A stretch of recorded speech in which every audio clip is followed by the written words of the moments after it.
Hey guys, welcome to the stream. This is Rod Arriagada coming to you live from the Hangar, Billiards and Sports Lounge. We're here at 121 Scurfield Blvd, and we're here for an open 9-ball tournament. It is a FargoRate Fairmatch open 9-ball tournament, and we're in the middle of an A-side quarterfinal matchup. And this is between Randy Baggett and Hanyu. The score is 2-2 right now between them, and we'll get their FargoRate up right now. So a 703 for Randy and a 618 for Hanyu. A slight difference between them. And we're going to zoom in here after one of the players gives me an opportunity to be able to not get in the way. That was a good shot right there.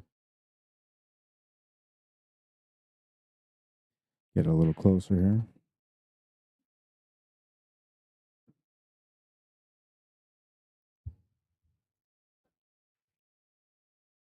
Was for a kick shot. Got the 9-ball moving, but it didn't go in.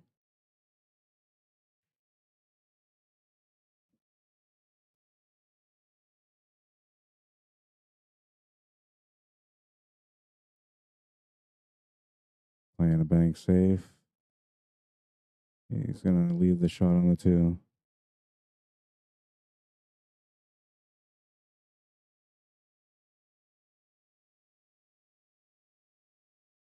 Randy playing safety here.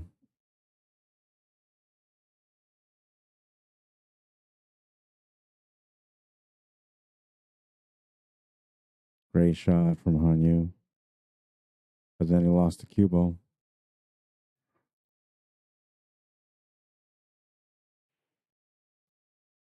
So a ball in hand for Randy, and they're tied at 2 right now. There's a 2-game spot between them.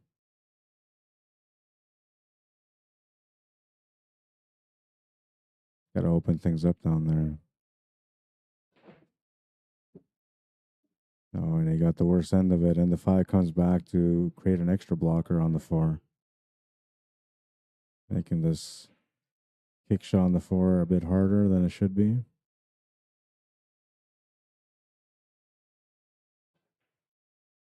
Oh, he almost made it, though. And he almost made it in the bottom corner, too, and instead it works out as a great safety. That worked out pretty good for him.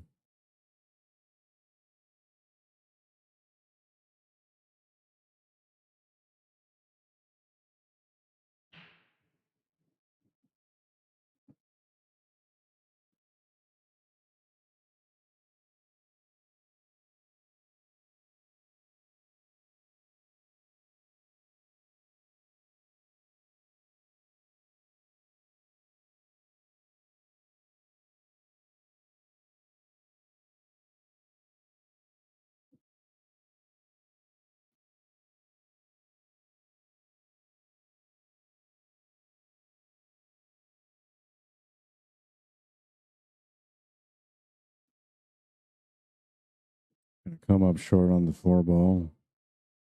Gonna leave a similar shot here for Randy. I'll have a couple different options though if he doesn't want to go for the shot, but I feel like he will. Oh, he's playing safety instead. Thought he might go for the shot there, but he's having a bit of a rough start in this match too, so he's just trying to kind of find his groove in the match. Sometimes when you don't feel it, you just gotta be a little bit conservative until eventually you feel comfortable and you start going for bigger shots.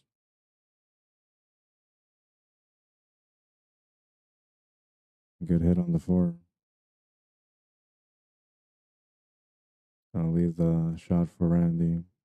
I'll have a tangent line that takes him towards that 7 ball. And he can increase the angle and take it towards the 8 ball if he wants to. Likely that's what he's going to try to do.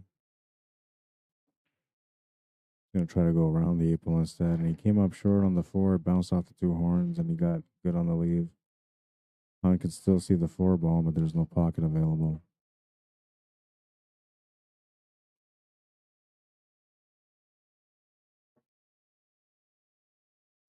I'll attempt a safety, but I'll leave the 4 ball open for Randy. See here the angle that he's got to work with. Tough decision to choose here. You got to go left or right on the safety. Right goes best, but a couple of balls in the way. Yeah, right was best, but he's going to end up leaving the shot on the 4. And now the good thing for Hanyu is that he's got the shot on the 4 and then the 5 ball. As long as he rolls up on the 4 a bit, he'll have the 5 as well.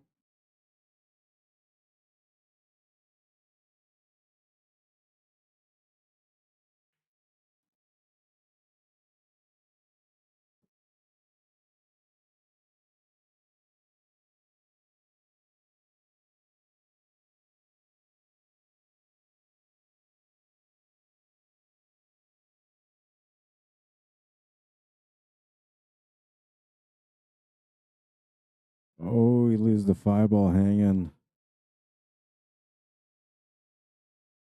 Deep in the pocket, though. Makes it challenging for Randy to be able to get around for the 6 ball.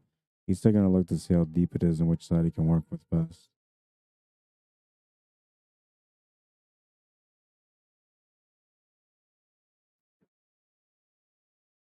Just enough pace to get to the 6. Not to play off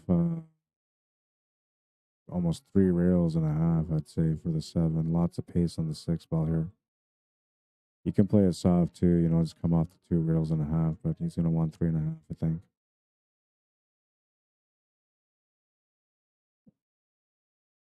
Came up a bit short still, though. Didn't make it.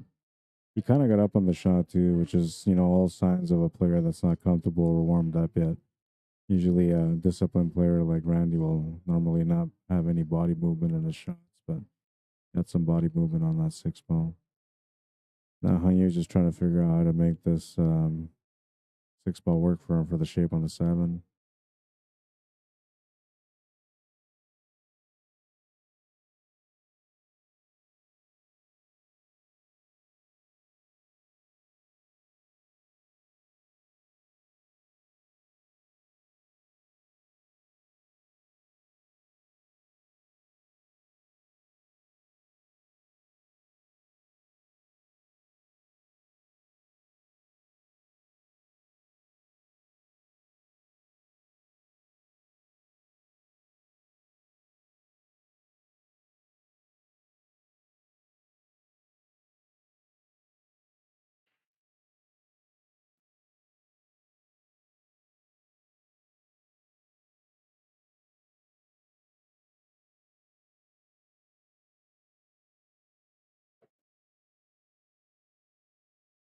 Got a good bump off that 8.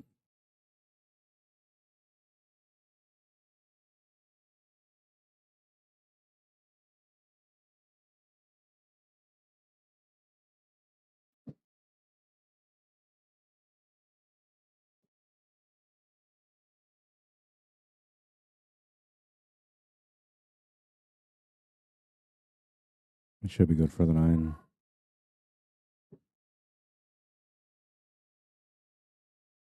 Takes the lead 3-2.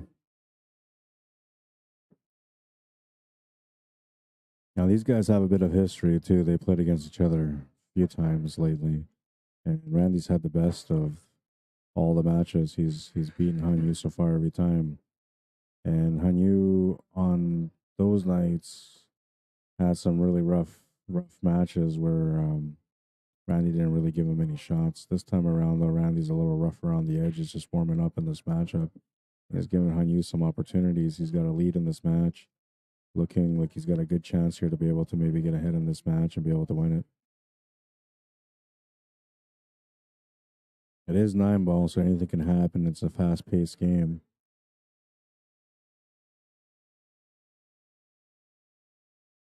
Once you get a 2 or 3 game lead in 9 ball, you're usually doing pretty good. But because of the 9 ball break allowed, players can catch up fairly quick with a little bit of luck on their side. They're just having a little discussion here on the side right now.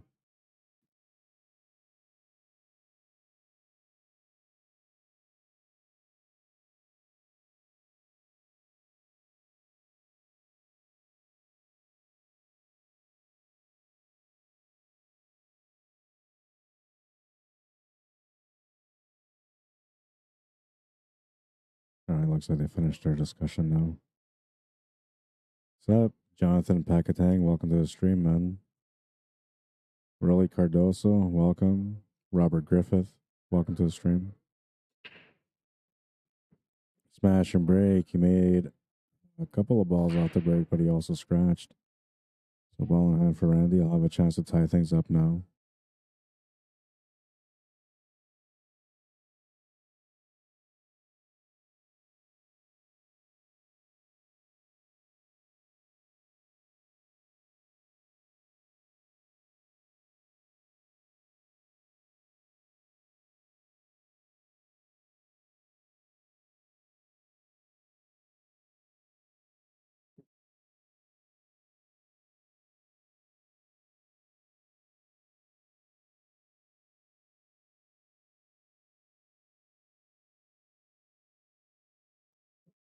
Hit it a bit lighter than what he wanted to hit it with.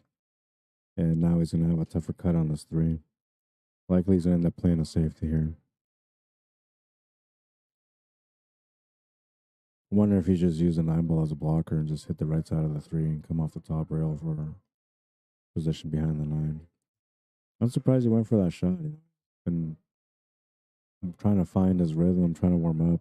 Perhaps he felt like, this is one of those shots where he can get going with. There was a lot of body movement on that shot for him.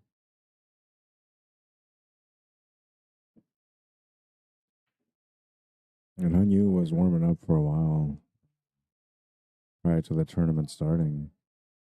He was playing on the 9-footer also.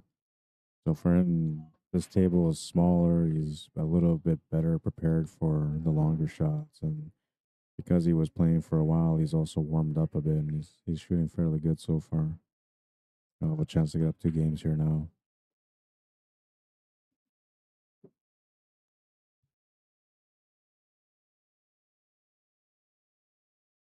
You see from this angle, he's got a natural position for the 8.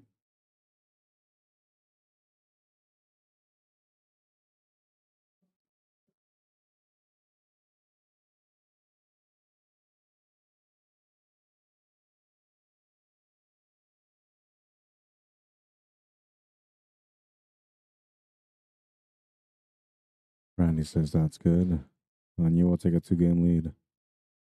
Feeling pretty good at the table right now. He's focused. He's warmed up. He's got Randy in a good position right now where Randy's not warmed up or feeling good at the table. Taking advantage of it. If he can keep it going, have a chance to be able to overcome Randy Baggett at the table.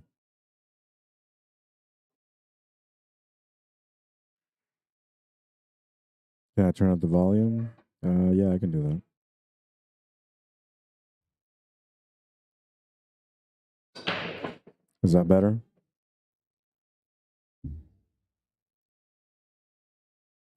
I don't want to turn it up all the way, but hopefully that'll do.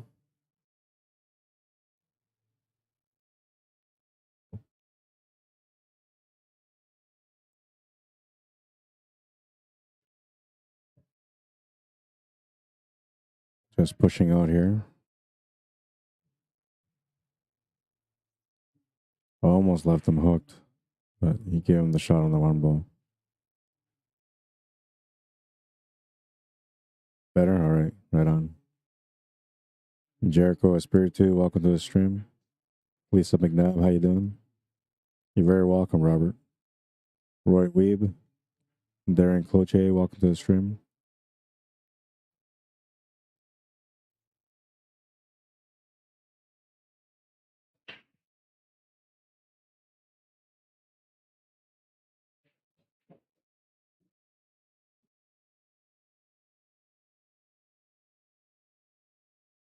I don't think there's enough room to get past the 8 ball. And the combo on the 8 is kind of weird from this angle. I'm thinking he might have to go to the top right corner. He's taking a look to make a decision here. I'm feeling like the top right corner is the best option, or on our screen now would be the bottom right.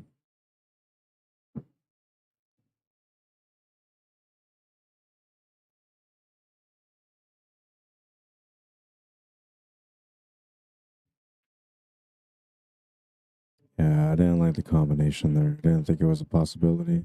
Just because that 8 ball was kind of weird in the pocket. It was blocking the 2 ball from going in. And it was sitting kind of like against the horn where it makes it harder for you to be able to make the combo.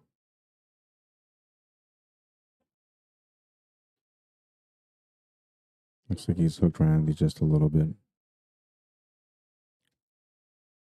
Grabbing his jump cue for this one. Good contact on the 2. He'll leave the shot available here for Hanyu on the 2 ball now. Bit of a back cut. It gives him an angle to work with for position on the 3.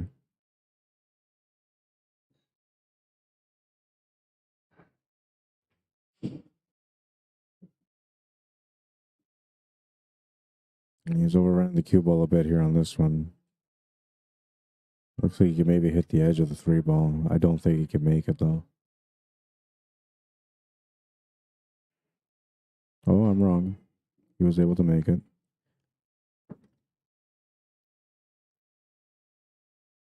Not only did he make it, but he's got great position on the 4.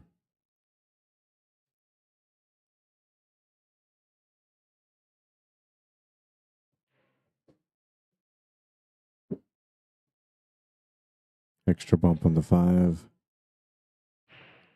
Options to the corner only. Oh, maybe the side pocket too. Let's see. Yeah, side pocket's an option too, but I think it's better off to go to the corner. He chooses to go to the corner. We'll come up tight on the 6 ball though.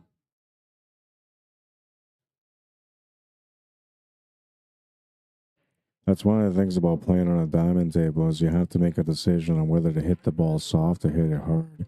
And usually when a ball is coming off a rail, you don't usually want to hit it soft because it's harder to control that small, short pace off a rail. But if you go through instead, then you can use that rail to your advantage and use that extra angle that you get out of it to be able to get better positioning on your next ball. Even if you had bumped the 6 ball just a bit harder, you would have had an option to the side or maybe a bank or something like that. But because he played a soft pace, he ended up coming tight on the 6, and it's going to be tough for him to be able to get out on this one.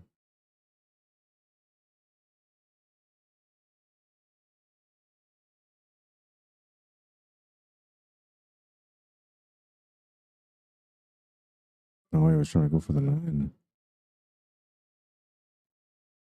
Oh, he's left the 6 for Randy, and it's a interesting leave here because of the 8 ball where it's laying right now. This is going to require Randy to play through with some power. He's not warmed up yet, so this is an uncomfortable shot. You'll make it. It's going to help build up some confidence for him.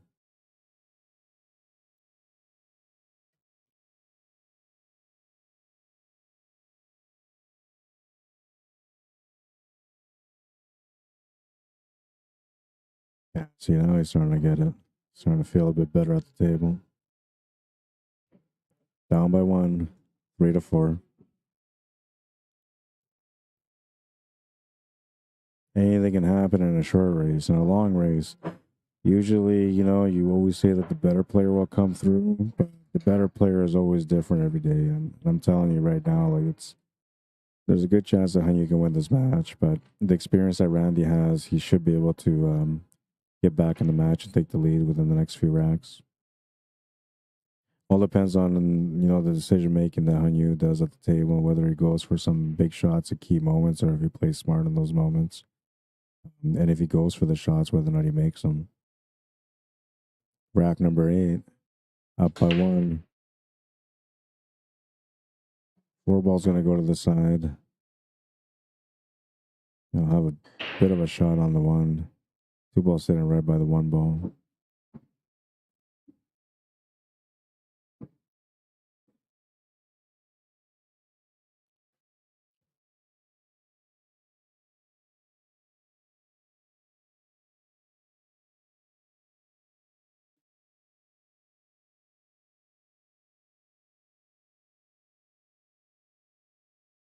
Didn't quite get what he was looking for here on the 3-ball. You'll have to play it through off 2 rails.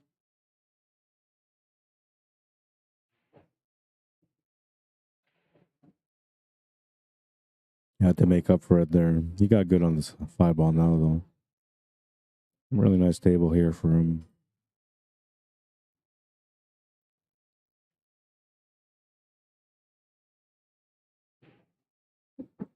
Almost too heavy and not heavy enough on the 6, but he's got the option in the side pocket. He's also got the corner if he wants that, but I feel like side pocket's the way we go here on this one. Can draw off the top rail with some left-hand spin to get onto the 7-ball.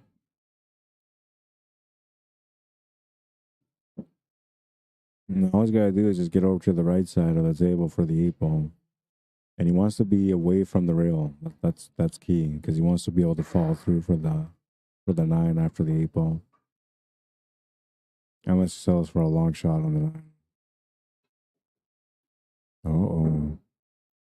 Did he get good position? Oh, yeah, he's not bad. He might end up running into this 9, though. Oh, he just missed it. Perfect for the 9-ball.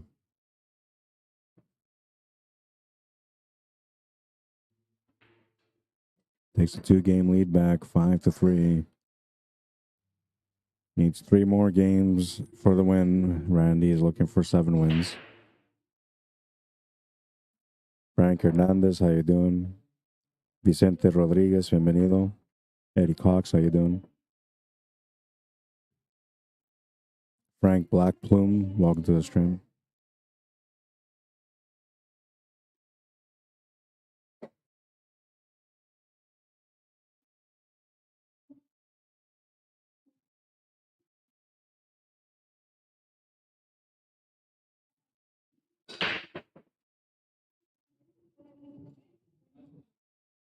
Two ball was going with some authority into that pocket, and then it stayed up. So a dry break from Randy will bring Hanyu back to the table. Pretty wide open table here on this one also. A little bit of positional work, of course. There's always a little bit of positional work on every table, but I'm feeling pretty good about it. He's tied himself up on the 2-ball, though, and, well, he's not going to do or die, but he wants to hit this 2-ball. I'd like to make it, too, if he can. Kick shot or jump is the option. I'd rather take a jump here, but I'm a left-handed player. If you're a right-handed player, you might go for the kick shot instead.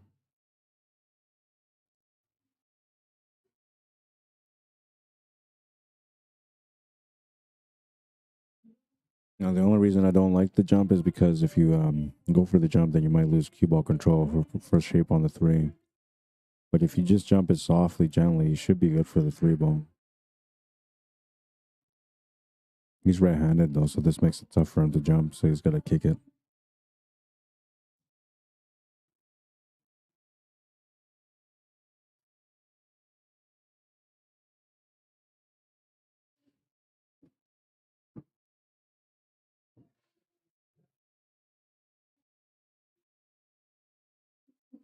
Beautiful kick shot.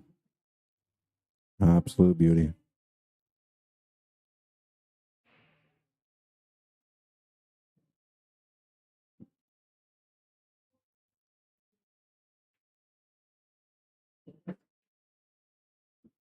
Nice and gentle.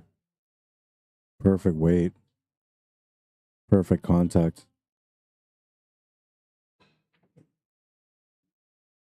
Makes the 4. He's got a 5-7 combo available.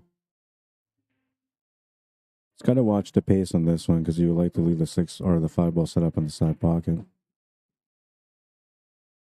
I'm surprised he had that extra heavy, but he got good on it. He's got a good angle on the 5 too to be able to just draw it down off the rim.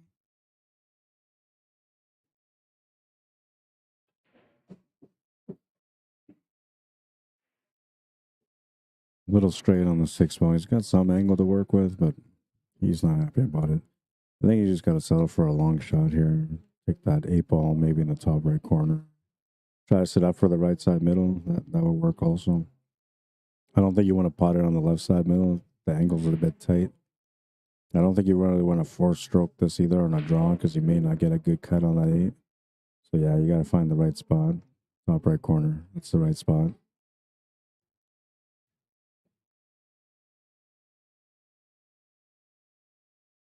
One of the things about him so far today in this matchup with Randy is that he's had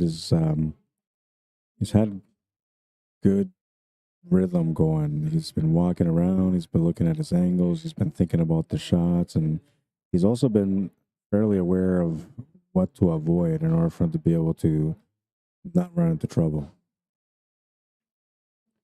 He's going to solve that puzzle on that one. 6-3.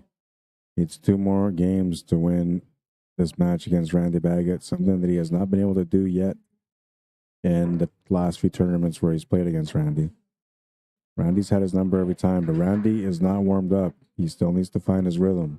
So you can't count him all yet, man. There's still lots of game left in this table. He just took a quick break, Randy, while Hanyu was getting ready to rack and break on rack number 10. And he needs a little bit of a reset. You know, he's not feeling frustrated, but he's just, you know, he knows he's not playing good right now, and his opponent's playing good right now. So it's making him, you know, feel like he needs to start doing something. Desperate player is a dangerous player, so we'll see what happens. Sometimes you're a danger to your opponent. Sometimes you're a danger to yourself because you're desperate to get out, desperate to win. Rack number 10, on you to break.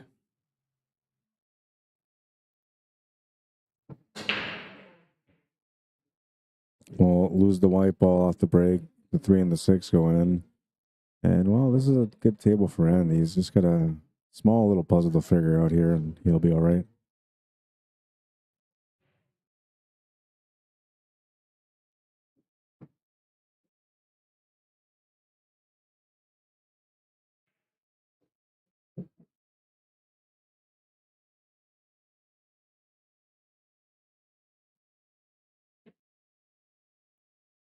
It's going over on the cue ball here on the 4 ball. This is all part of trying to find your groove, man. He's slightly off here, so he's going to have to make up for it. He's got the shot to the side. He has an angle to go off the top rail back down for the 5, but it's a power stroke, and there's a slight little chance that he might scratch in the side pocket if he goes that way. So he decides to play 2 rails forward instead, and that was a good shot.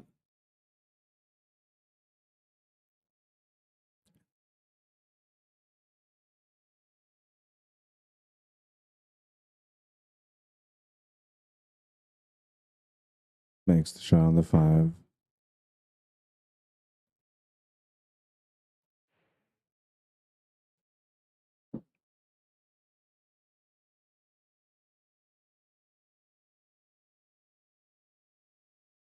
This was a nice positional shot.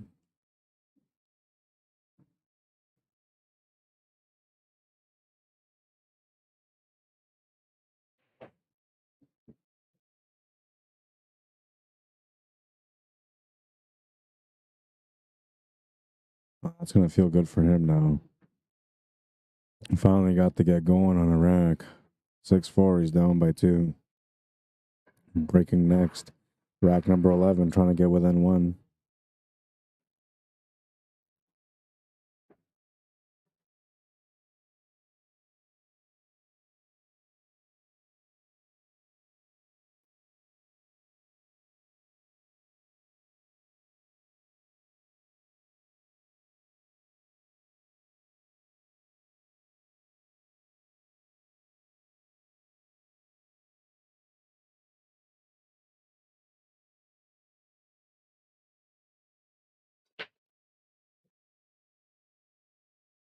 Smash the rack. We'll have a shot on the 1 ball. And the 2 ball sitting by the side pocket almost.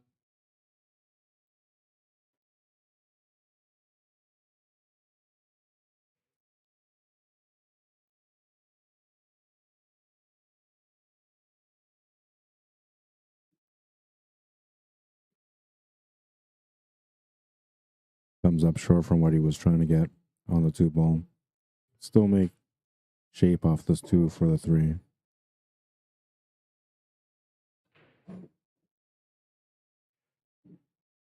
Got a good bounce almost, and well, maybe not. I think he still has a 3 ball. If he does, though, it's really tight.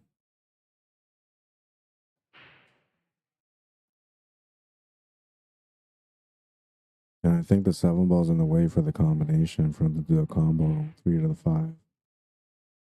But if he doesn't have the 3 to the pocket past the 5, he's gonna have to play for the combo, or if not, he's gonna have to play a safety.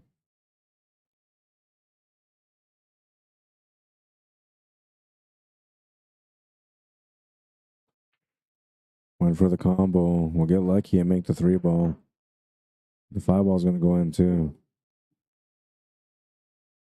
Has the 4, 6, 7, and 9 left. A little bit of luck his way on that rack. Got to capitalize on it though.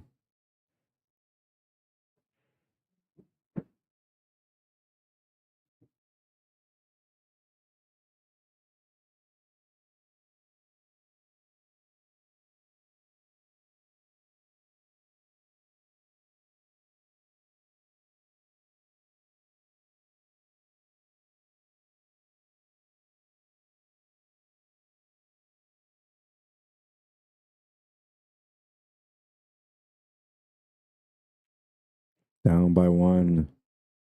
5 to 6 or 6 to 5, whichever way you want to look at it. Hanyu breaking next. He's trying to get on the hill. Needs to stop Randy before Randy gets going, and Randy's getting going already, so needs to stop it now. Get on the hill, put all the pressure on Randy.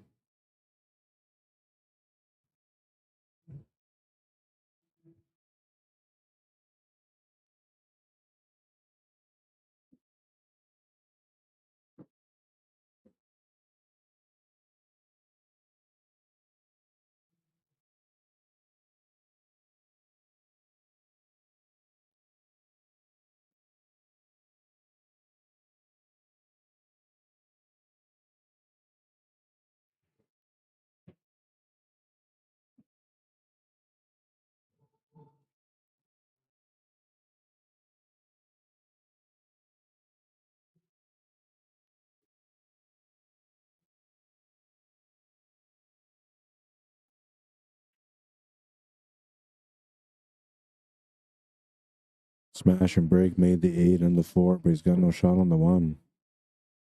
I'll have to do a push shot or a jump. And the push is probably easier than the jump, but we'll see.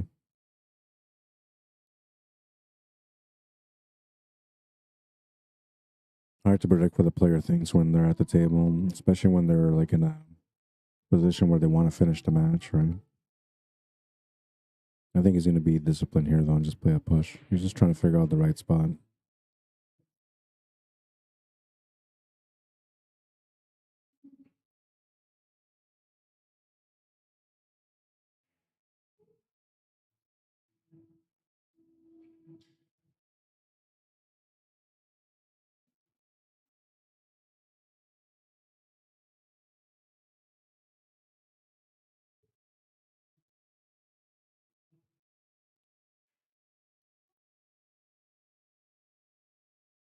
Maybe call the push the 7 ball to the top left corner.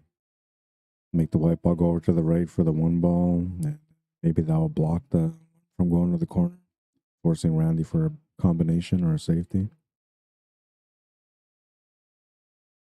It's calling a push.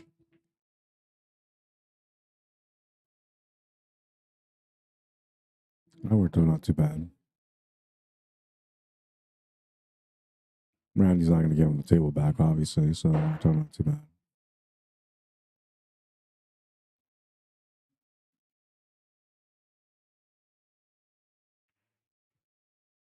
He'll go for the 1 to the corner and come up short.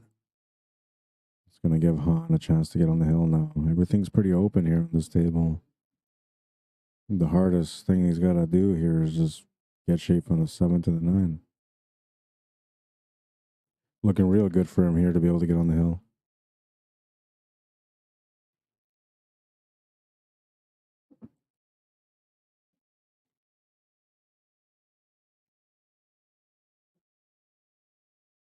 But he missed the 1 ball. Unbelievable. Wow.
Randy will tie up the match at 6. Now, Hanyu had a good chance there to get on the hill, and maybe he was thinking about it, or I don't know. Something happened there why he missed that one ball. And that opened up the opportunity for Randy. And of course, the table was wide open, as I was saying there the last turn, and he will take advantage of it, tie up the match at 6. And now he's breaking for a chance to take the lead in the match. He needs 4 games to win the match, while Hanyu still needs 2. And, well, we'll see what happens on this rack. This is the one that matters most, I think. If Randy wins this rack here, he's got a better chance of winning the match. Hanyu wins it here, he might just break and run on the next rack for the win.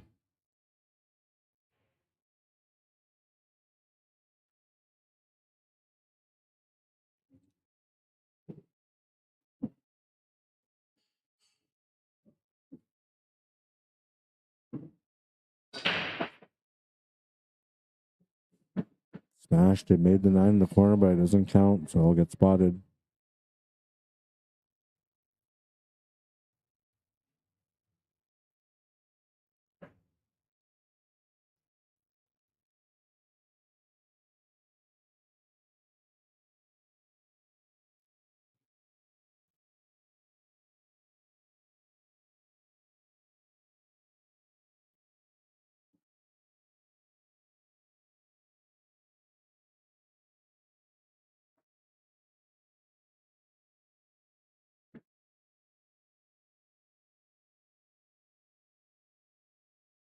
Yeah, he's feeling better at the table now. You can see it. His weight is better and stroking the cue ball better.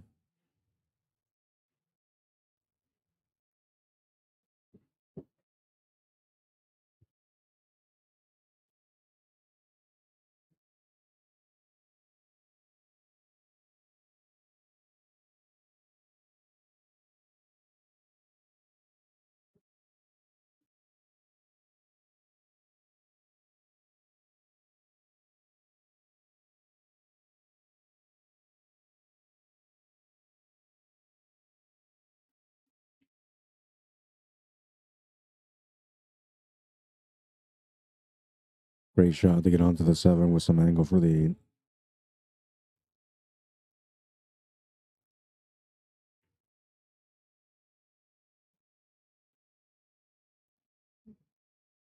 Just a quick drawback here for the 9.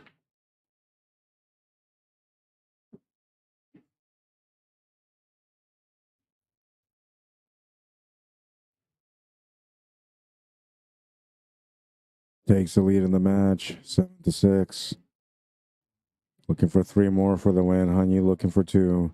And you know he's got to be feeling a little bit of pressure now, Hanyu. He feels like if he doesn't win this next game, he may not win this match. So a little bit of pressure on him right now to not just make a ball off the break, but to figure out how to win this rack. Hopefully it's a nice spread and he can just get going. And if there's any challenges at the table, then I have to deal with them as they unfold, I guess. And here we go, rack number 14. Down by 1, looking to get on the hill first.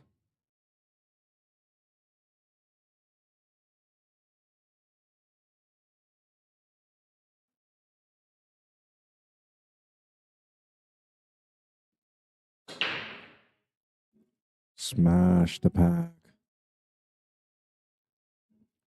But he didn't make anything. And Randy will get a break on this table as well. He's got the shot on the 1 available. The 2 should be no problem. 3 balls all right too. 4 to 5, no problem. It looks like a pretty decent table here. If he's feeling good about his game right now, we'll find out shortly here, because on the average day, Randy would finish this table.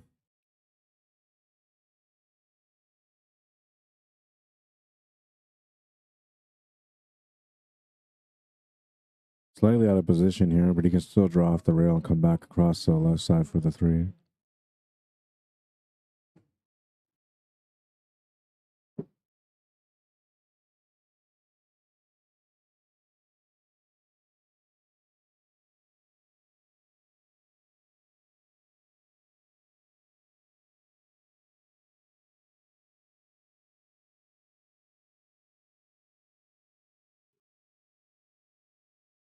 He's what? That's what I was told, yeah. I know, Kevin. I remember him from years ago at Bourbon. He used to play a lot back then.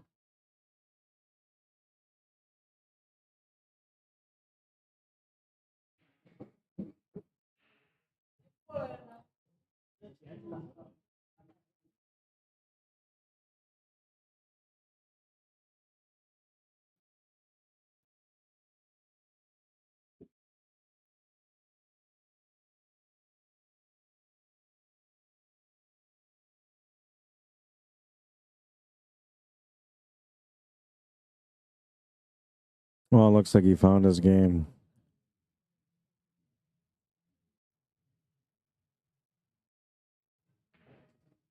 If you're going to catch Randy, you got to catch him early on the first match. If you let him warm up, he's a dangerous player.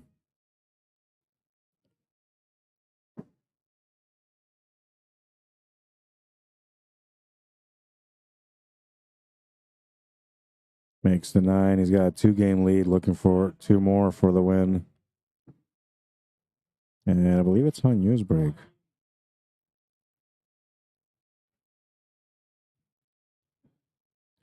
I got to go back now and see who broke that one. But I'm pretty sure it was Randy that broke that one. Maybe it was Hanyu.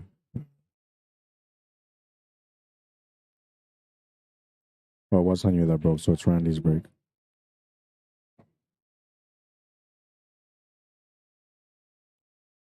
8-6. 2 more for the win. Feeling good at the table now versus how he was feeling at the beginning of the match. That means he's going to let a little bit of extra power into this break here, trying to make something. Would like to get on the hill first before Hanyu does. Makes the 3 off the break. He'll get the shot on the 1 ball also.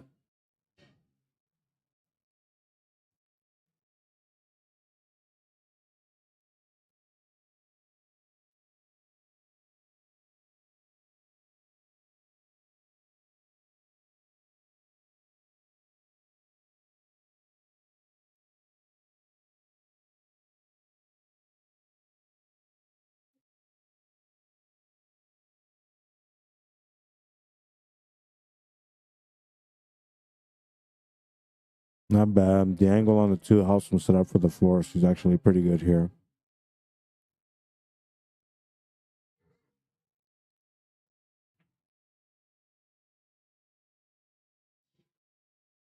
He'll miss the shot on the 2 ball, though. Turns the table over to Hanyu.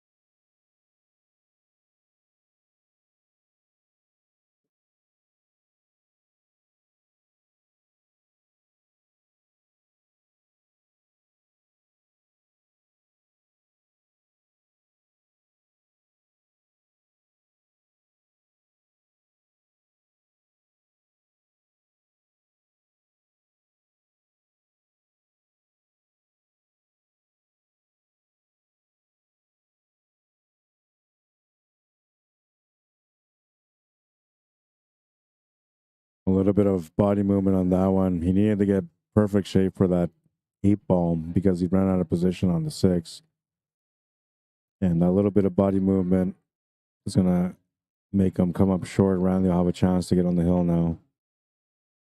He overhits that 6 ball, or maybe he underhit it because he was trying to set up for the side. But he's all right. He's got the shot to the side still. Might have to play off 3 rails here for the 9 ball. And he does.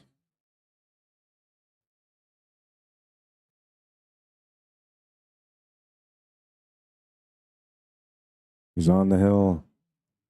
9-6. He's on the hill, and he's put his opponent in a tough spot.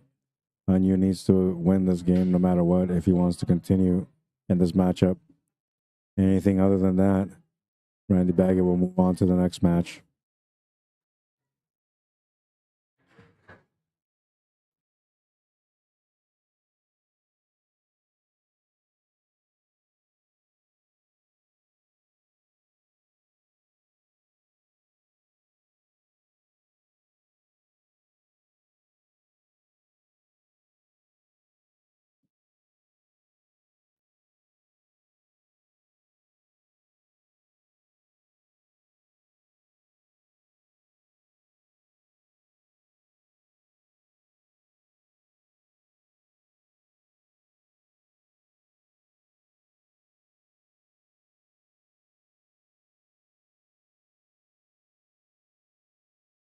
Smash the rack.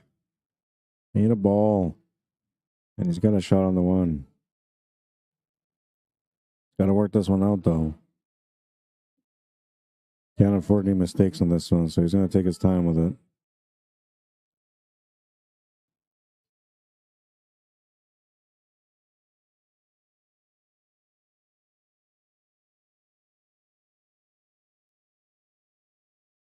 Almost overran him, but he's got perfect shape for the two. 4 balls next, so he's got to watch the pace on this one.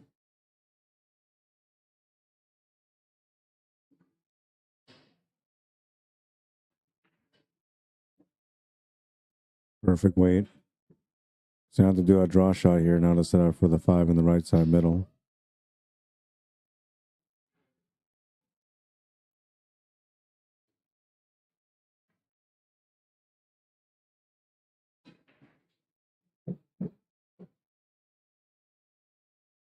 Bit too much angle here on the 5, so I'll have to let this ride off 3 rails for the 6.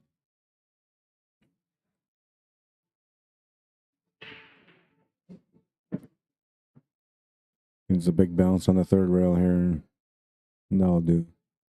Might have to settle for the 7 in the top right corner. He's looking to see if it goes to the side, because then he can just hold position right there on the 6. I feel like it's a bit tight, but I don't know. I'm not at the table. And he hasn't looked at the option of going to the corner, so it must go to the side pocket. Draws it back. Interesting choice. Have to come up with a big shot now on the 7 ball.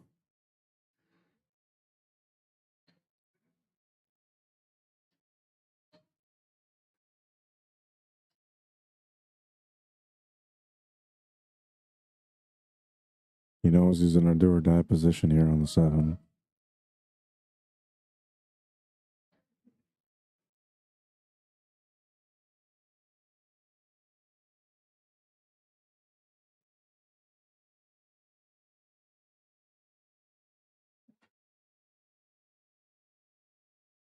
Makes a beautiful shot on the 7 ball, though.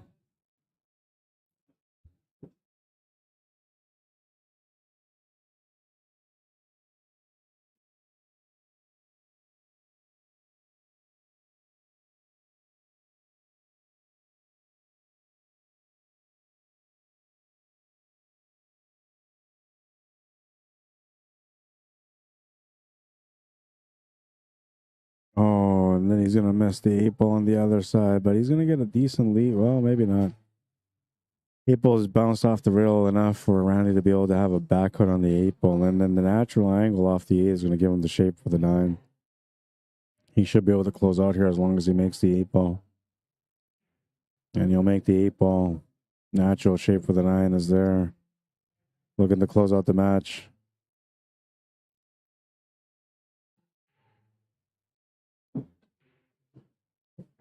That's the match. I got to update the bracket here.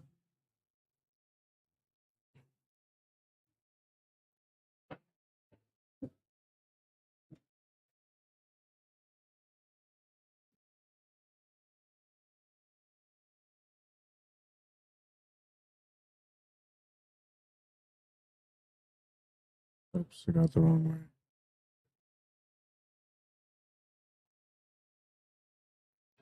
So now we're going to have a rematch between Randy Baggett and Barry Bremner. Barry Bremner was a 2 on Thursday, and he beat Randy Baggett for the first time.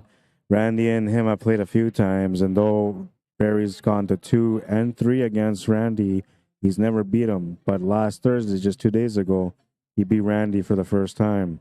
And not only did he beat Randy for the first time, but he actually made money in the tournament also. So now he's got a chance to be able to play against Randy once again. And if he can win this one, he'll be in the A-side final.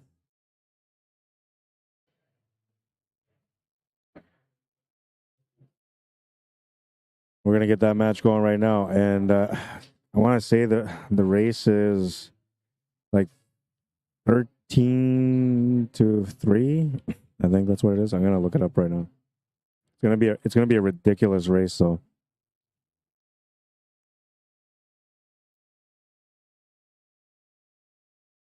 Let's see. 347 versus 703, race to 9. Yeah, 13-5. That's what it is. I'll be right back.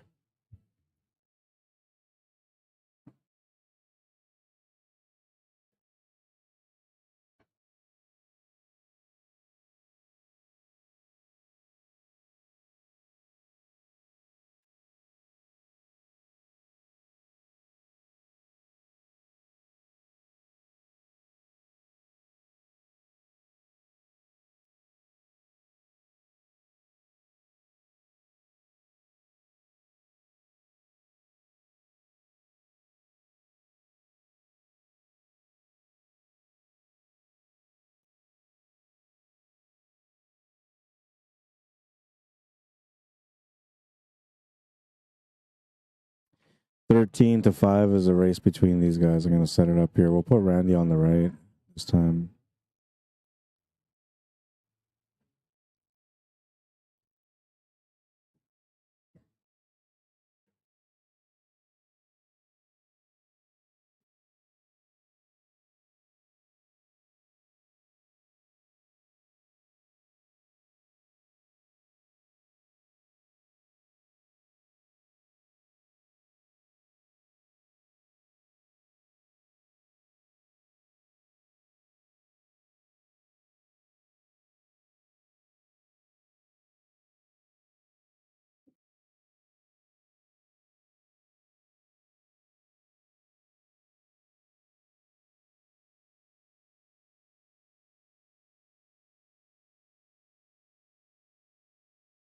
Yeah.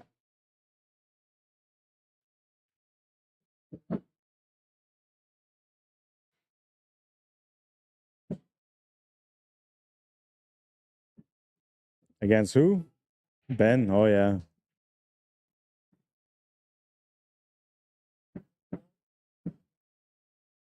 Yeah.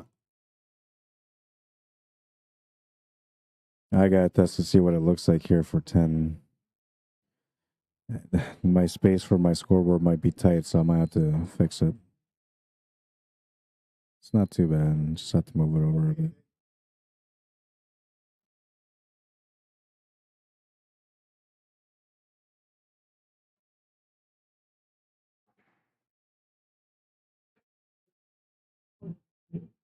Yeah, rematch 13-5.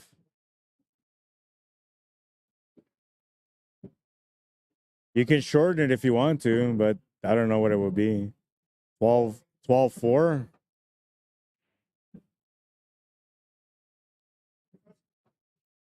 13-5 is good. So the Fargo race says that it should be 13-5. That's where the racing is 13-5. Huh? You are, but some matches are slower than others. Some you have a longer race against Barry, right? So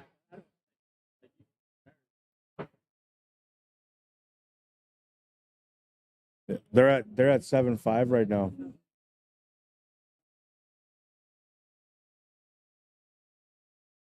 Yeah, and he had a smoke too in between.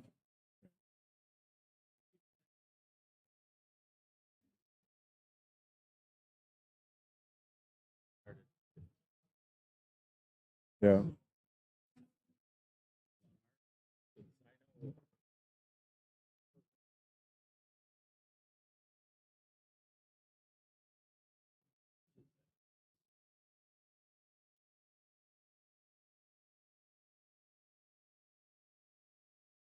Flipping the coin to get this match going.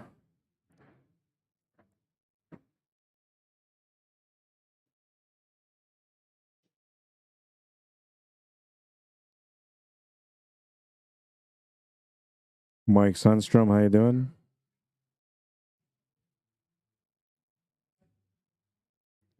Cameraman says, dude, it's a stop shot out. That 7 ball was a side pocket 7 ball all day. It's just crazy. Like the players go through their own thought process when they're at the table, and sometimes they see things more complicated than they should be. And well, when you do that, you usually end up with complicated shots. And he ended up with a complicated shot on the 7, which he made a beautiful shot on. But then he went and missed the 8 ball on after that. And I don't know, maybe he just rushed the shot a little bit, you know, because he just made the 7 ball and he felt like, well, it's pretty much the same, so I just got to hit the same kind of spin and we're good. And he maybe just took the aiming side for granted slightly and then came up short because of it. Either way, that's how you live and learn. That's how you grow in the game, by going through the experiences that we go through and trying to learn from our mistakes. I'm sure Hanyu is going to remember that one next time. I thought he would have set up for that 7 ball in the top right corner instead of setting up the way he set it up. But once he made that 7 ball, I felt pretty good about him finishing that table.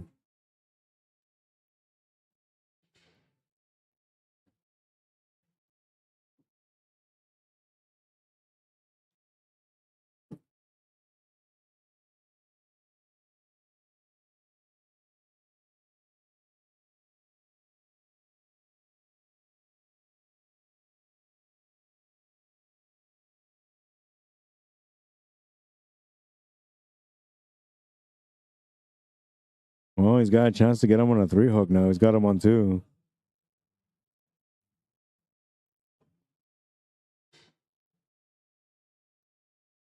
I wonder if he's even considering it. He may not be considering it, but he's got him on 2 right now. One more hook and he'll win that first game.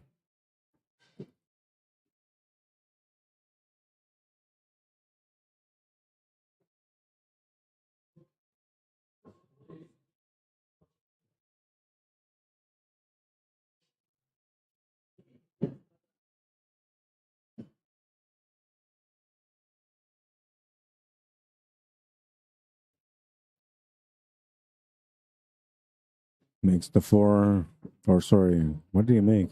Made the 7 ball.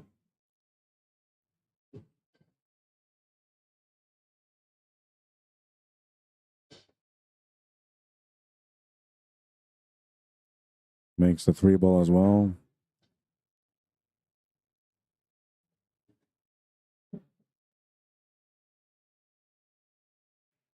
Just gonna take a little walk around to make sure he's not shooting too fast. Gotta go grass. I think he's looking for his chalk.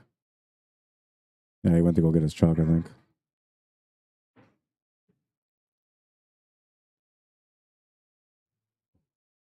He's off to a decent start right now. Oh yeah, I gotta fix those FargoRate, sorry. I'll fix it right now.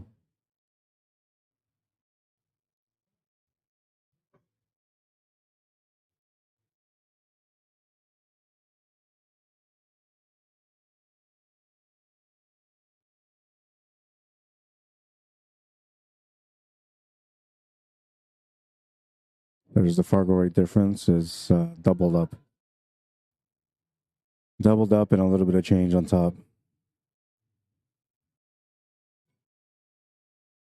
How you doing, Dan Fatino? Lloyd Ropeta Garcenas, welcome to the stream. John Holcomb, how you doing? Mike Liberty, welcome.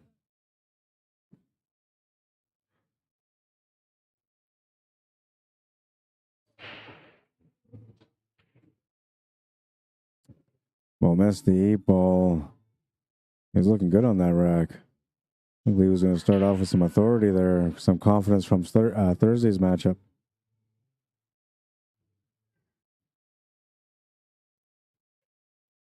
Oh, and then Randy's going to miss that 8 ball.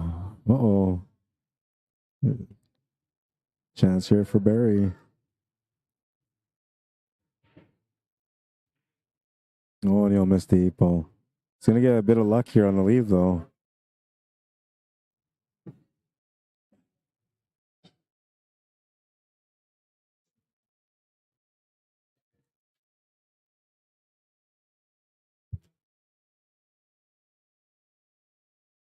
You're very welcome, Dan.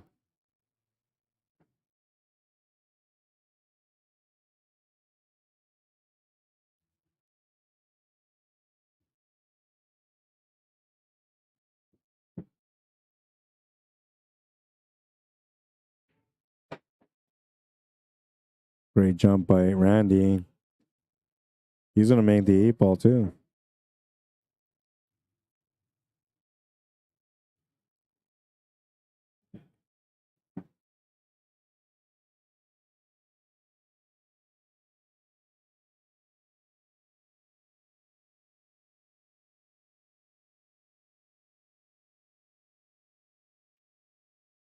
Oh, but y'all missed the 9.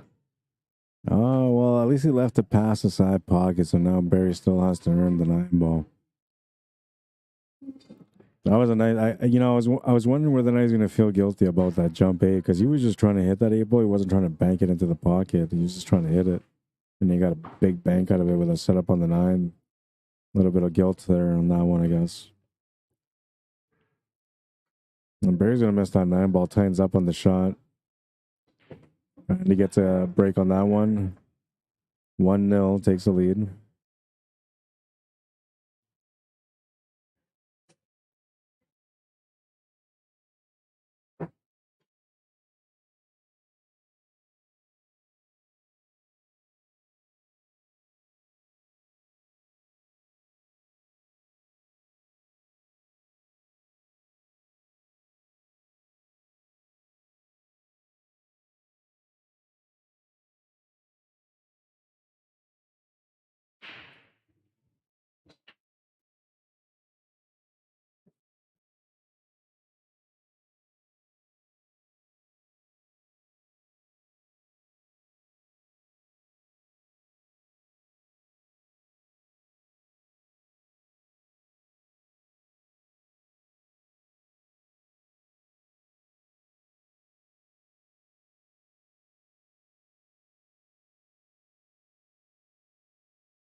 And that cue ball roll the other way is perfect. He just got a bad roll on that one.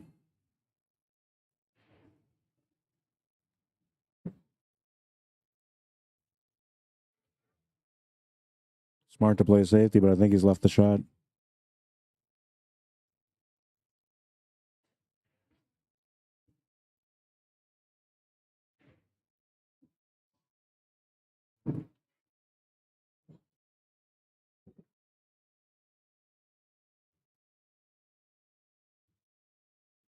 Two nothing for Randy.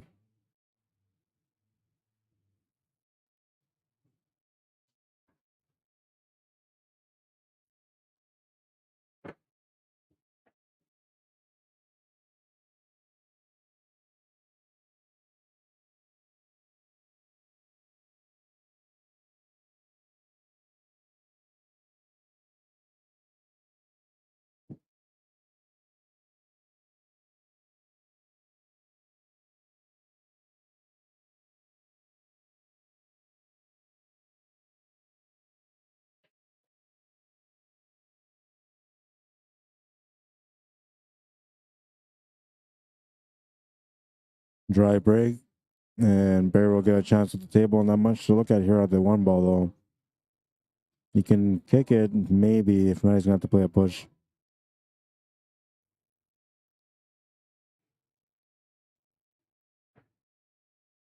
Oh, he was almost able to cut it in there. Never mind.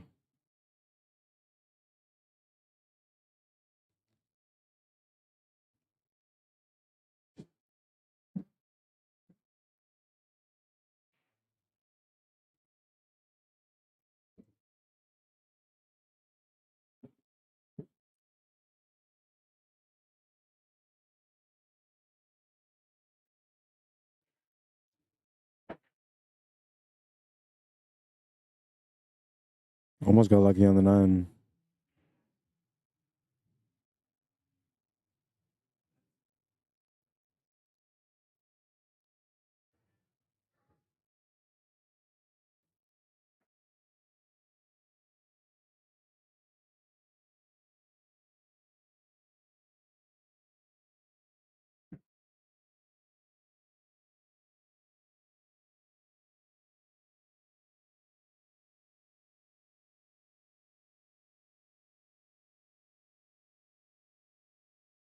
Gonna be a ball in hand.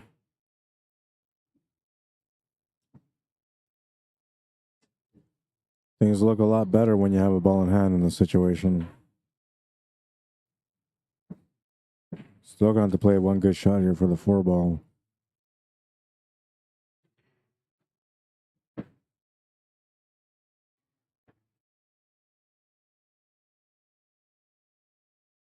You have to play a nice positional shot now for the 5 off 2 rails back to the top middle. Oh, you got to bounce off the horn. He's going to be hooked on the 5-ball instead.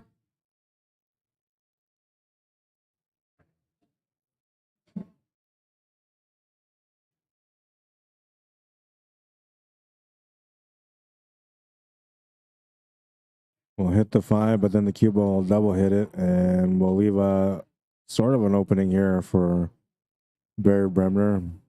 I don't know if he can really make the cut here. He can definitely play safe if he chooses to do that. Oh, he was able to make the cut, but he lost the cue ball. Ball in hand for Randy.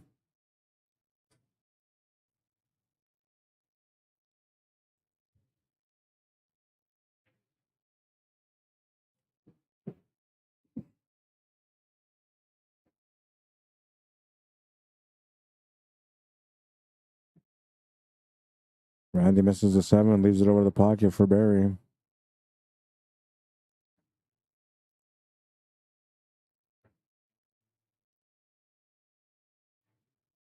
He'll make a beautiful shot on the 7-ball.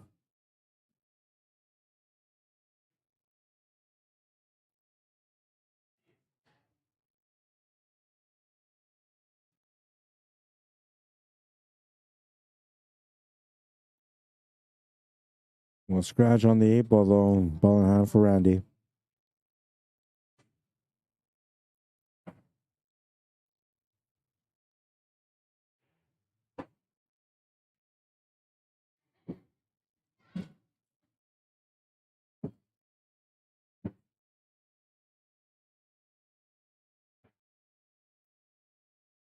Three nothing.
It's all about the angles until you get to the last couple of balls. Then you want to be fairly straight on them.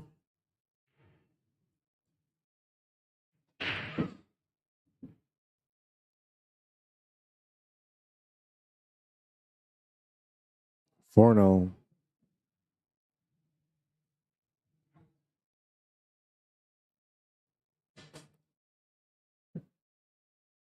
You know, the rules of the tournament, there's been a slight adjustment, which is the races, but it's double knockout, except the finals. The finals is a one set.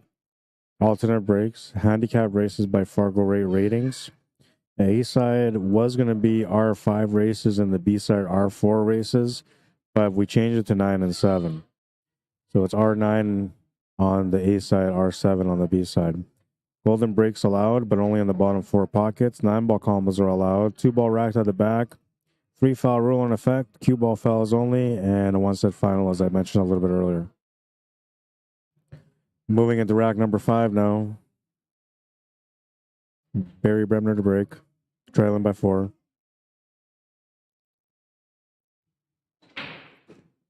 We'll lose the cue ball off the break. Randy will get a ball in hand. No problem for the 1, but he needs to figure out something for the 2 ball.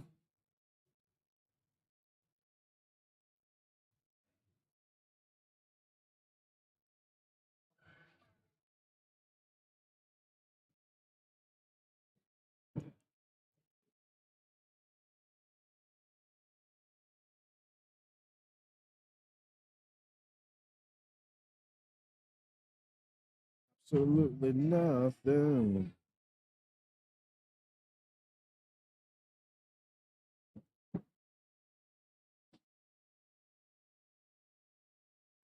Just waiting for Randy to come back. He's on his way back now.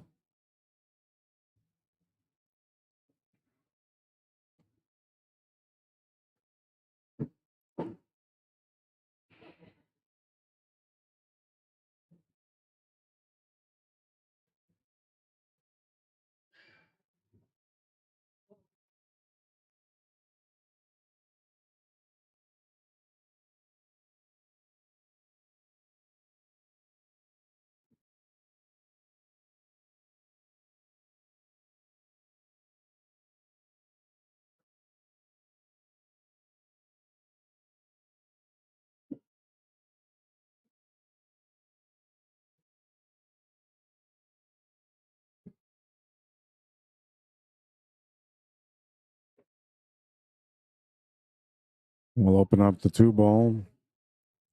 Gets hooked on the 1 ball by the 7 ball, and the jump shot is okay here, but he's not going to have much of a shot on the 2 ball after. Likely, if he makes this jump, he's just going to have to play a bank safe after that.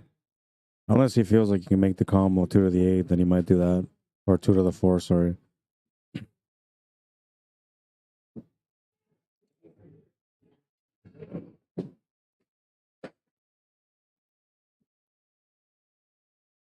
And I feel like he might have to do another jump shot here.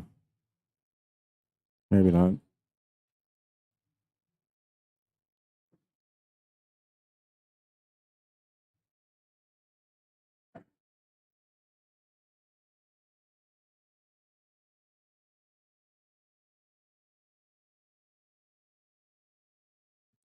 Made the combo on the 4.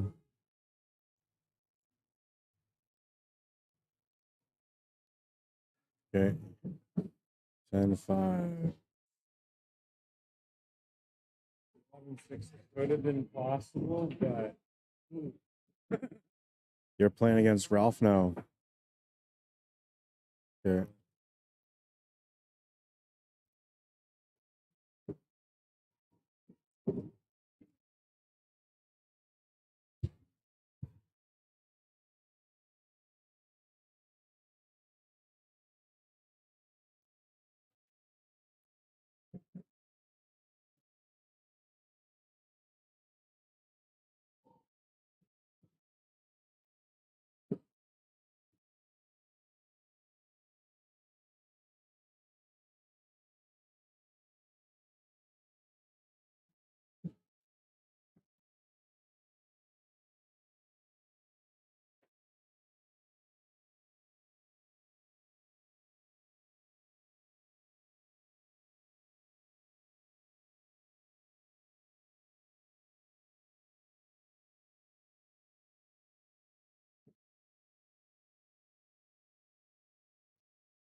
Oh, he didn't scratch, but he's left a shot on the 2-ball available.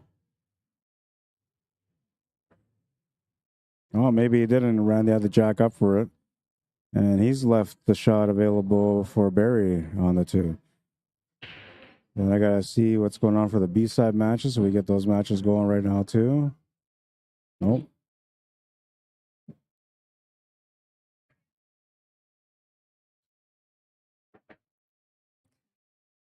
Loser of this table plays against Hanyu next. No, against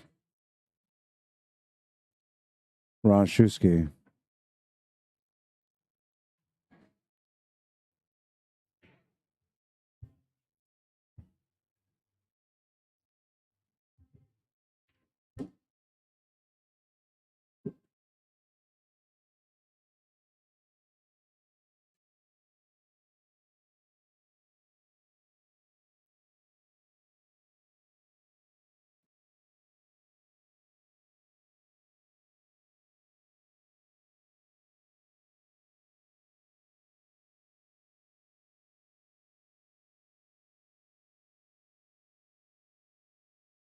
We'll miss the shot on the combo.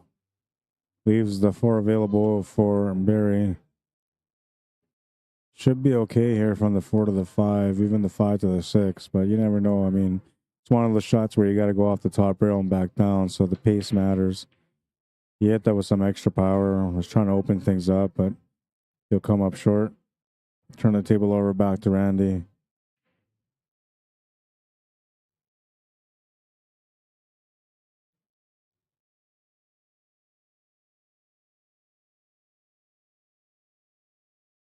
One of the things that I like about his game is that even though he's got comfort at the table, he could go for some crazy shots, like maybe trying to bank that 4 or cut that 4 a certain way, and then just chase after the big win. He's got a 3-game lead right now, so he's got all the reasons why he could do all that, but instead he plays a smart safety and disciplined shot.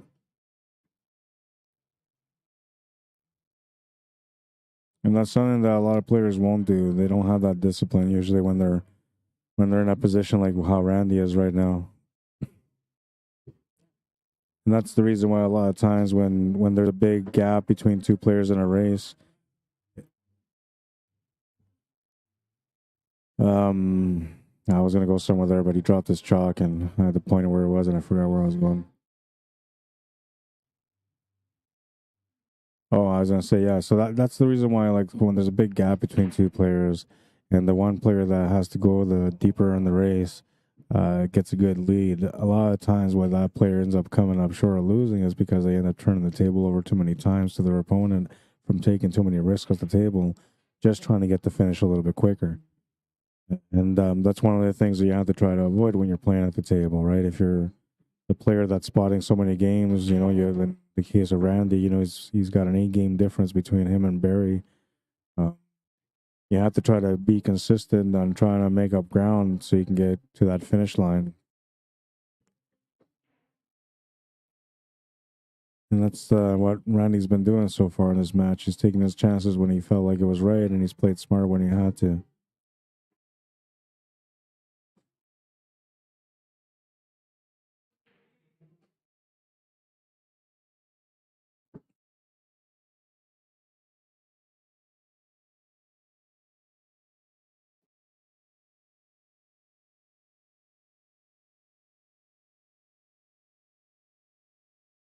How you doing, Gene Peacock? Welcome to the stream.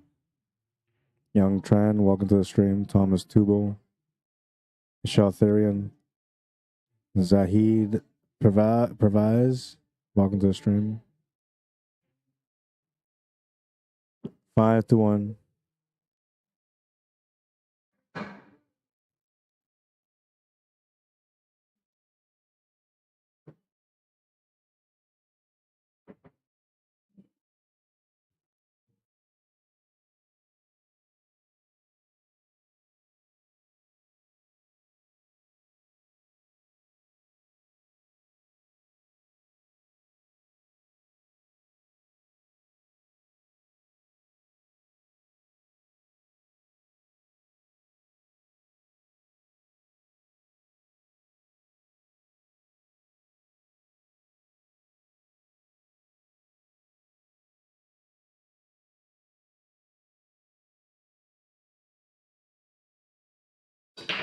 Rack number 7. He smashed the break, and the cue ball sits on the rail.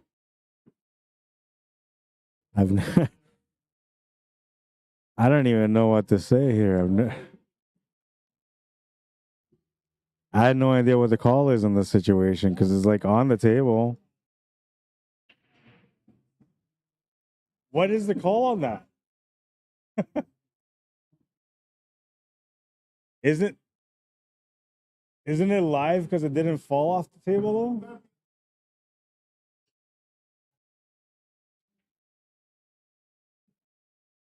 What are the chances of that happening though, man? Like the perfect hop.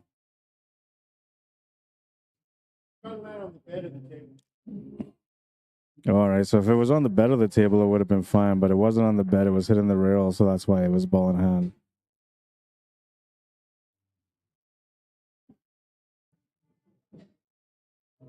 Ball in hand for Barry.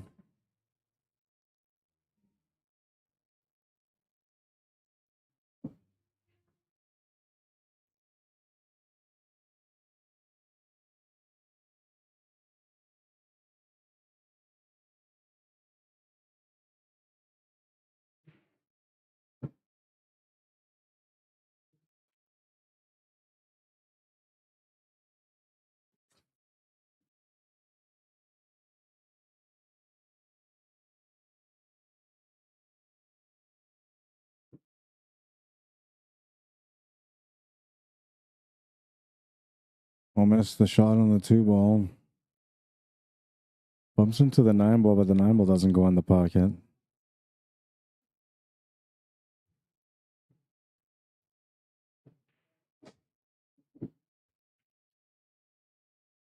Playing discipline once again.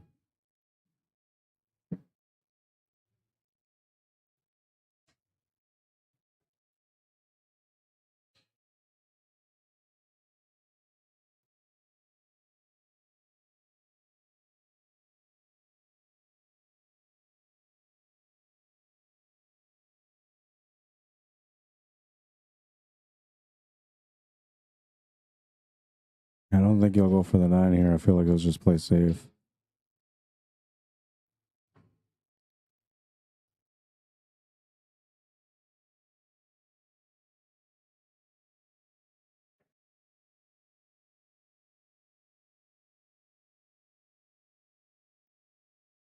Not sure if he's given him anything on the 2-ball. It looks like he has. It's a bit of a tangent line from the 2 to the 7 here.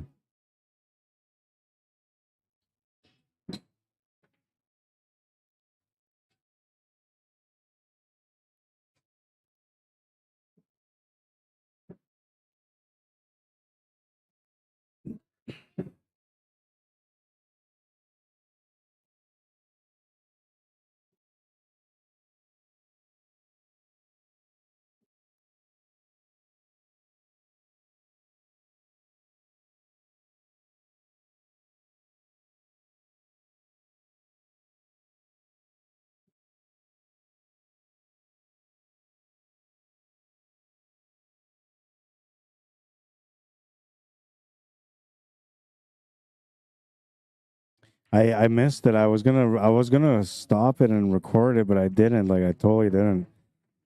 Because that's so rare. Like you know what? I might just screen record it later. That's what I'll do, and I'll post it up for people to check it out. Such a rare, awkward, random thing to happen. Absolute perfect jump for it to sit on the rail like that, though. Any kind of forward momentum, and that would have jumped over the rail. He'll miss the 5 and give Barry a chance at it.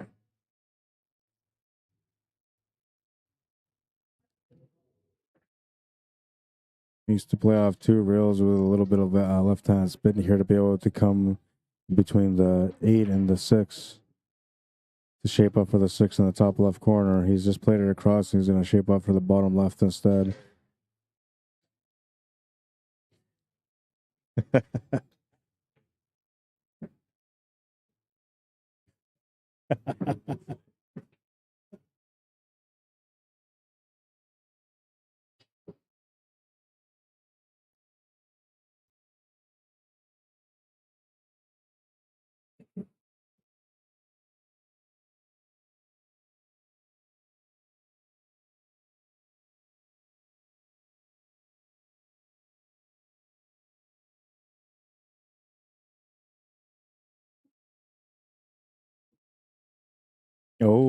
He almost made it. Left it over the pocket, though.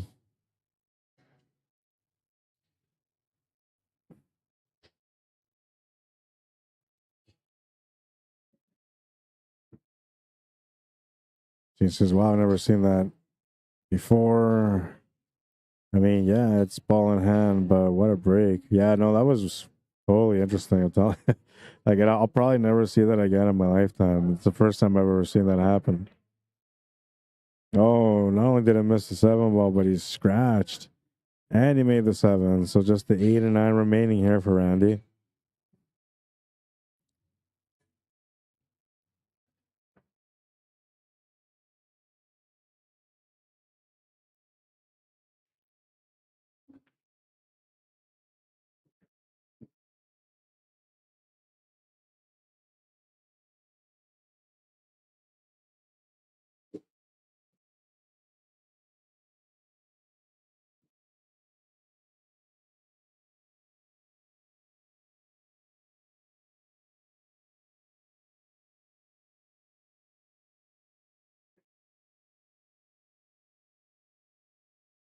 Six to 1. Randy looking for 7 games. Barry looking for 4. He's breaking next in rack number 8.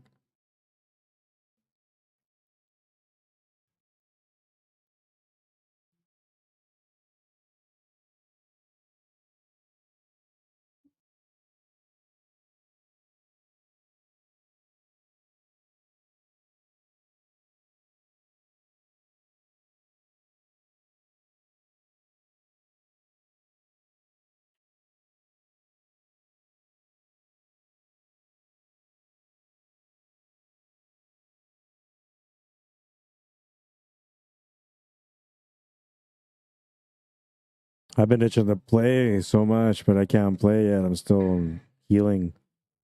Doing much better this week, though, than I was last week and the week before that. I almost brought my cues out today, and then I didn't. And then these guys were shooting around, warming up, and I got tempted to go home just to pick up my cues, but I decided not to. Made a ball off the break. He'll have the shot on the 1. It's a decent spread on this one.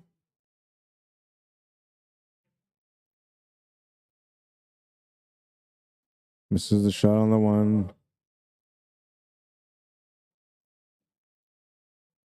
Randy will have the option of a kick shot or a jump shot.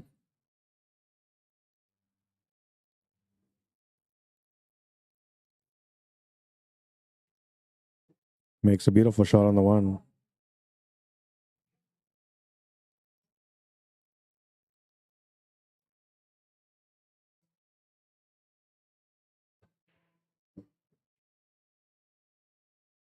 It's a little bit of luck here.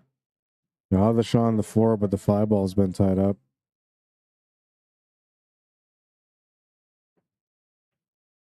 This was a nice kick on the 1 ball.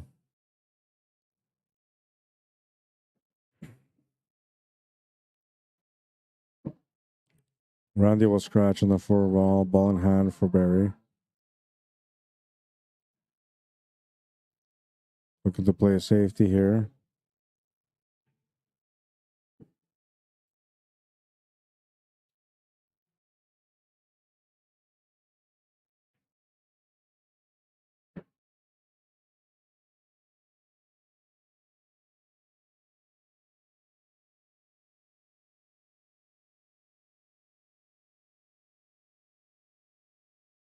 Pretty good safety.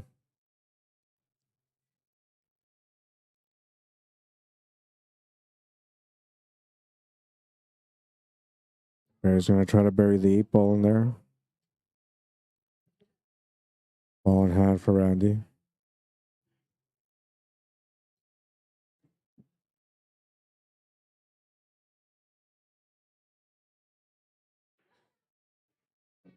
I'll just settle for the 4-9 or the 6-9 combo.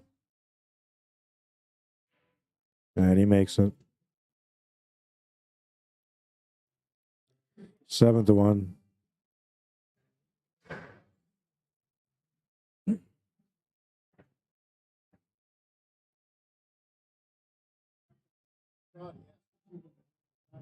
I know. He doesn't want you stealing his lunch money no more.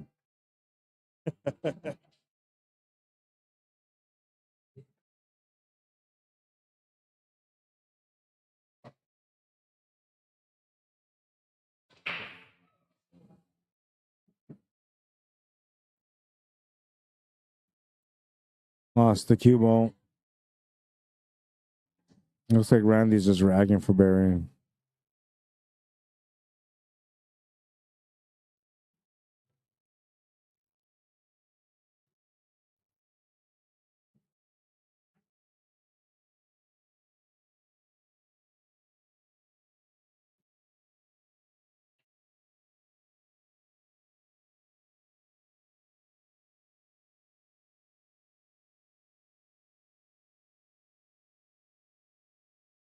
Hugs the 5. I don't think he's got the 3 ball anymore.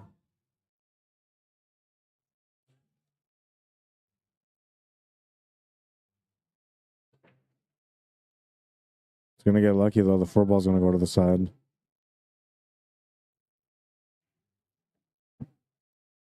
I don't think he can cut the 3, and it looks too tight for him to be able to bank the 3. He's looking for the kick shot. And he'll make it. Beautiful kick shot.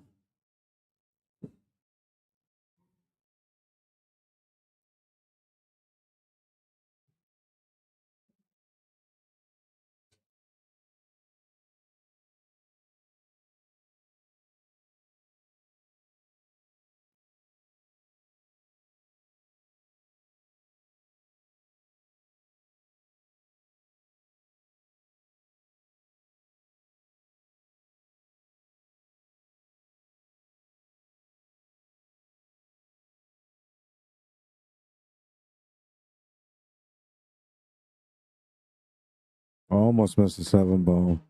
Barely missed a scratch on that one also. He's got a good shot on the 8 ball, though, and a great line to get onto the 9.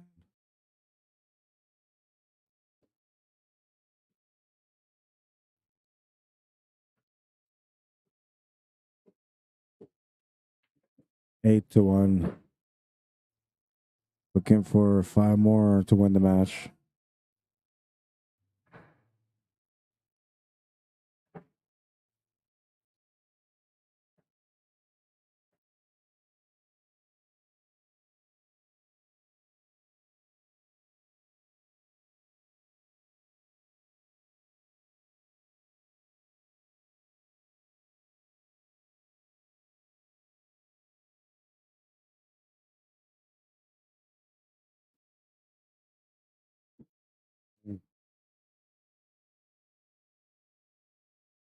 I can't shoot. I just can't break.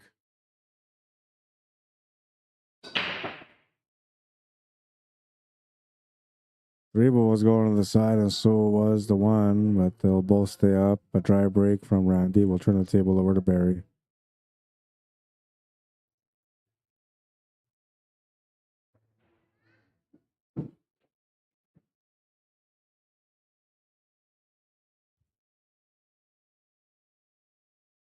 Hooked himself here on the 2 ball.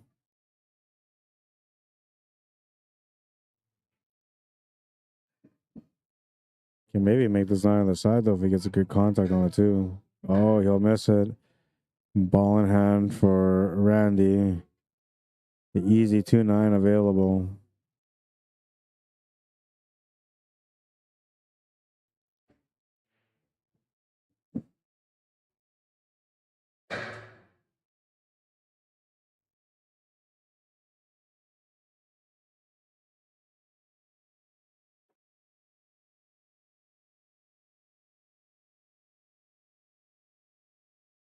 Makes the 9. 9 to 1.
Made the 7 off the break, but he's tied on the 1. Push shot coming up here.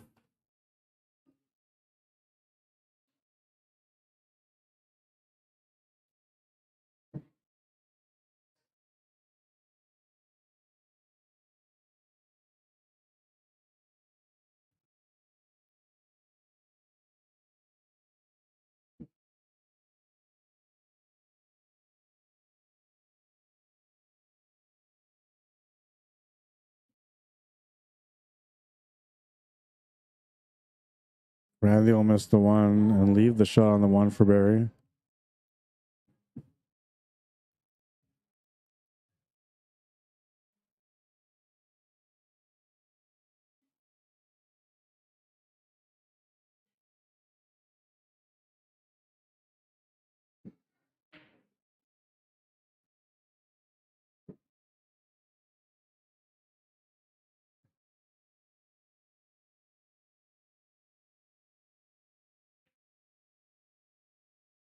Almost made the bank on the 2.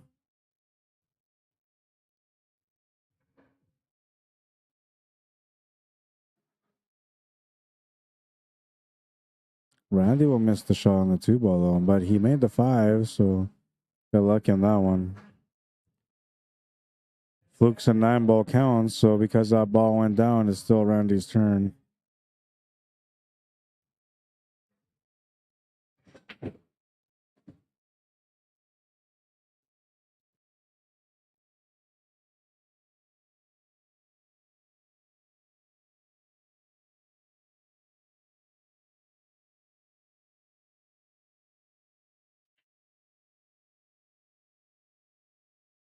Scratch from Randy will turn the table over to Barry. He'll have a chance to get up into the game here now.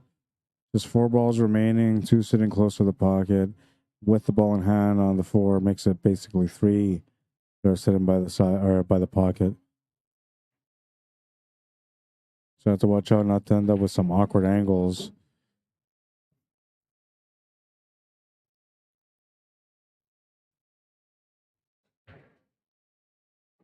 That's going to be perfect for him.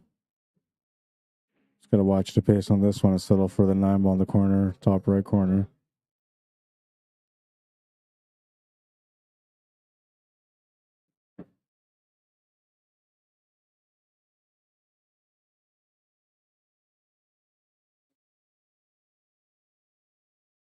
Makes the 9, 2 to 9.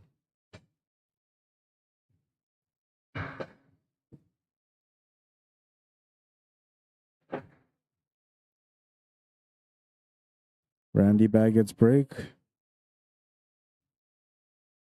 He's looking for 4 wins to win the match. Barry's looking for 3.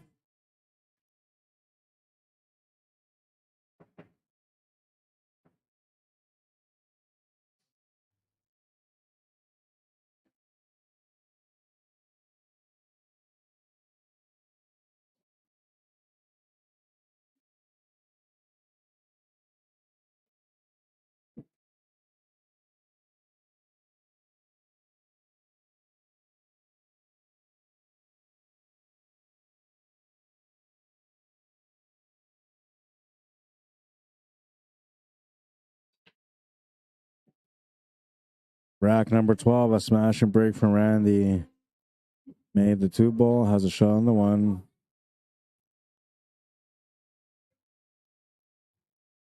Three ball is an interesting option because you could go for the 3-9 combo.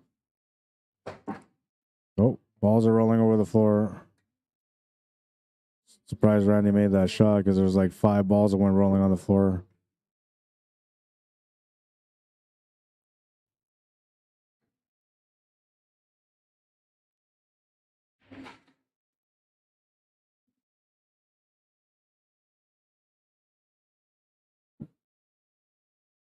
Goes for the 9 and he makes it. 10 to 2.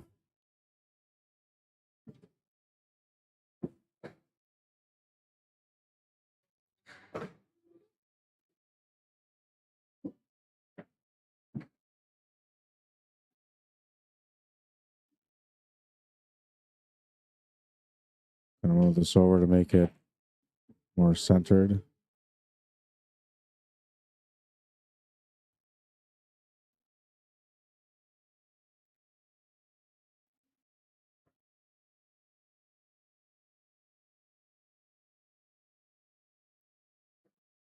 Ten to 2. Randy's got an 8-game lead.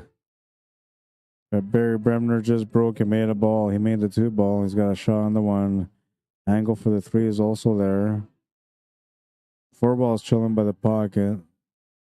He's got a little bit of extra work to do, but he's not too bad. Oh, he's going to shoot the wrong ball, though. Oh, he's pushing. He's shooting the wrong ball.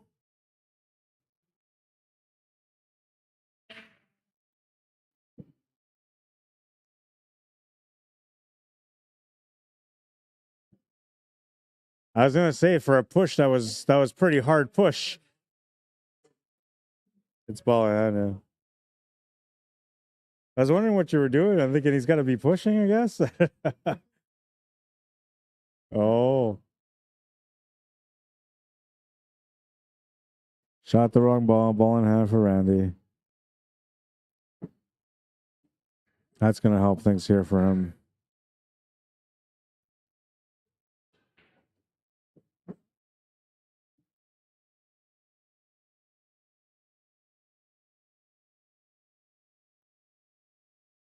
Yeah.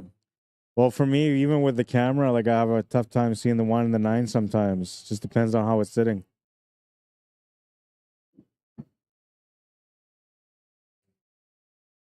That's right.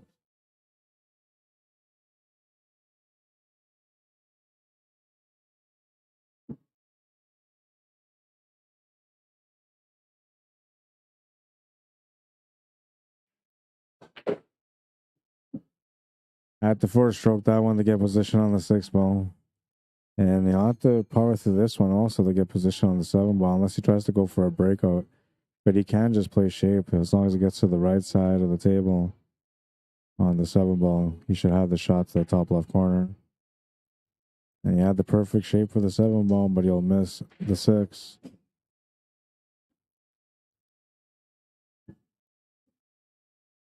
And my tripod just got kicked again.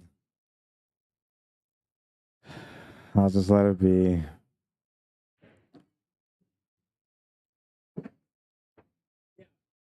Oh, you'll get within range for the 7 ball anyway.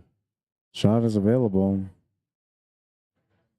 Gotta let the cue ball through on this one, though. Can't play this soft. Makes a shot on the 7. You have a long shot on the 8 ball. Bit of a tester. Looks like a split on the 9 here, too.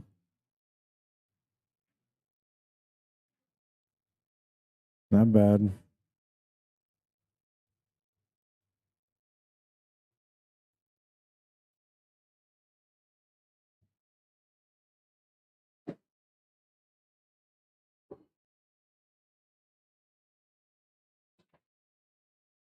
Beautiful bank by Randy.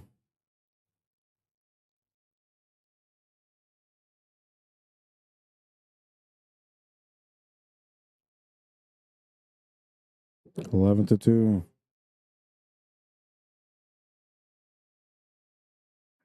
11. Nice bank there on the 8.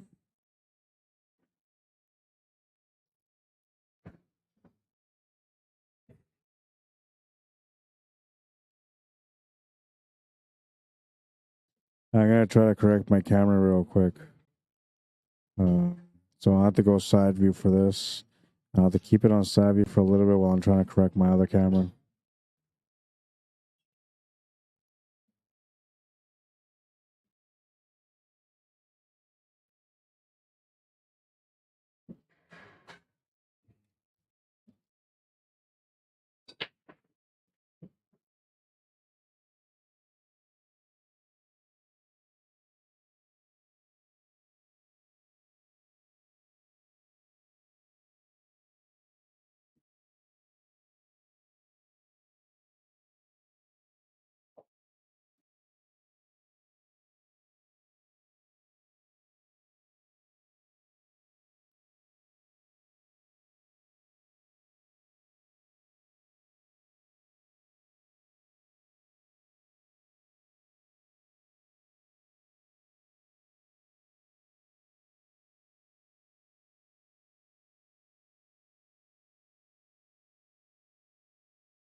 and puts him on 2.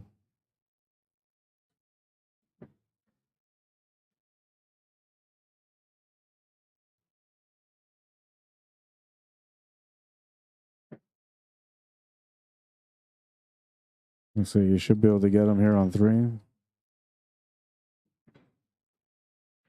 Oh, but Barry will hit the 1 ball. He'll escape.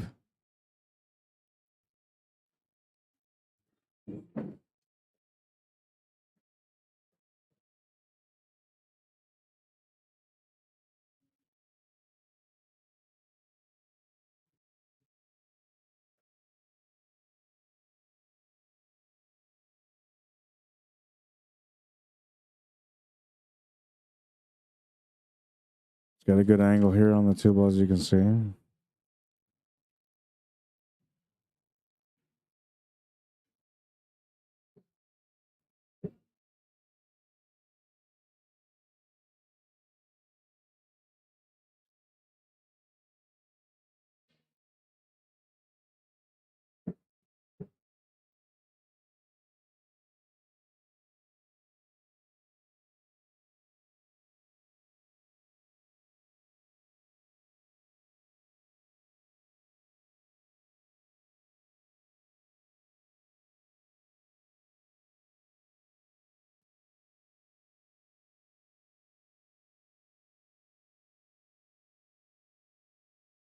Looking good to get on the hill here.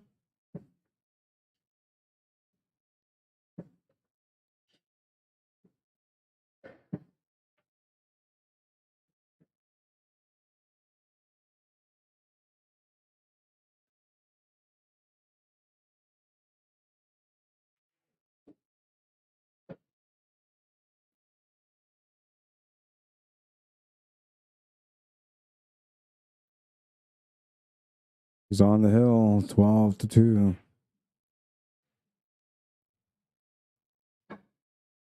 And it'll be Barry Bremner breaking next.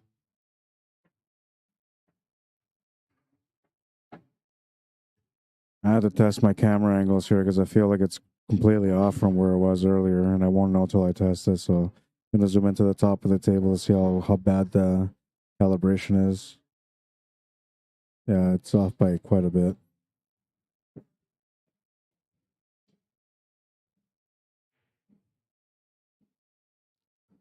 I'll have to make an adjustment in a little bit.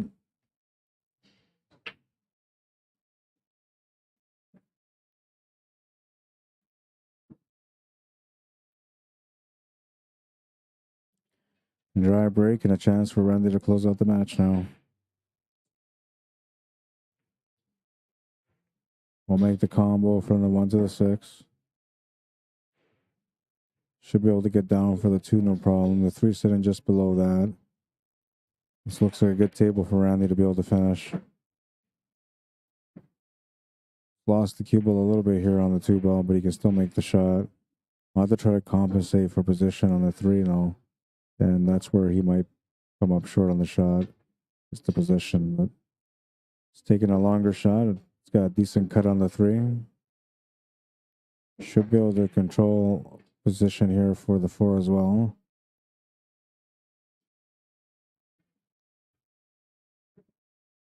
A little kiss into the 4. Didn't do much, but it slowed down the cue ball enough to give him the shot on the 4 to the corner. Nice draw below the 5. Now he's got to do a check off the rail here for the 7 ball. Get below it.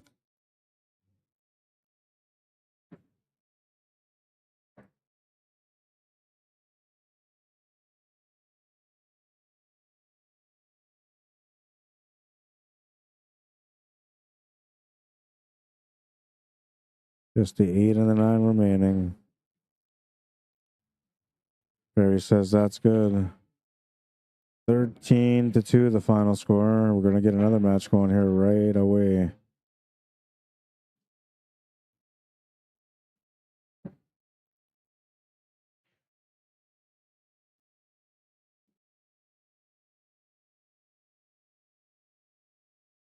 And we'll have Barry Bremner and Ron Shusky playing next. Barry, you're playing against Ron. Yeah.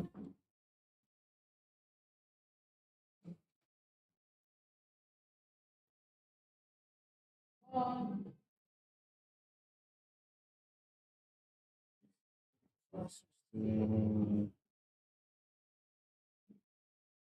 10-4. No, sorry, 9-5. He goes to 9, you go to 5. You're waiting for the loser of that table over there. As soon as they're done, though, you can play. You should what? Yeah. But you know the problem was that like he wasn't playing good yet, right? And then he got 2 racks in a row that he ran out, and that warmed him up. And after that, he was able to play better. And then there was a, you know what surprised me was the decision you made for the shape on the 7, because I thought you would just play it, you would play through to make the 7 in the top corner, or to make the 7 past the 8 ball in the side pocket on the last rack. But then instead you played hard shape on the 7, and then you made the nice cut on the 7 ball. You had the similar shot on the 8 ball, and then you missed the 8 ball, and then Randy won. But that's why, like, I thought you would have just played forward there just a little bit, take the longer shot on the 7 to the corner, and then you had the 8 ball to the side and the 9 ball right there. All you had to do was make one long hard shot. Yeah, you'll see.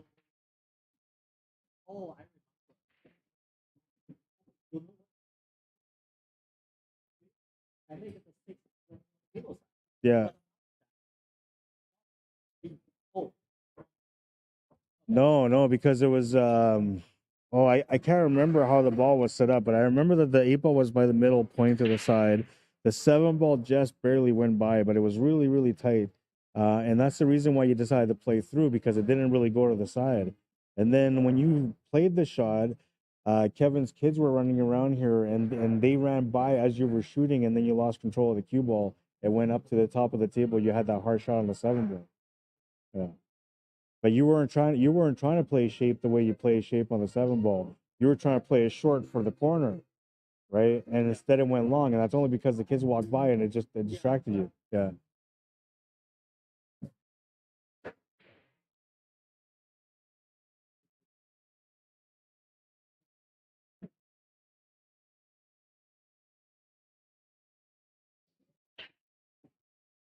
Just getting the scoreboard set up for you guys here now.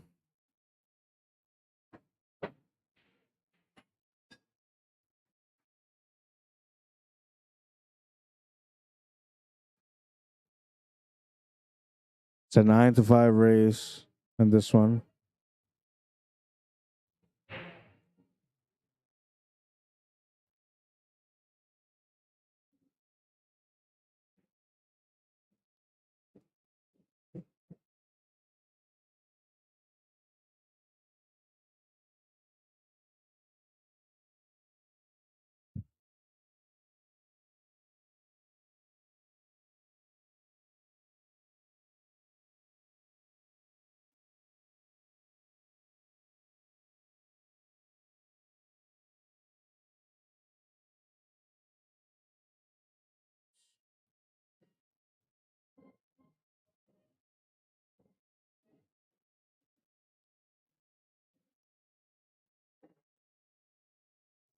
Why didn't it work?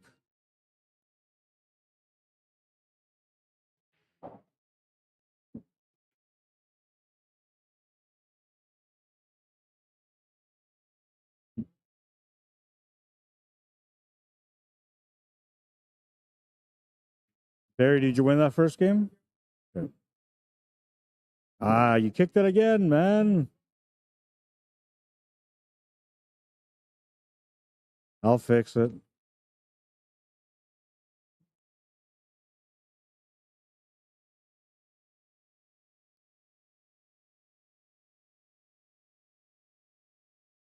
I thought the setup that I had here today would be so much better for people not kicking the tripod, but so far it's been kicked twice so far. I got to keep it on this view once again so I can change the setting on the camera over there. If I sound a little frustrated, it's because I am. It's annoying having to get up and go and deal with the camera and trying to set it all up when it's already took me like a half hour to get it set up the first time around.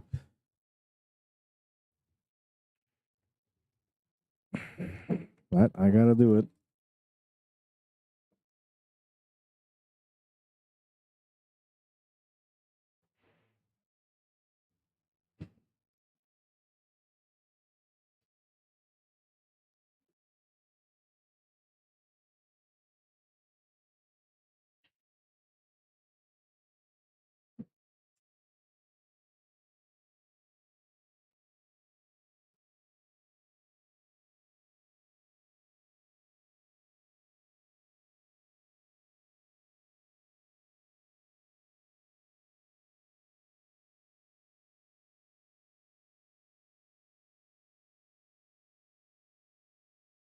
It's actually much better now that I've recalibrated it.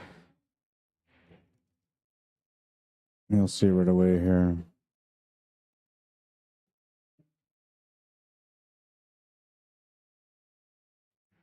Yeah, much better.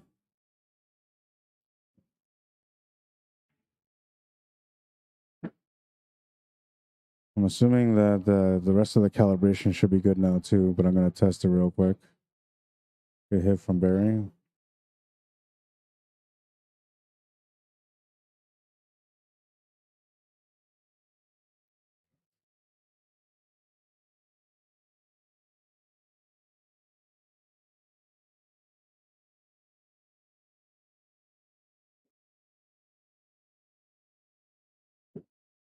Yeah, that's better now.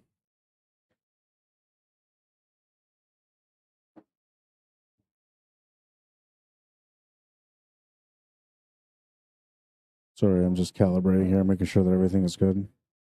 1-all.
When I got this way too close, I gotta fix this again.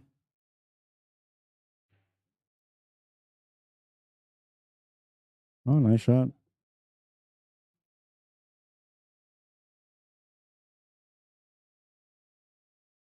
No real shot here on the 3-ball though.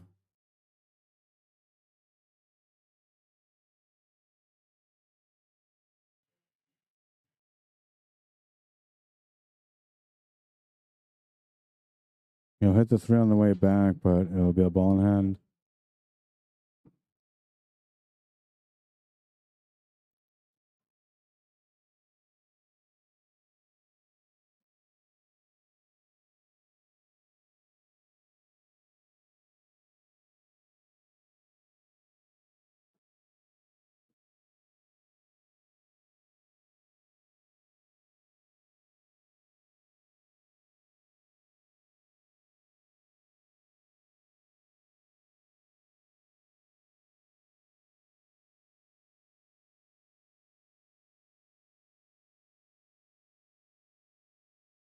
Went for the bank on the 9 and will miss it and leave it over the pocket. Bear will have a chance to take a lead in this match.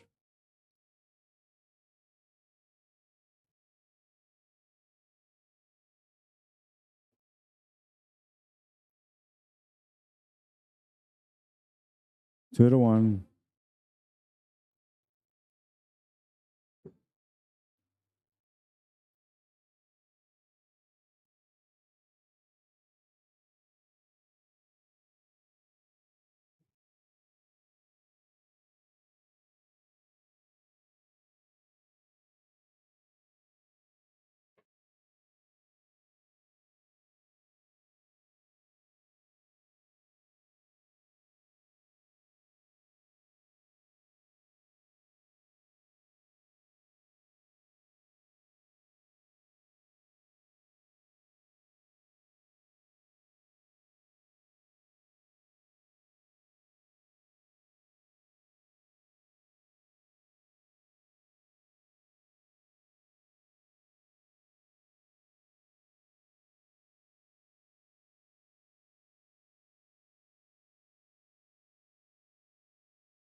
Well, 7 will bounce off the horn and stay up.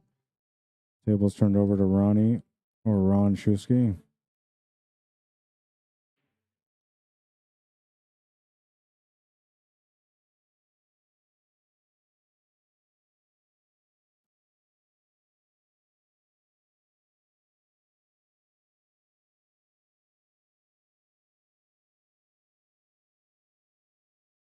Almost like a quick reset of the table on those 2 turns.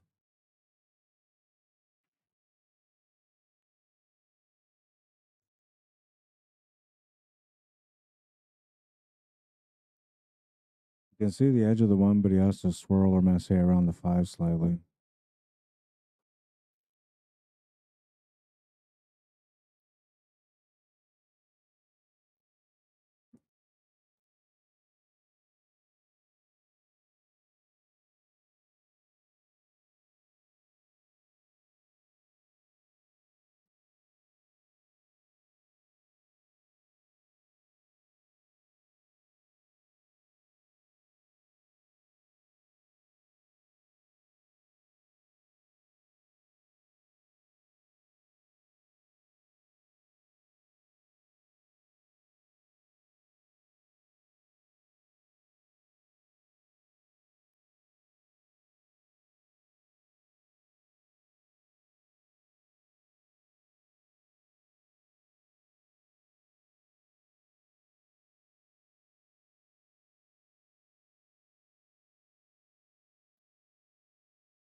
Oh, the 5 will hit the rail. Saving himself on that one. It could have been a ball in hand.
Oh, that's going in. Oh, no, it's not going to go in.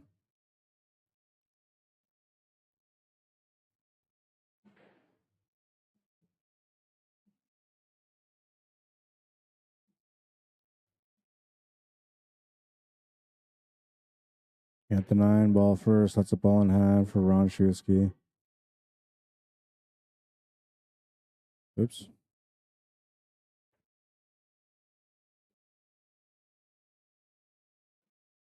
Decided not to take the ball in hand. Felt like he didn't need it.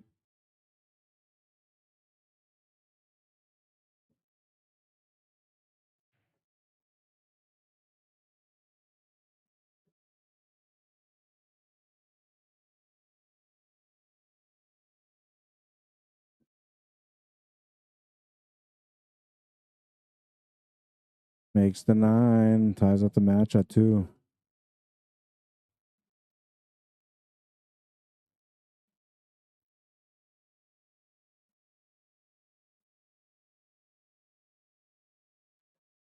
Jessica Adams, welcome to the stream. Daniel Reese, Samantha Jane, Baby Che, welcome. Louis Fazekas, Paul McKinnon, Andre Nolette, welcome guys. Joe Cave, how you doing? Nick Romaniak, Michael Ross. Hope everybody's having a good weekend so far.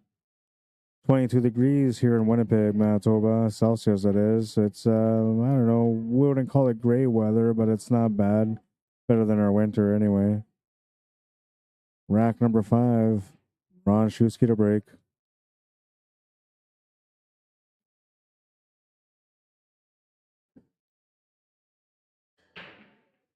Smashed it, made the 4 ball off the break. We'll have somewhat of a shot on the 1. You'll have options on the 1 ball anyway.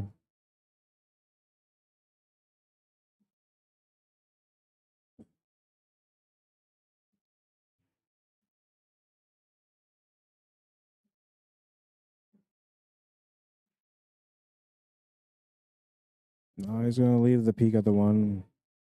Had the right idea, though, for the safety.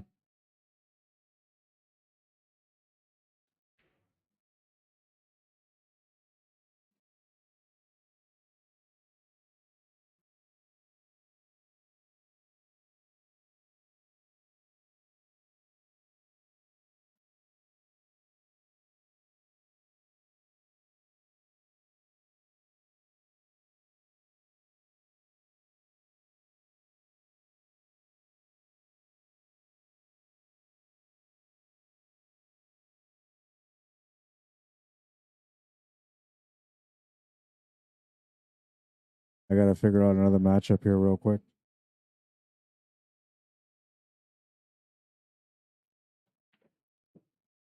476 618. I'll be right back.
Sorry, I have to go find a player, and then I got caught up in conversation. 4-4, I'm told, is the score.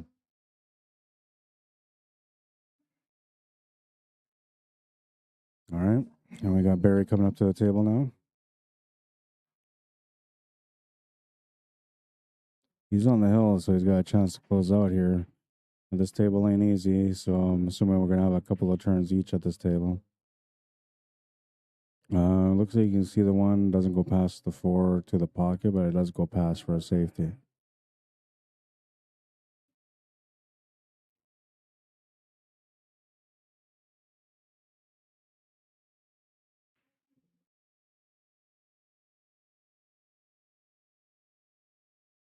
It's a pretty good leave here on the 1 ball.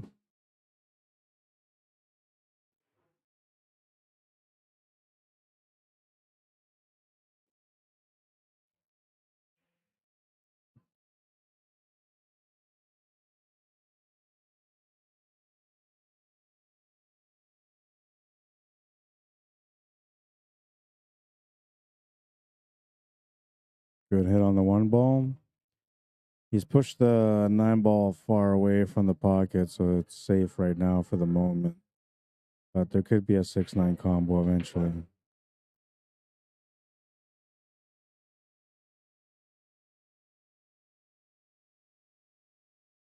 He's got to watch out here not to end up getting a bad line for the 3 ball. He might end up running into a 4. Oh, it's not bad. Especially because I think maybe there's a possibility of a 4 or a 3-9 combo. Don't think I would go for it here, and he might. Oh, he went for the 3 straight to the pocket instead. And now he's pushed that 9 over, so there's no worry about the 9 ball anymore. Now you gotta go to the last ball here, pretty much. There's no combo available.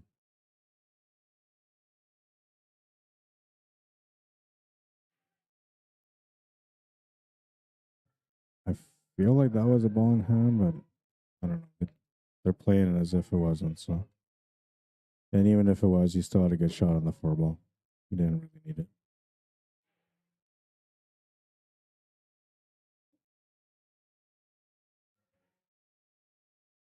It's the rail first with the 5 ball, so it's not going to go in.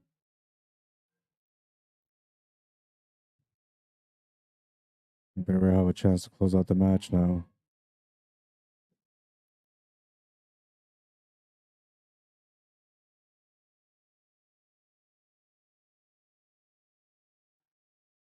Makes 6. We'll have the shot on the 7 ball as well.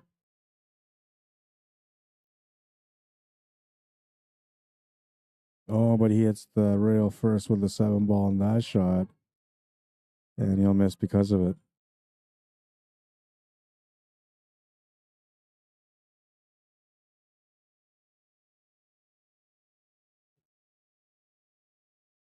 Yeah, I do. Oops.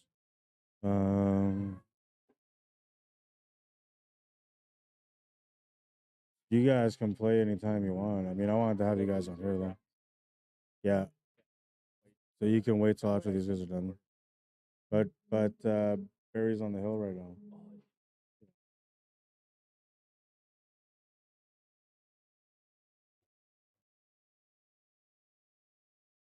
All the other matches going already.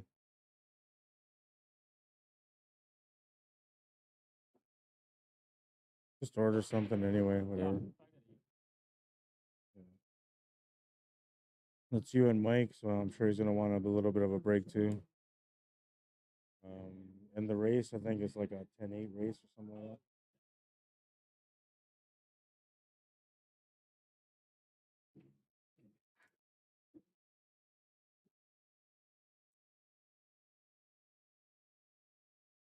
Yeah, bad spot to be in. Bad, man. He's starting to get like 4, even 5 shots in a row right now.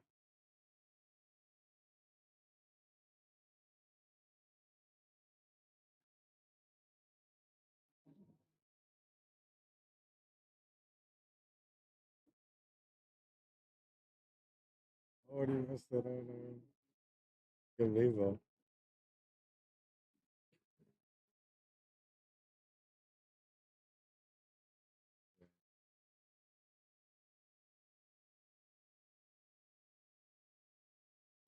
Tightened up there for the shot on the 9 ball. It was for the win. Ron will make the 9, and watch out for the cue ball. Oh, just stays up. 5-4.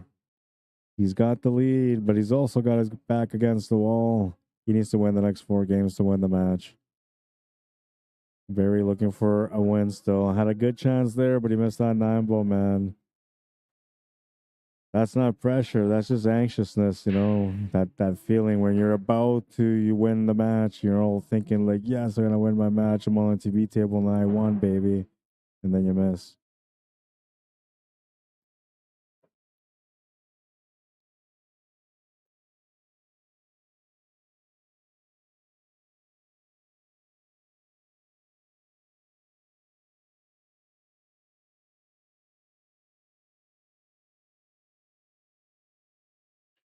Barry Bremner breaking for the match. He's been improving in his game lately, you know. I watched him, you know, from where he was playing before to where he's been playing now, and now how he's been playing lately. He's been improving quite a bit. The Fargo Fairmatch system gives him a great opportunity to be able to win every match that he plays in, so he feels like it's a fair matchup. He can play with confidence, and I don't know, it seems to be helping his game somewhat. Was able to eliminate Randy Baggett from the tournament on Thursday. Took Randy's lunch money. Randy says like people just calling me and message me all day like, how did you lose to Barry? But Barry's been playing good, like I said. You know, he has those moments. You know, it's not consistent, so it's not like he comes up to every table and he runs 5-6 balls every table. But when he gets going, he can run 5-6 balls at a time, and that's dangerous in 9 ball or 10 ball. In 8 ball, you know, you still have to find a couple more shots before you get the finish. So there's still a little bit of a chance you're going to come back. But in 9 ball, there's a good chance that you're not. Sometimes all you need to do is make 3 or 4 shots to win the game, right?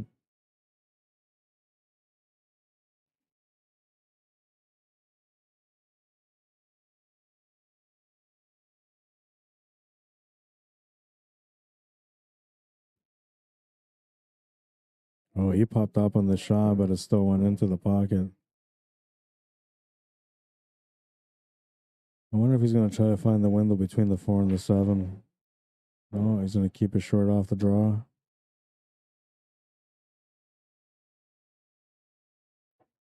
Want to play off 2 rails here, almost 3. Oh, he'll miss it. Turns the table over to Barry.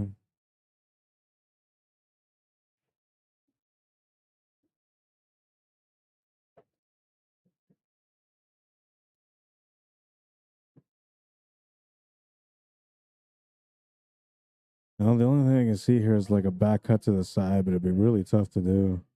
He's going to play a safety. It's a smart choice. He might have left him enough for the bank side. If not, then Ronnie can still play safety here off the top of the 4. That's what he's done. Not a bad leave. 5 balls tied up too, so it's gonna guarantee another opportunity at this table. Oh man, and that was weird. A couple of weird things happened today, man. I'm gonna have to go back, and I should have saved that one too. But that was a weird one because he split he split the 4 off the cue ball to make the 4 at the top left corner, only to kick the cue ball in the other corner.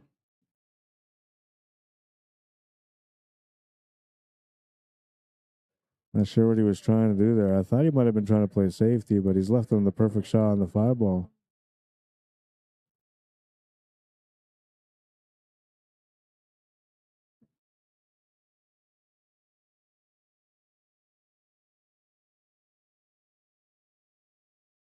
I don't think he got far enough. Or maybe he did. He's aiming like he's got it.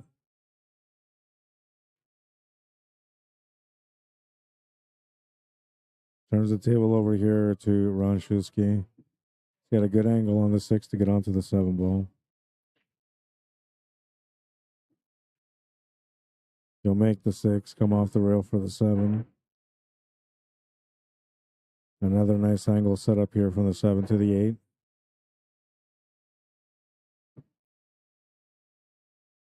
Smart to play through off the rail instead of playing it soft. Could have got a bit better on this though, but it's not too bad. He can still draw a backup table here for the 9 ball. He can also come off the cushion slightly, but he would have to force the shot a bit more, making the shot missable.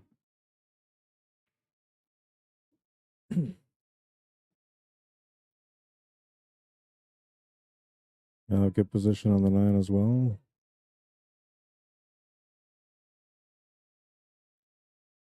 We'll make the 9, 6-4.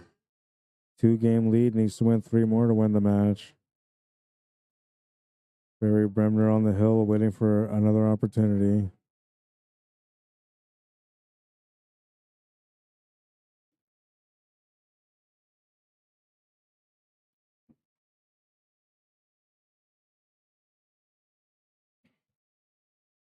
Nine. You go to the top of the table. It's 6-4. He goes to 9. You go to 5. So you need 3 more.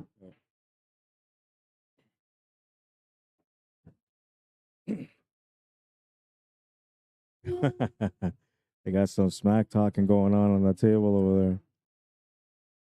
And said, I need 3 more. Then Barry saying, it won't matter if I win 1 game anyway, he says.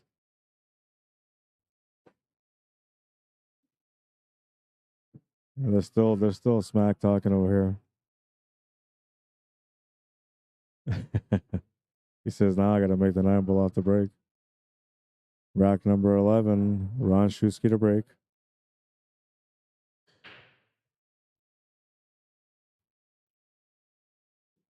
Oh, he made a ball anyway. And I don't know, he could take a swing at the 9 here if you wanted to. I mean, the 1 doesn't really have a pocket. But if you hit this, you can't hit this soft. You got to hit it with some pace. You don't want to leave the 9 ball over the pocket.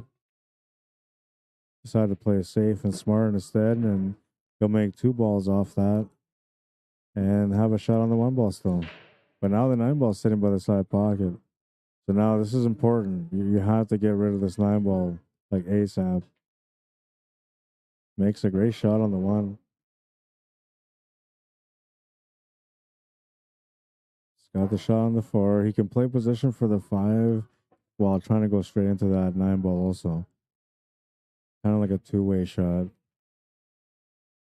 He's going to just play shape for the 5 ball. I would have been tempted to go for the kick on the 9 ball there while making the 4.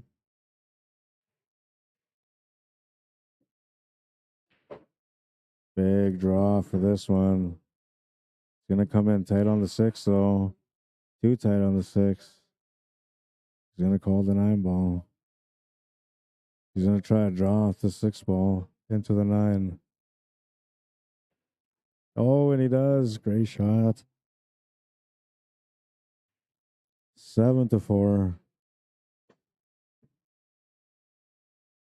2 more for the win.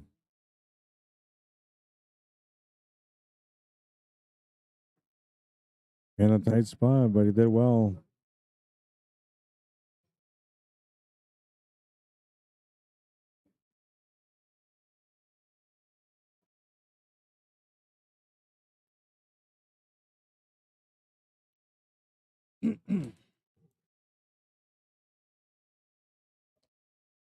We're going to have the A-side final coming up next. It'll be Randy Baggett against Mike Vatour.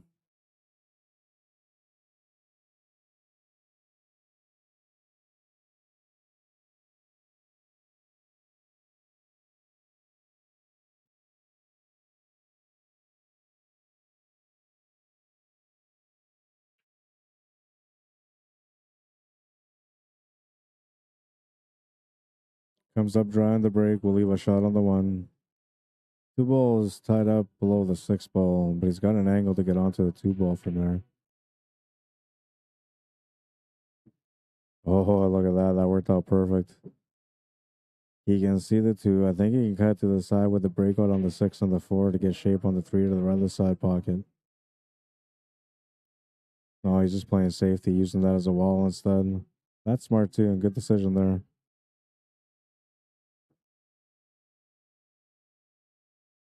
I might have tried to just make the shot and split it up, but him playing the safety was smart because he's left them tied up. Barry will just try to kind of open up the table a bit more just to kind of force them to play it out instead of trying to play the 3 foul.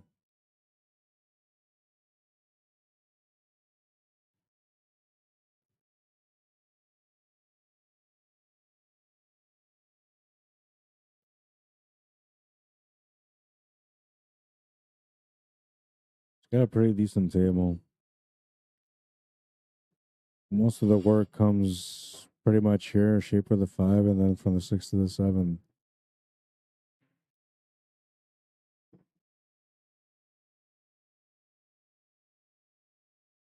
Just a little bit of angle on the 5, enough to be able to get straight on the 6 ball. You want some angle on it though for the 7. And you'll get that perfect angle.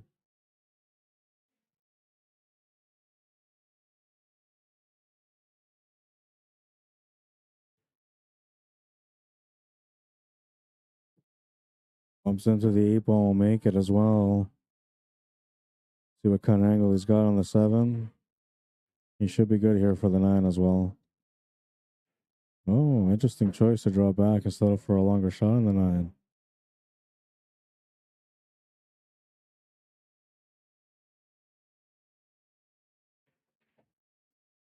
Oh, and he made it. 8-4. He's on the hill. A hill matchup comes down to the last rack. Not bad. Pretty good matchup, I'd say, so far.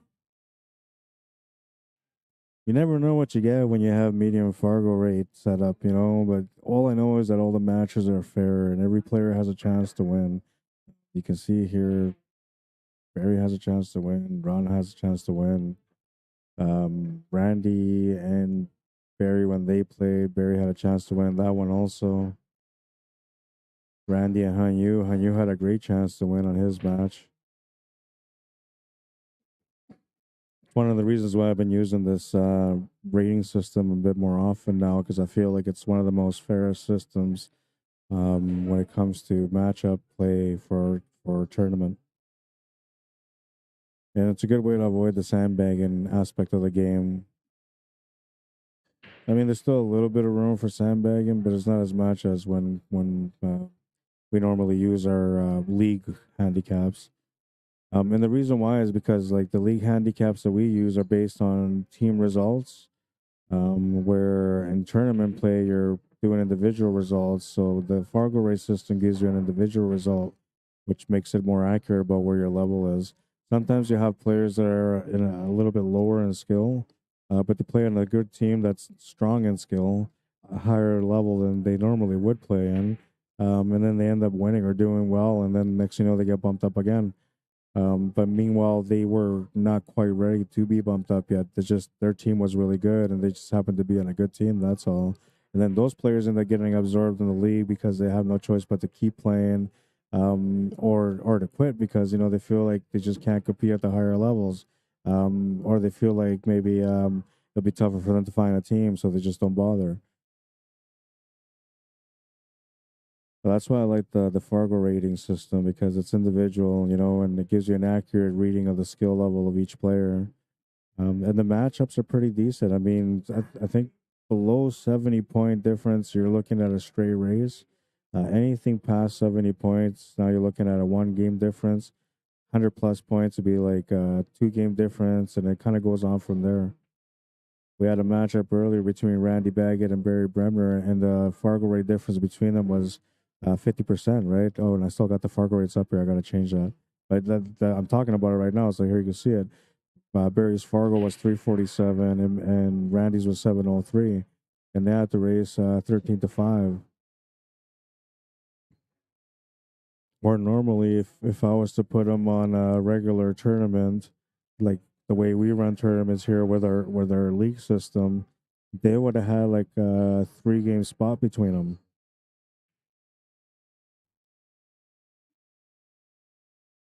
It's gonna be a bit late here, but I'm gonna still put up the Fargo rate.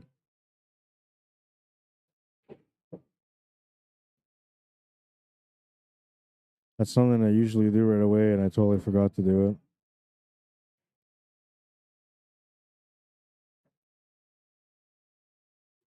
Hey, how's it going, man? Huh? I'm on the air now. Yeah. Oh, okay. Yeah, yeah. Yeah, I know Mark Ross. Yeah. That's your family you're playing with? Oh, yeah. Okay. Cool, man.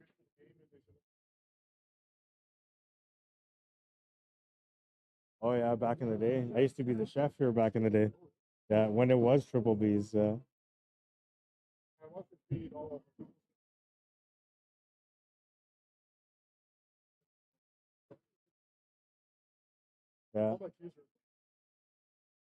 Oh, yeah. Okay.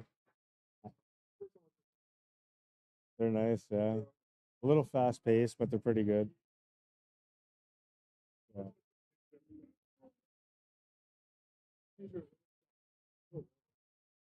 Yeah. Well, and they play true. That's the best part of it, right? Like they don't have funny rolls or dead rails. And the only thing with these tables is you can't play like a hard paced game. You have to play kind of soft to medium stroke everything, right? Just to have good control, right? And I think it allows like for the players that are good players, it allows them to be accurate and have more control versus playing like, on a valley table where you have to force the cue ball more because you don't know what you're playing with when it comes to the rail or the cloth. Right? I went and played in the States in the ACS tournament on the Valley tables. And they had like brand new rails and brand new cloths, and they were super fast, like way faster than this. But then like 3, 4 days later, it started settling in, and now like slower speed. The rails were still fast, but the cloths were slow. So like you get like big bounces, and it would die slowly, right? Like it was hard to adjust the whole time. But when you play on a diamond or you play on a predator, usually they're consistent. They're usually taken care of really well, and they won't like you won't see a diamond with different cloth than any other diamond unless it's a privately owned table, right? And same thing with a predator. But with a valley table, like I think it just comes down to the owner what they can afford, what they put for a cloth, right?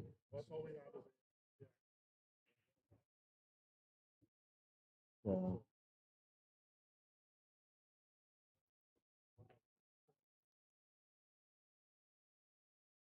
yeah. Oh yeah,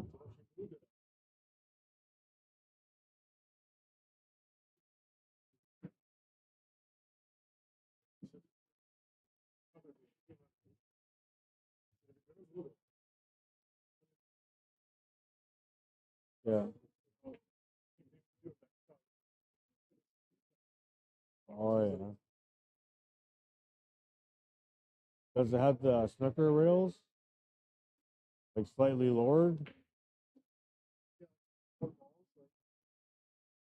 Oh okay. Yeah, yeah, yeah. So it's got the snooker cut pockets. Oh yeah, okay. Yeah, yeah. That's cool.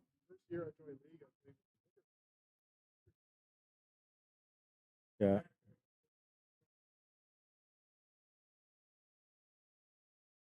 yeah.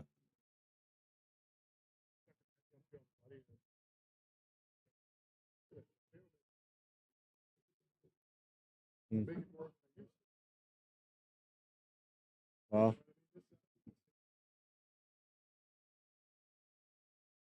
yeah. Well, and that one over there on Henderson shut down now. They had two of them before. That one's closed. We'll see.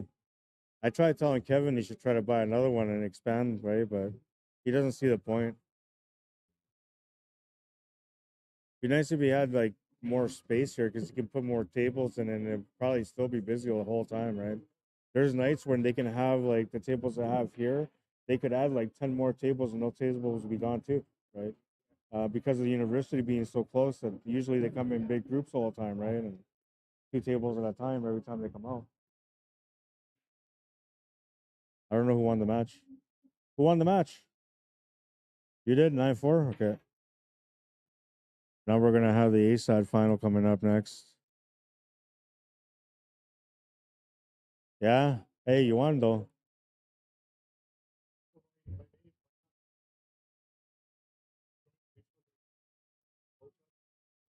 Oh,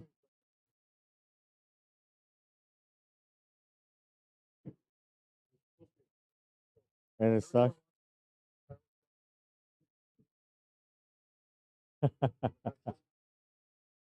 And it's been more. Okay.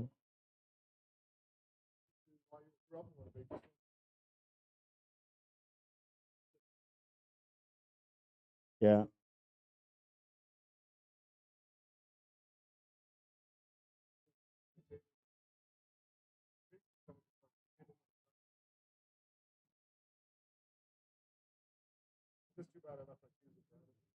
Yeah, you know, I was gonna come out with my cues today too, and I left them at home. I was like, no, because I'm recovering from back issues. And I can't, like, I can shoot, but I can't break because it just hurts, right? Huh? Yeah, I got it. 994. Yeah. But yeah, and then like I was gonna go back home just to go pick them up. It's about a half-hour drive, so I was gonna go, but I didn't do it. Randy Baggett. Yeah,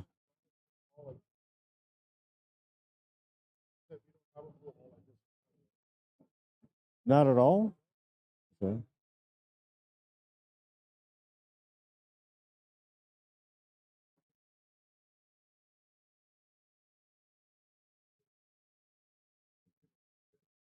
Yeah, I'm surprised nobody has. I mean, if there's enough pool players there to have one, right?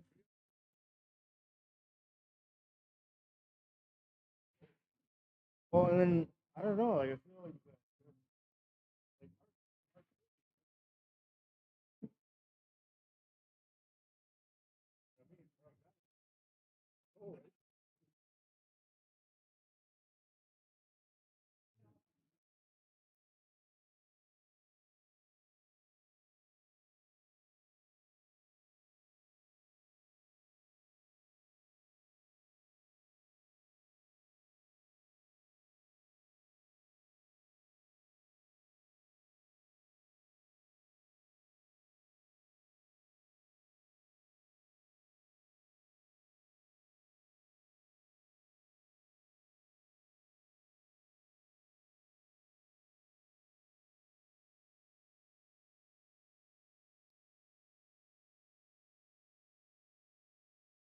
I think you guys go 10-8, Randy. Uh,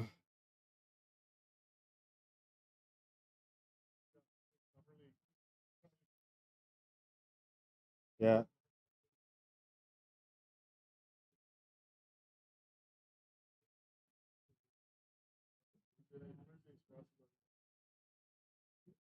yeah,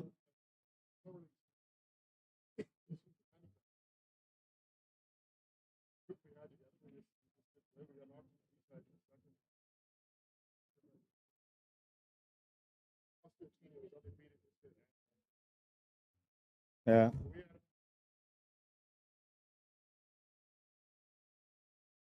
Were they the visiting team? But on the sheet, were they the home team or the visiting team? Oh, okay.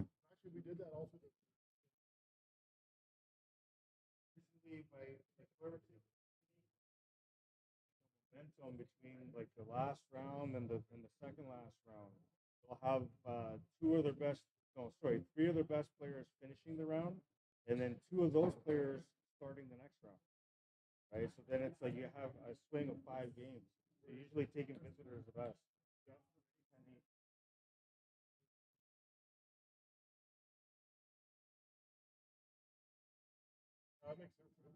Yeah.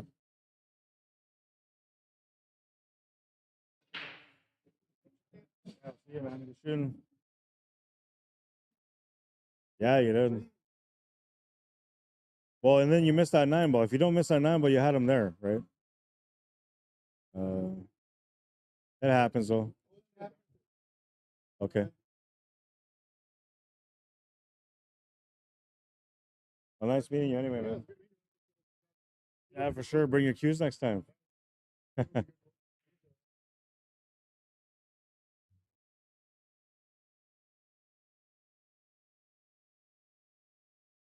Gotta change the Fargo rates here too.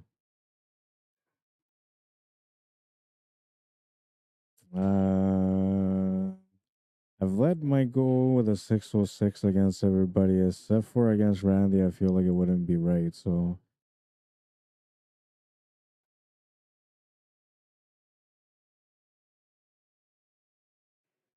all right. So Randy's a 703.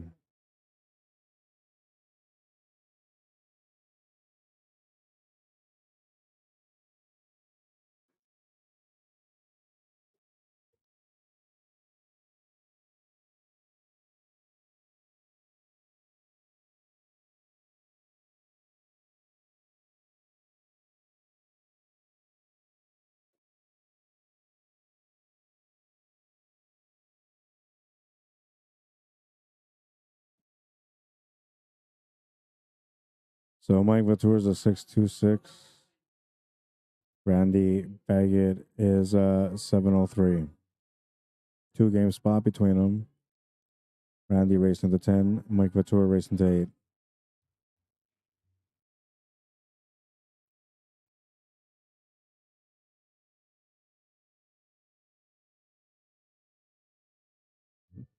You can play now, yeah.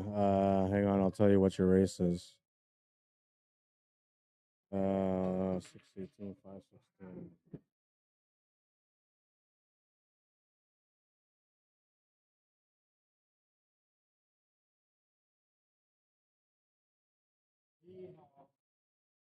Eight, 6.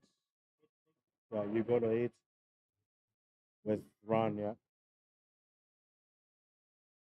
I'll tell him.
Got a big bounce there. That worked out pretty sweet for him.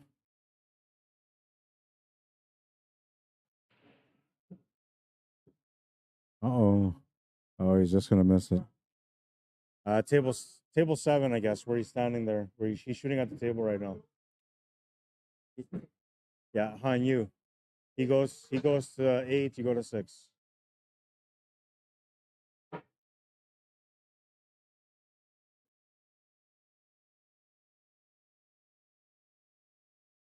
Oh no, my camera got moved again. I don't know if it was you, but somebody moved it. I just looked at the screen and I realized it was all moved.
Missed the 2 ball.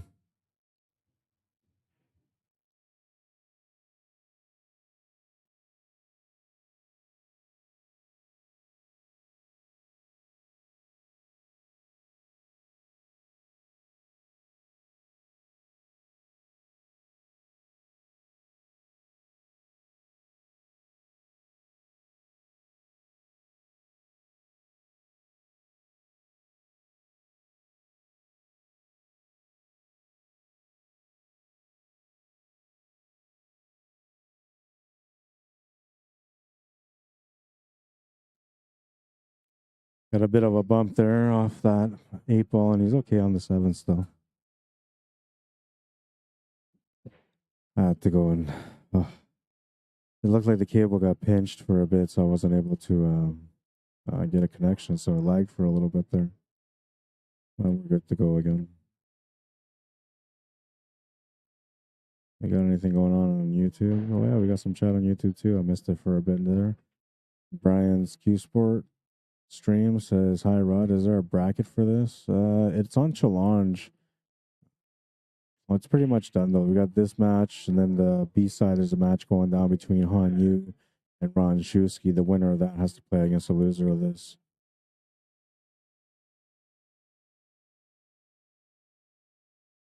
Anyone chat in here? Anyone in chat here know if there's a bracket? No, there wasn't. Sorry, man. What's up, Decky? How you doing? Said happy Saturday, buddy. Yeah, it's a great Saturday so far.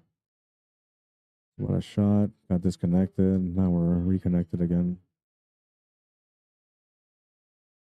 Sorry, guys. Usually I bring up my YouTube chat so then I can see what's going on with YouTube as well, but I didn't bring it up because it was kind of quiet at the beginning.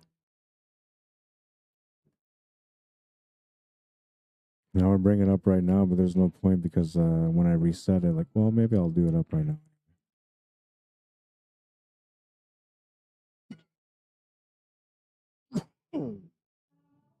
Hmm.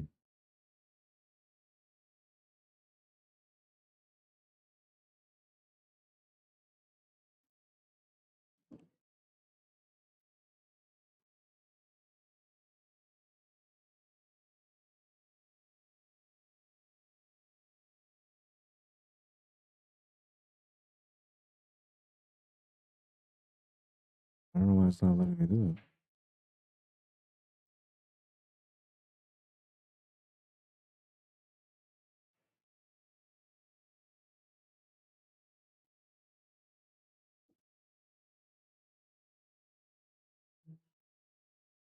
Yeah, I don't know. Let me do it.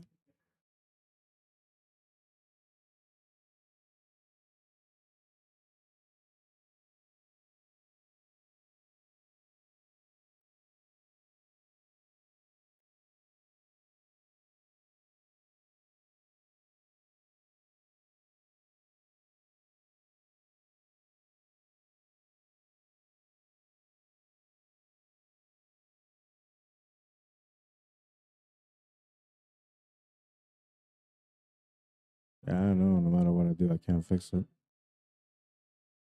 Oh well, I'll have to just go switch back and forth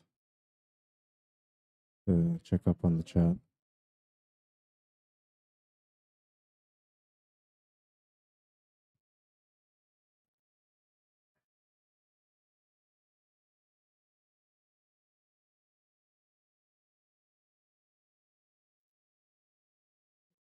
Nice shot on the 7 ball.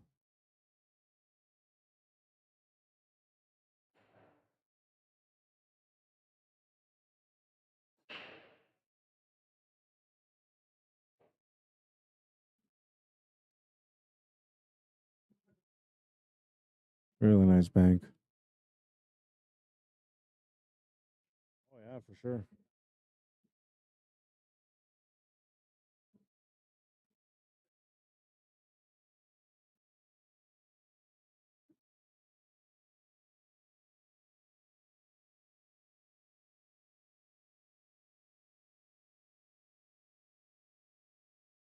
Makes the 8. We'll have the shot on the 9 as well.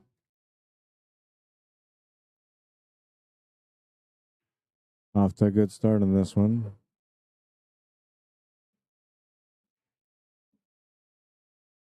1-0.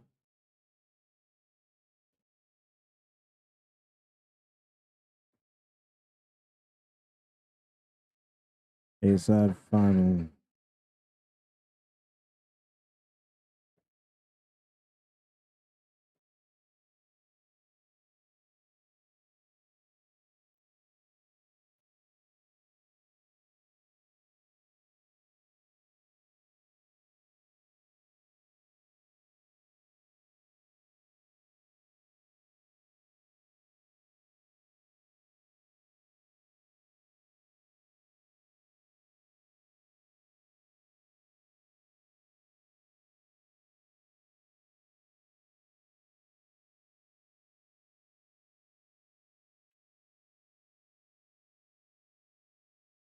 Ooh, Namble's gonna sit by the pocket.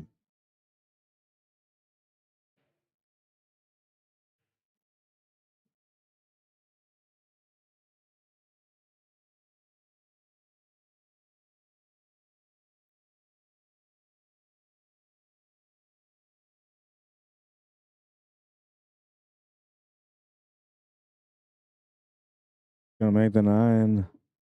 Ties it up at 1. Oh, it's 2-1. I missed that first game, I guess. 2-1. Randy's in the lead.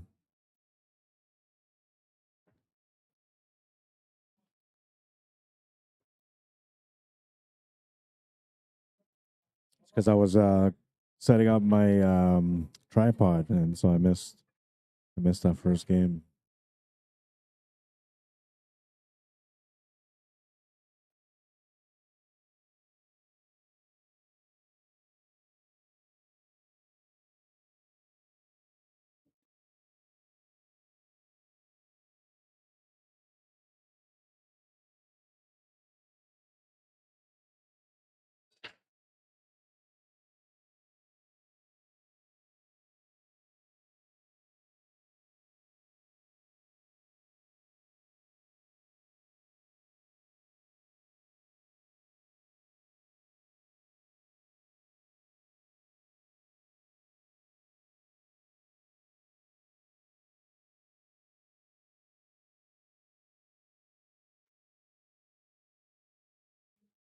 Good jump on the 1 ball. Nothing goes in though, so he turns the table over to Mike. He'll have a 1-7 combo or a safety option.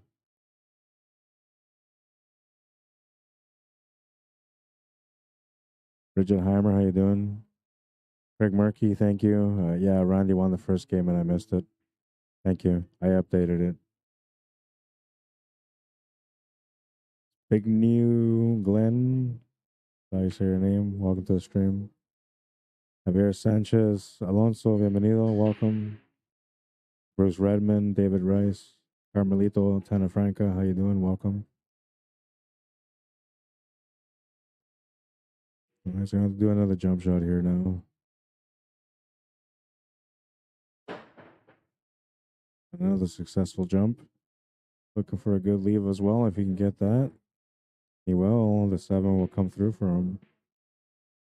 Or I guess the cue ball came through for him because the cue ball landed perfectly behind the 7.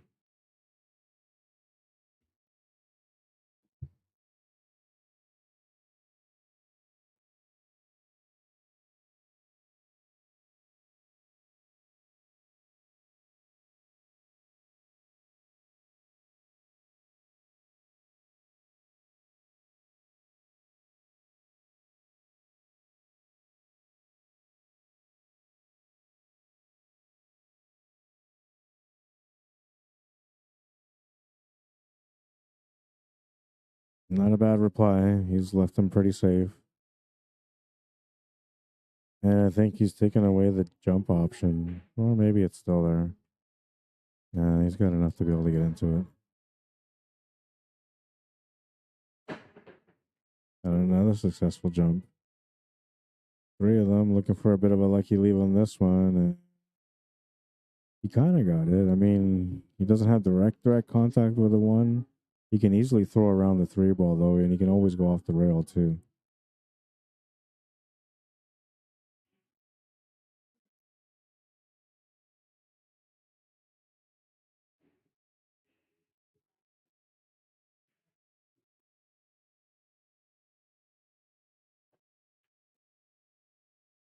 Makes the one.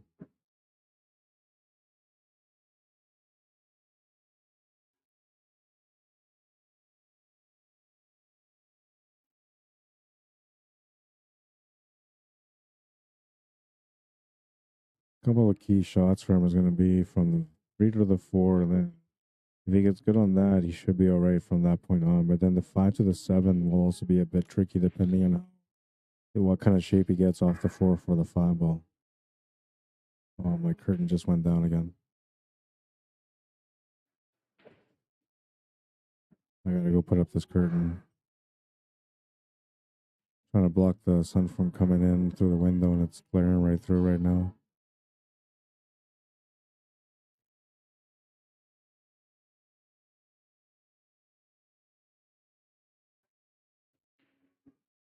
Makes the 4. The shot on the 5, maybe. No, he's gonna roll up right up against the 7 ball. Some bad luck on that one. I'm gonna go and fix this curtain real quick. What's up, Clinton Holmes? How you doing, man? Wilmar Calero. Bienvenido, welcome.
Uh, 3-1.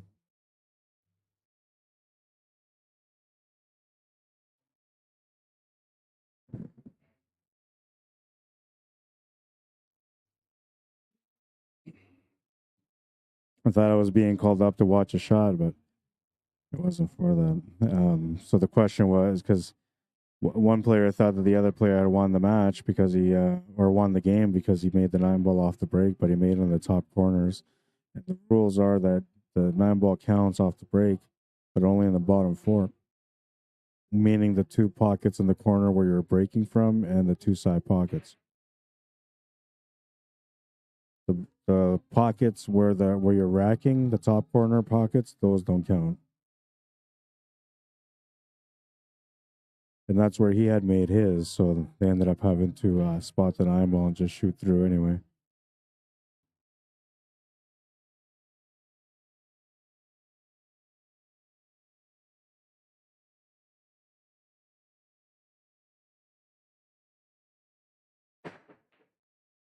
Really nice jump. Deserved a bit of a reward there for it, but he got no reward. A very nice jump.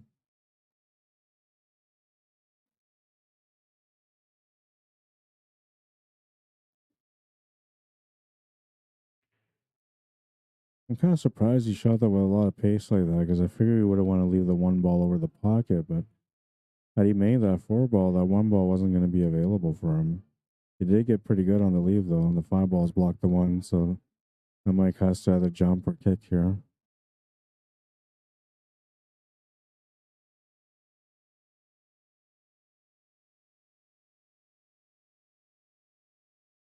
You don't want to give a ball in hand in this situation because the 1-9 is available after that. I think if anything here, you're just trying to bank this out. Kick will be okay too. Gotta make sure you hit it. Grabbing the jumper.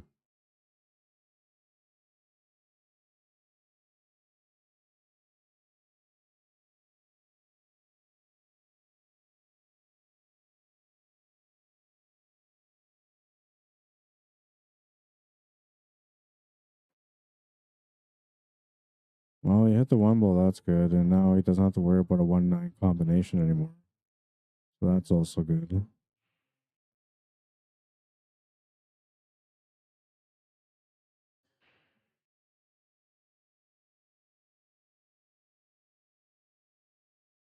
Supposed to use the 7 and 6 as blockers, but he's overran the cue ball.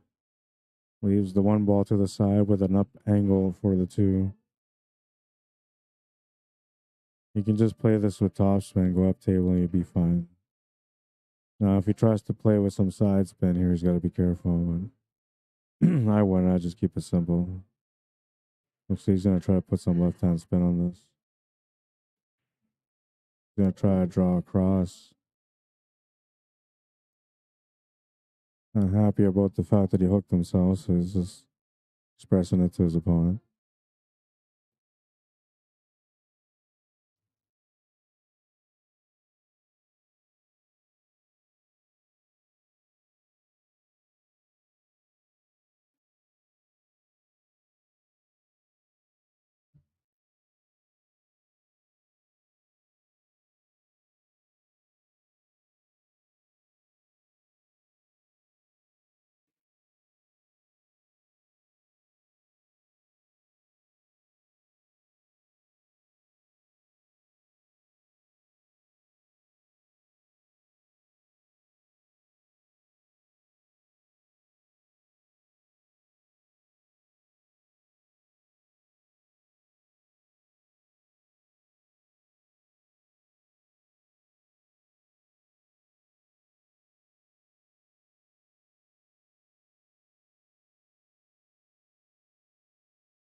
I missed the shot because I was trying to figure out what happened to the cashier for the payouts.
Oh, yes, that's right. Okay. I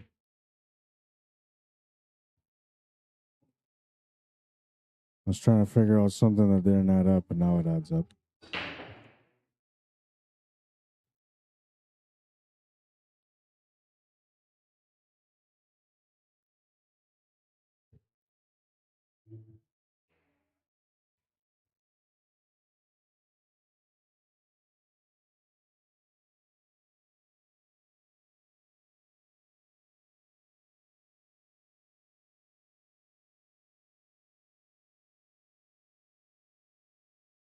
And because I was doing that at the moment, I missed the shot that Randy did. I have no idea what kind of a shot it was, but Mike was praising him for the shot, so it must have been a really nice one.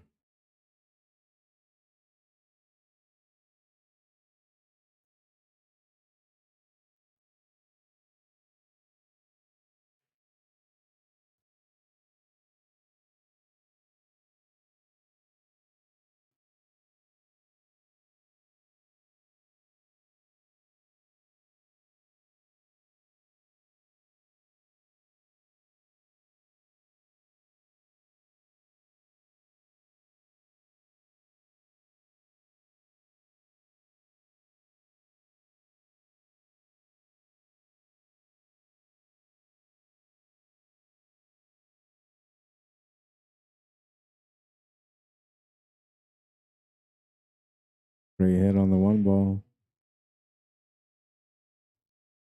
Gonna leave the shot for Randy. That was a great hit.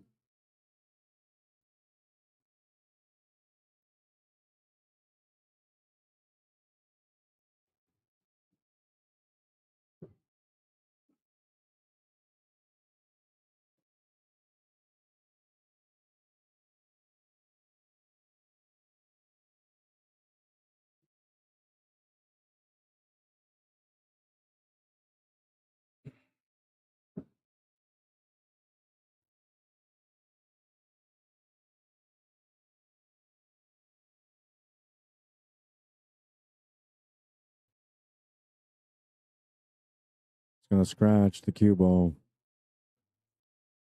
Ball in hand for Mike Vatour.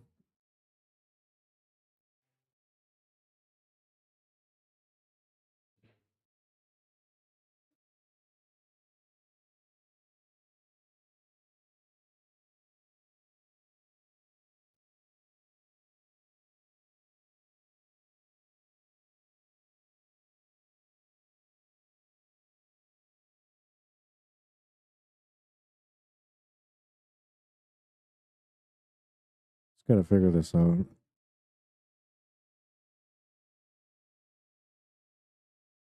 What makes this hard on this table is the fact that the 7 and the 8 ball are on that side of the table, which is where you would like to hit to be able to go up for the 5. That's why he's looking at the option of playing a safety here.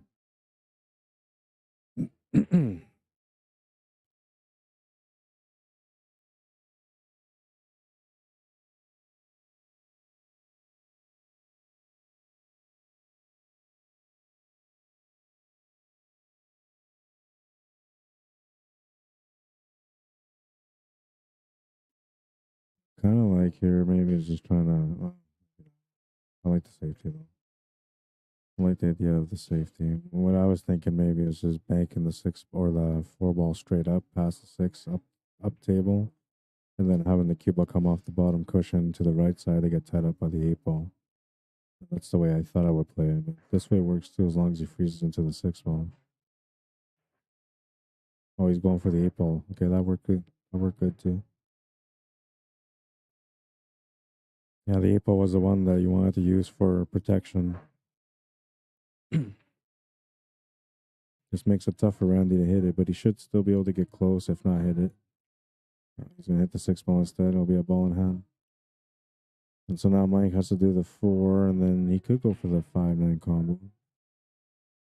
He could go for the 4-9 combo, technically. I think it might be better than the 5-9 combo.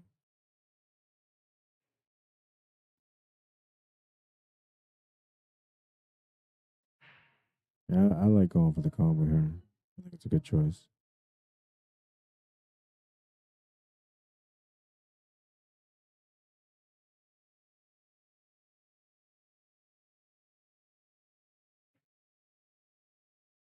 Oh no, and he missed it, and he's left the 9 available.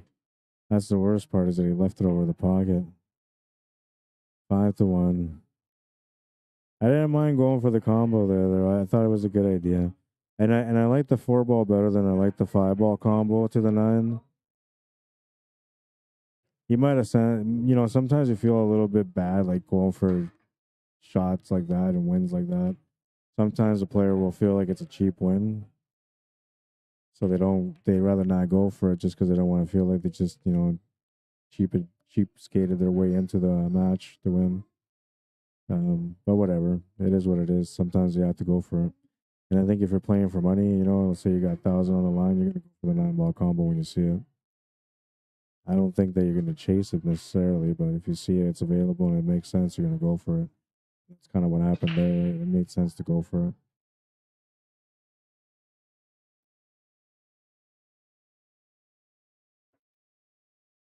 We'll come up dry on the break here, and we'll leave a shot on the one for Randy. I'm thinking he's gonna take it on and maybe use that angle on the one to be able to break out the 4 and 8. And maybe use it also to be able to get into that 6 and 9 instead. You can also bank it out, play safe from here, which wouldn't be too bad of an idea.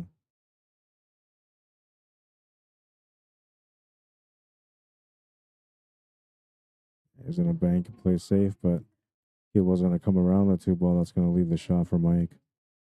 Now, I don't know if it goes past the 7 to the side or not, but we can see it anyway. From this angle, it looks like it doesn't.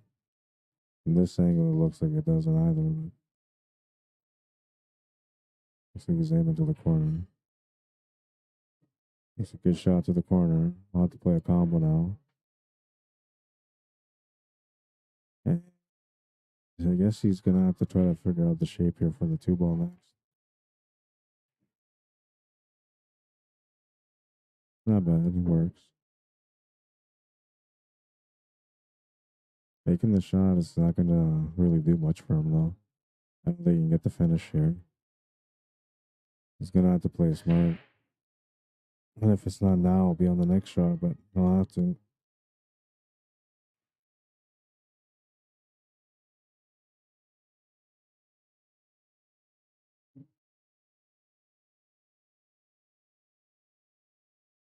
Comes up short on the 2 ball.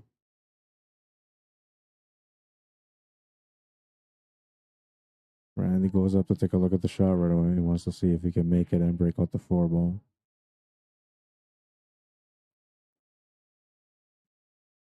He was able to, and he did. Now he's got a 4-8 combo available.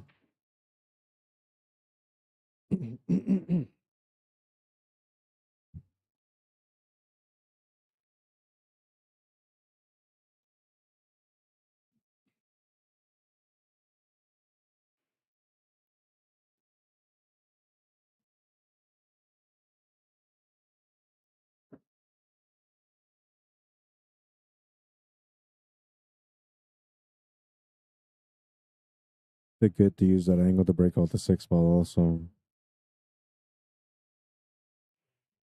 I believe the 6 goes to the top left corner if he wants to play shape that way. got the angle to play the cue ball on the left side of the 6 ball. That's the way he's played it. I think he's going to want to set up for the side pocket here, so he should be coming back down table, which is what he was trying to do. And I think he still has the side pocket, and he feel like the bank side might be better. We'll see what he decides to do. Well, the cut is the way he's going to go with. This is the cue ball just a little bit, but he's got a shot available to the corner.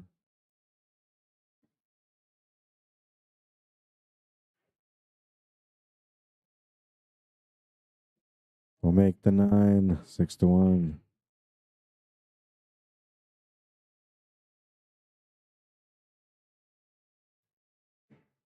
Breaking next in rack number 8.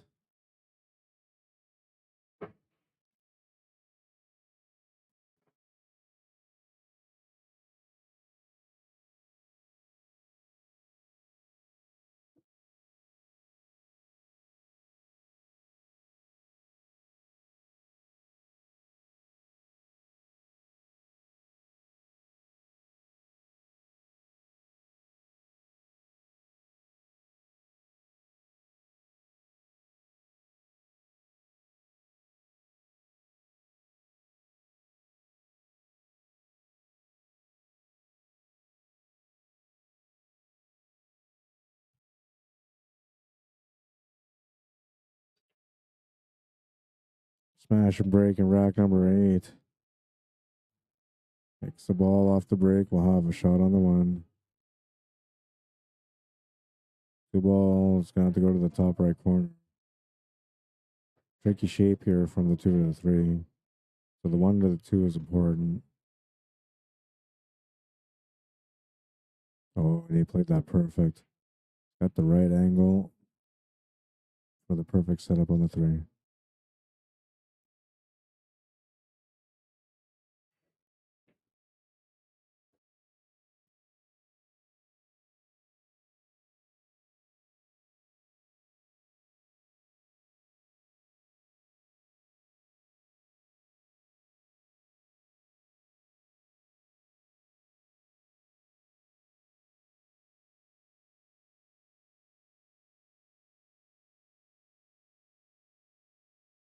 Always checking his angles, always making sure that he's got the right line. Trying to get that finish, he needs to make the 7 ball in the same pocket as the 6. So he could settle for making the 7 ball in the right side middle pocket also, that would work. And he's got the tangent line for that set up if he wants to go that way. Yeah, that's what he's going to do.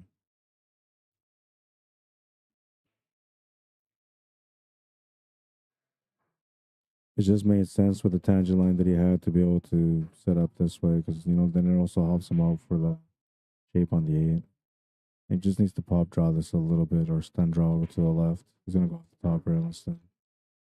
And that's experience right there. I would have tried to play the perfect little touch job, and going off the 2 rails gives him the shot on the 8 ball for sure with an angle that he can use. Power draw off the cushion here for the 9. Mike says that's good. 7-1.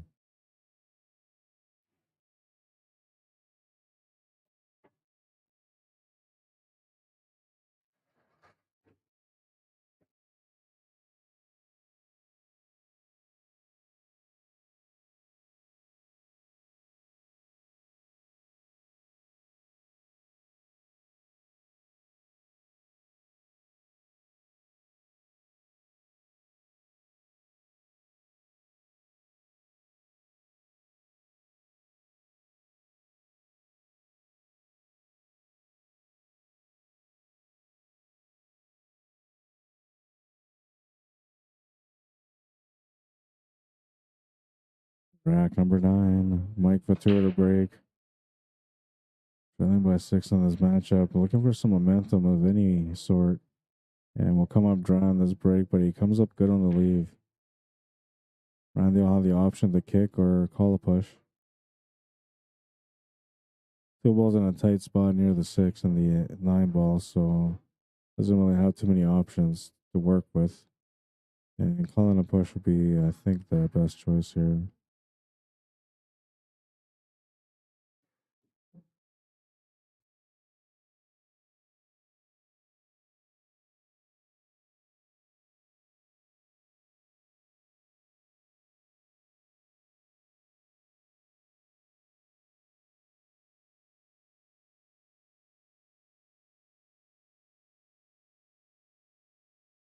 Oh, he's froze him up to that four ball, I think. Or no, it looks like maybe he gave him some of that one. Or all of the one. At least enough for a bank anyway. And a cut. I don't think you take the cut from this angle though. You just play the safety at this angle. Or the bank towards that top left corner. Maybe you play a two-way, try to bank it towards the top left corner, leave a hook with a straight line with the four ball. That would be alright.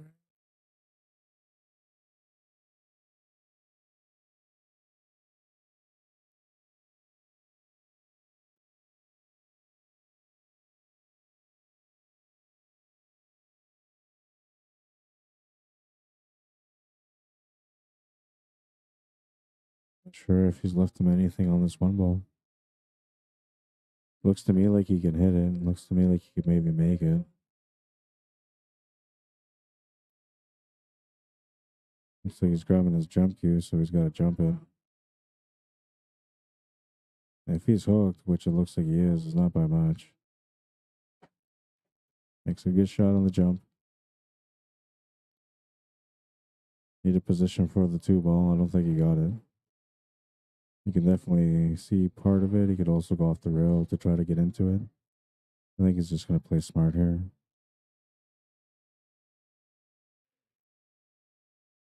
Yeah, just playing smart, trying to play safe.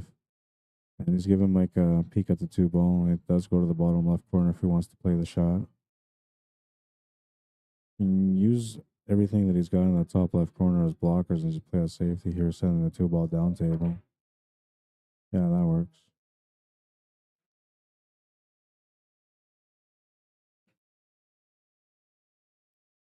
This makes it tougher for Randy to be able to hit it, especially because he's pushed the four ball in an area where that cue ball would go if he was trying to hit it two rails, forcing him to go off one.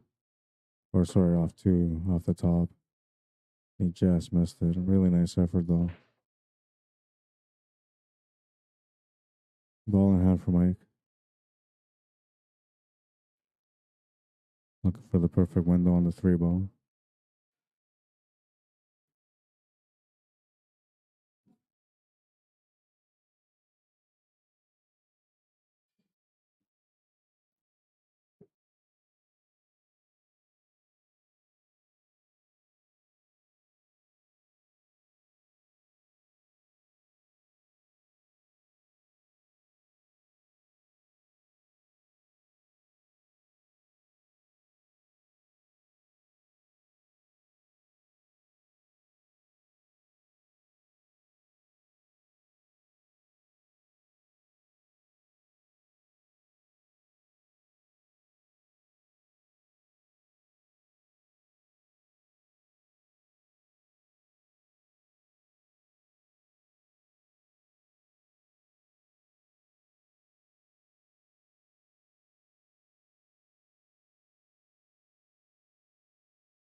Yeah, so I'm gonna try to put kill spin on this for that six ball. And because of that, he's got a tangent line that runs towards the seven ball. Now, if you try to avoid the seven ball and the six and try to go in between them, and he made the shot on the five, he would likely end up getting hooked behind the nine.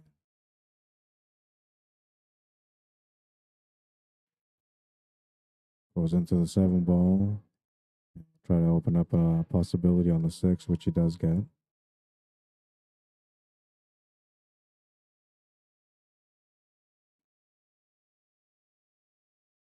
It's a nice cut on the six, but it's going to stay in the pocket.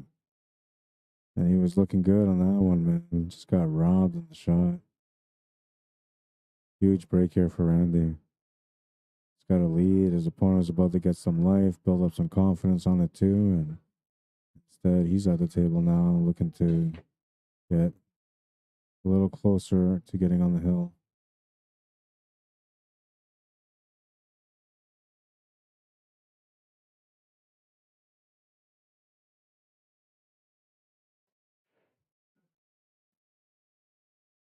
Safety option was there and he took it.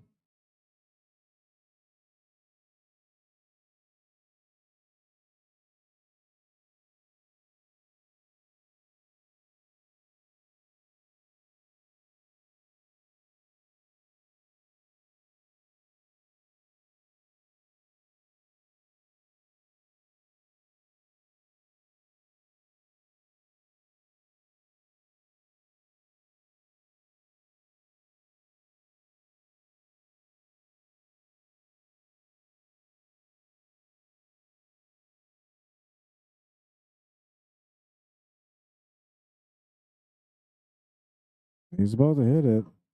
Oh, what a hit. That worked out amazing. He got a bit of a break on that one, man. It looked like it was like done deal. He wasn't going to be able to hit this, but the perfect window and he gets a save hit. Man, he's going to have to use a 9 ball now to try to play a safety behind the 9. He's going to leave the shot on the 7 ball available. That was a really good hit, though.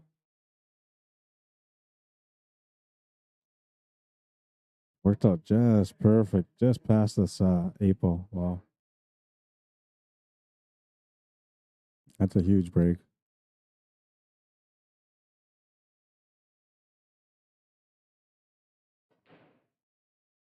Oh, but y'all missed the bank on the 7 ball.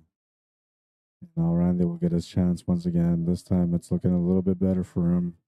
That triangle off the 7 for the 8. Making this shot that much easier.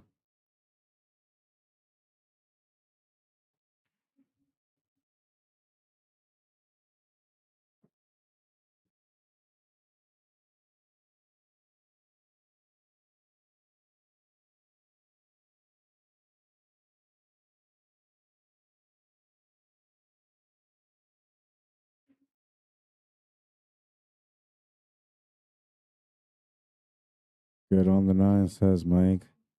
8-1. He's got a 7-game lead now. Randy's breaking. Get on the hill.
We'll come up dry on the break. And, well, this ain't an easy break now.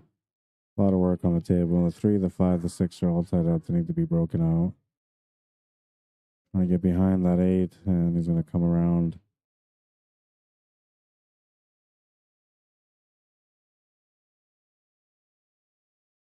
And using the 7 ball for a safety. Kind of a smart shot, you know, because he's left him in a spot where if he tries to hit that 1 ball, he's likely going to open up that 3 and 5 for him as well. So it's a safety that benefits him. And even if it doesn't end up hitting the 1 ball, he gets a ball in hand. There's a good chance that on the foul, he's going to open up that 5 and 3. And if not, with a ball in hand, then Randy should be able to hook him after this. Or he can also break out that 5, 3, and 6 after he makes the 1.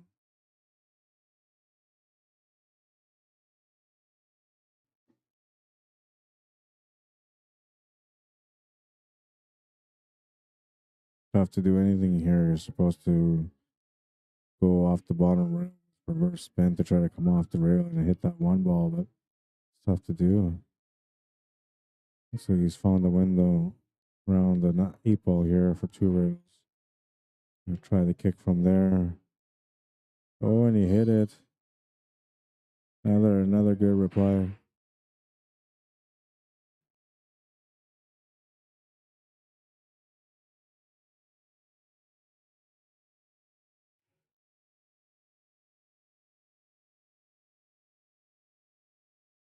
And he'll try safety once again.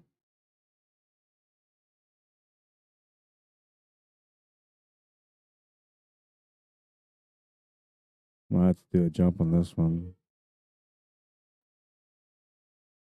Yeah, I don't see why not. I mean, he still needs to break out that 3 ball, so even if he makes the shot, he's still not out. He still has to figure out how to place it. One more safety that will get him that ball in hand opportunity for the breakout. But in this situation, you have nothing to lose sort of thing. You have to go for the jump shot. And he'll miss it, and he opened up a 3 ball. So that was the worst part about that, because now he's opened up the table wide open with a ball in hand for Randy. Oh, he's saying it was a good hit. Okay. Randy will take it from there anyway. Still a nice table for him. Everything's opened up now.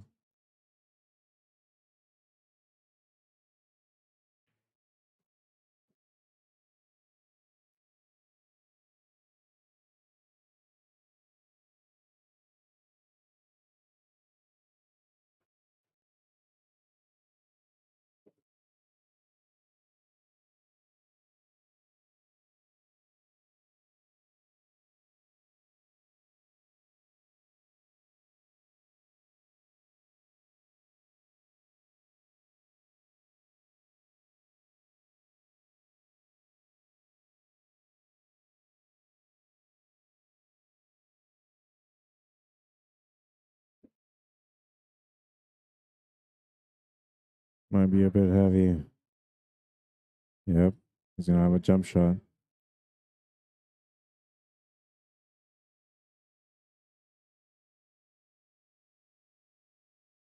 Good news for him, though, is if he just makes it, you'll have the shot on the 7 ball after this. Well, he made the jump anyway, but it didn't go into the pocket. And it looks like he's given Mike a shot on the 6, barely. He might actually have to go into the rail first to get into it. This could be a foul. Let's see. Might be best just to go for a kick shot here. But even then, the kick shot might sell out, so I think you're looking at the possibility of whether or not you can make it off the rail and in. You can spin around the 9 with some spin to be able to get into the 6. Make it.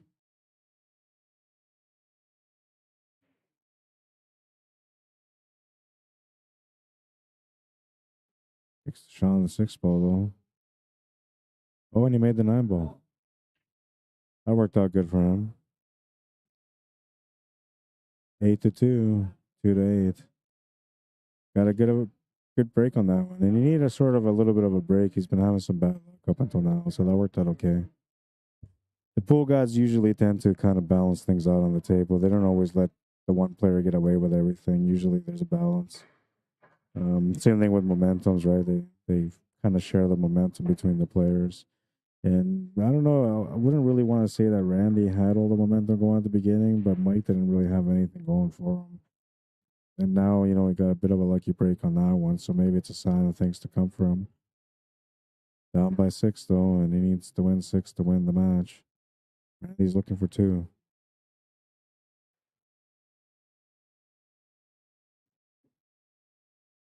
Farhan, Sammy, welcome to the stream. Orlando Morales, how you doing, man?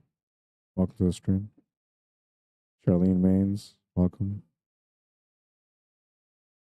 Rack number 11 makes the 1 ball off the break.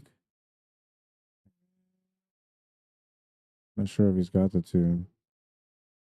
Push is always an option, though. The 9 and the 5 are tied up right now. They're no good. The 3 is tough to get into. The 4 doesn't really have much of a pocket except for the left side middle pocket or the left side corner pocket. on the bottom.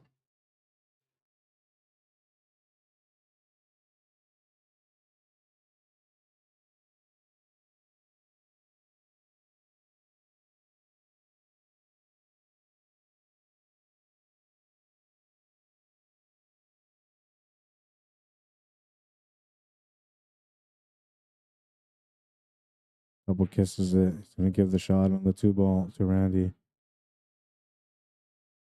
And I don't know, can he get to the left side? Oh yeah, there's a little bit of room as long as he gets to that side where he's standing. He might be able to get on top. 3-ball. There's a small window between that 7 and 8, and he's got the right line for it right now.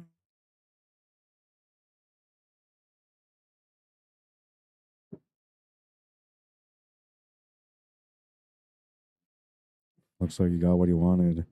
I think if he's got the right angle, which it looks to me like he does, he can actually go off the side rail, off the top rail, break into the 5 and set up for the 4. Because he needs to split up that 5 and 9 now if he wants to get the finish on this table. And he needs that 4-ball to go to the left side, middle pocket. Oh, he's lucky that cue ball didn't scratch. It was supposed to come up there to be able to break that out. Instead, end up hitting off the horns and it stays deep in the pocket. And now he's going to do a jump shot, which, if he makes a shot, he's not going to have anything on the 5 to play safety or a bank after this. Makes a great jump, but he'll scratch the cue ball. Ball in hand for Mike, and well, maybe the momentum has turned and it's his opportunity here. Let's see.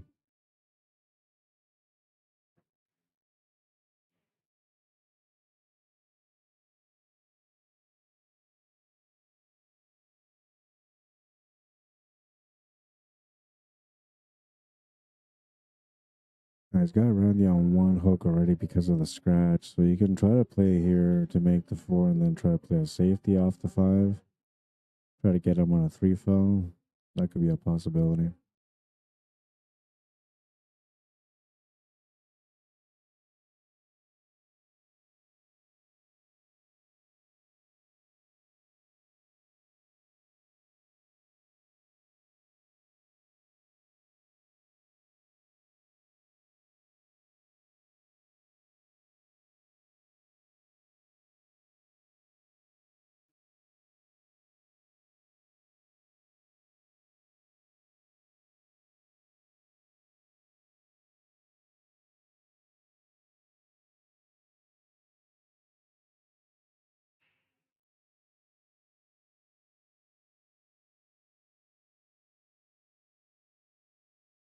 Not sure what he's trying to do. I mean, he could try to go for the breakout from there if he really wanted to. What did he drop?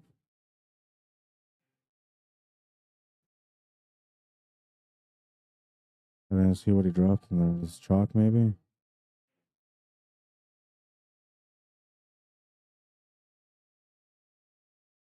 Yeah, it must have been his chalk.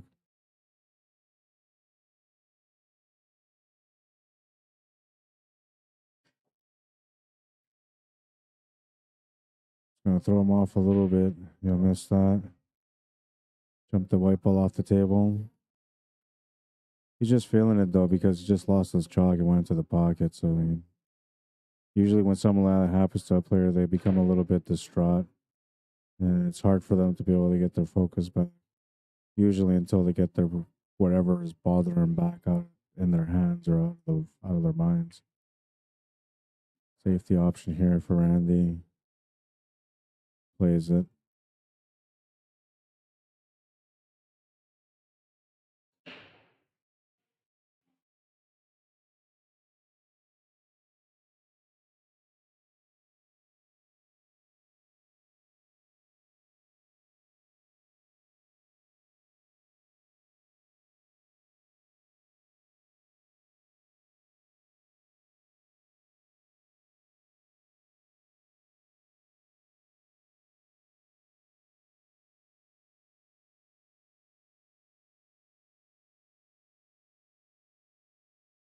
Really nice attempt.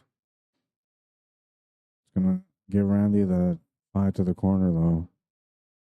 This table is looking good for Randy to be able to get on the hill on.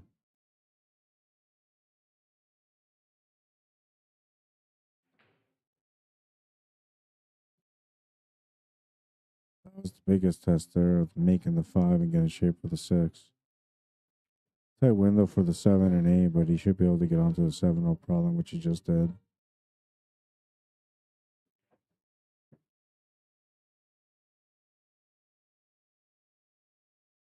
The drawback option here for the 9. He might be able to stun draw. No. Gotta draw this back.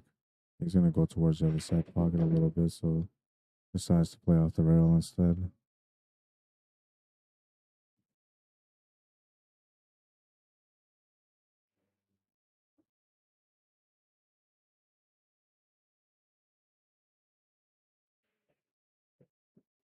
Makes the 9. He's on the hill. 9-2.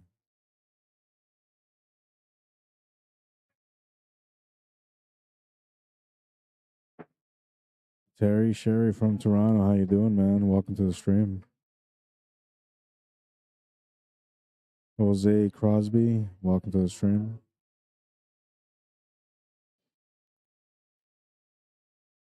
He's on the hill, and well, he's got a chance to break for the match now. The other match that we got going is playing right now. They're deep in the match, but after this match is done here, I don't think I'm gonna be able to get the match that they're playing on the TV table or on the stream. So I might have to stop the stream after this. Well, depending on what their score is, if they're like hill, I'll wait it out. Then I'll just do my best to zoom in over there so you guys can see the last round. But if they're a few games away still, then I might just stop the stream and come back with the B-side final and then the championship match only.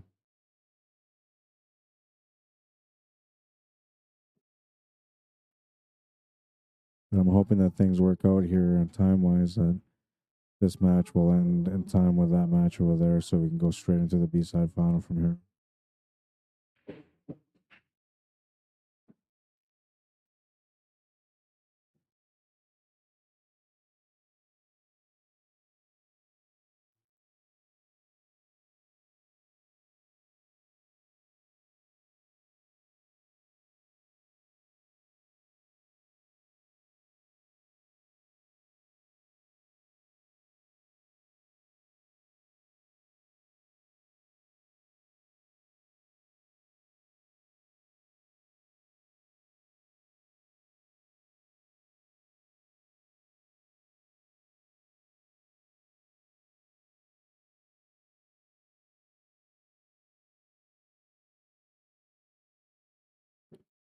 Hit that heavy, lost control of the cue ball.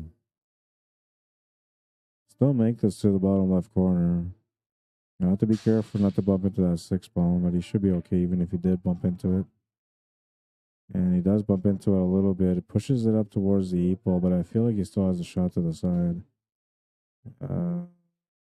Close, but I feel like he still has it. Like it should be a fair shot. Might have to set up for the 8 ball in the same pocket. He's going to bounce it out instead.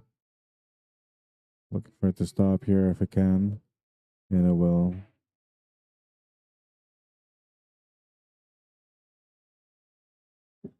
Just the 9 remaining for the match. 10-2, the final score. Randy Baggett will win that A side. And we're going to go find out what the match is on these guys' match. I'll update the challenge bracket here, and we'll see if I'm going to continue streaming or if I'm going to stop the stream. 10-2. Mike will go to the B side. He'll still have another chance on the B side. There's a one-set final, though. All right, so yeah, Mike's waiting for the winner, Hanyu and Ron Shusky. They're talking over there. The match might be over. I'll be right back. You dropped your chalk?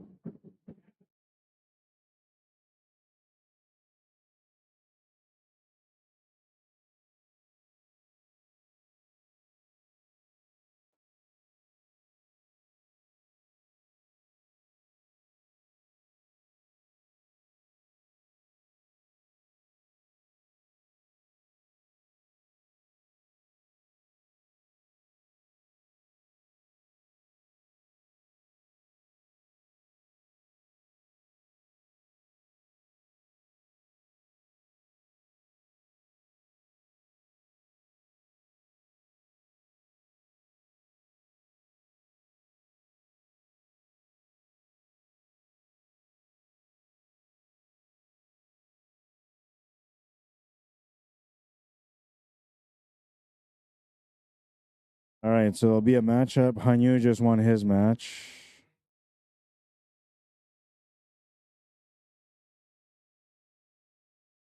I don't remember saying it was A6.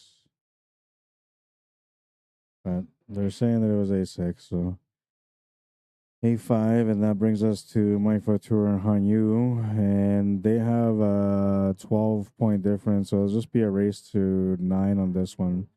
We might make it a race to 8. We'll see. Well, I'll give them the option.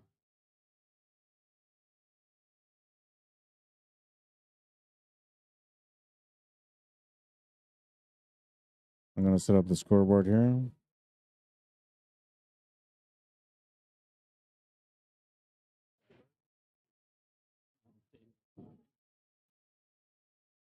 They're playing on table 9. Yeah. Isn't that the one that has like the weird rolls?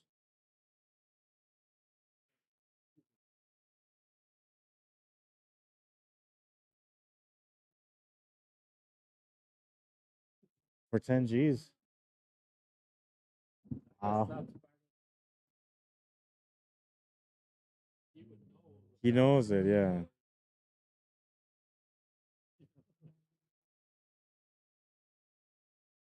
Crazy, man.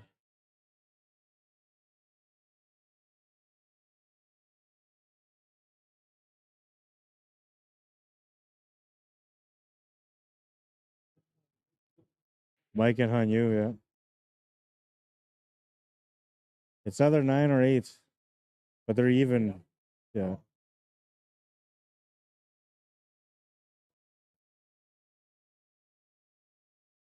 Um,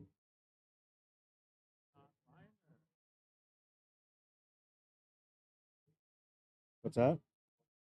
No, I got it at Joy Henderson.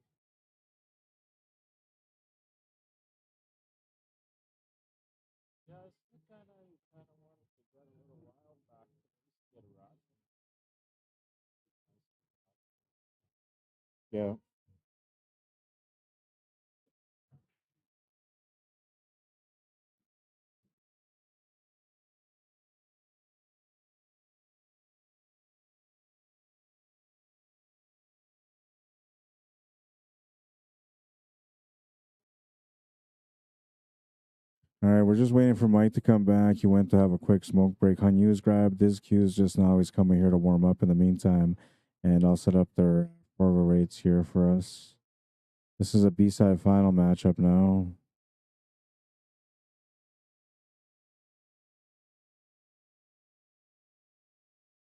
You guys are even race. Yeah. It could be 9 or 8.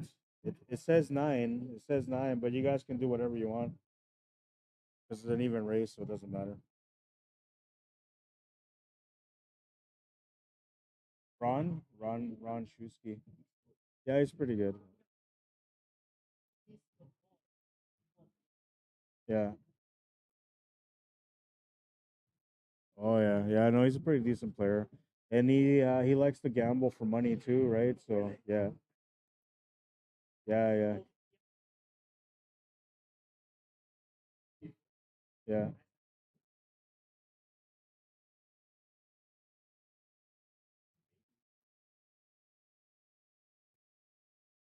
yeah. He plays for 50s. Yeah. I usually, whenever he goes and plays in a tournament, he's always looking for action after. He's asked me to play him a couple of times too, but I usually don't have my pool cues and I don't play right. But I never played him. Yeah, yeah. I know he's a good player though. Like him and Mike play pretty even. Mike just went for a smoke. He should be done right away.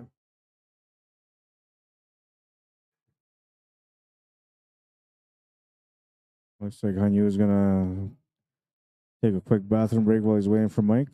That's gonna give me a chance to do the Fargo rate real quick.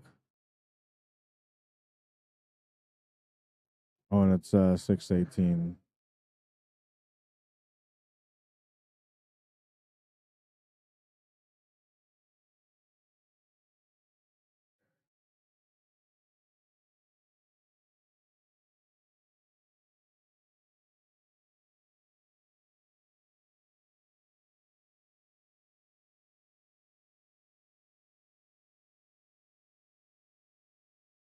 I'm assuming he shouldn't be long, but he just had a good match against Randy. He hasn't really had a chance to go for a break yet, so he's gonna take a few minutes, I'm sure.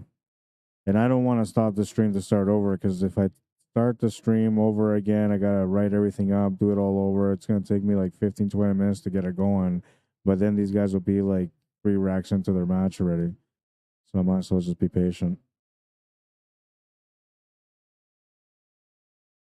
Pretty quiet day so far here at the hangar. Not many people here at the building. Got 3 groups playing right now, and that's it. Pretty quiet. Even the VLTs are kind of quiet. The lotto machines. What do they call them in the States? We call them VLTs. They're called Video Lotto System, I think. Something like that.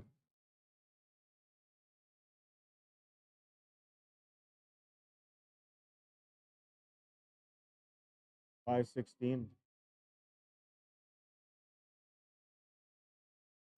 Yeah, he's more like a 580.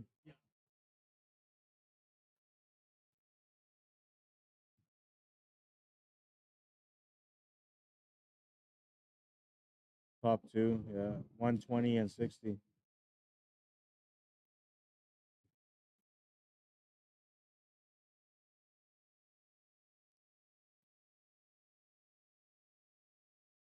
And just as I said that, we got a large group of people coming in.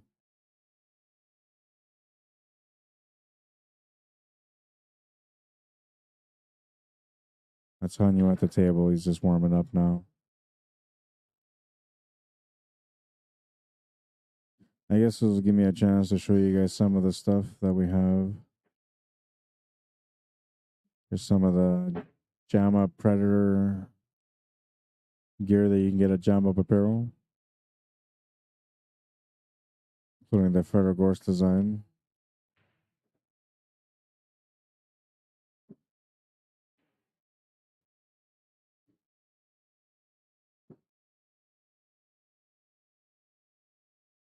They have the sweater in black and green also.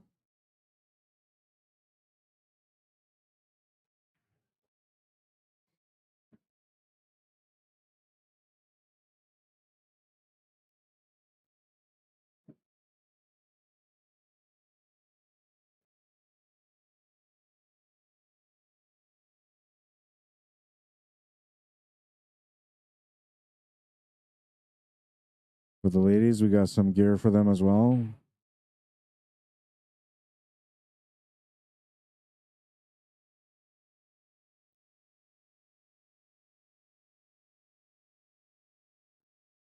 That's April Larson series right there, the grinder. Allison Fisher line.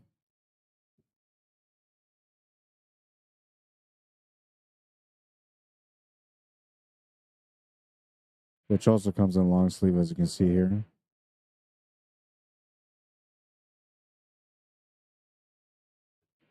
And if you're in the market for a hat, you know, they got some nice hats too. There's Jam Up design, there's a Predator design, a little bit of everything. But if you're looking for a hat, that's my favorite one right there. This one's pretty good too. I'm wearing this one today right now. Wearing it with my Poolaholic shirt.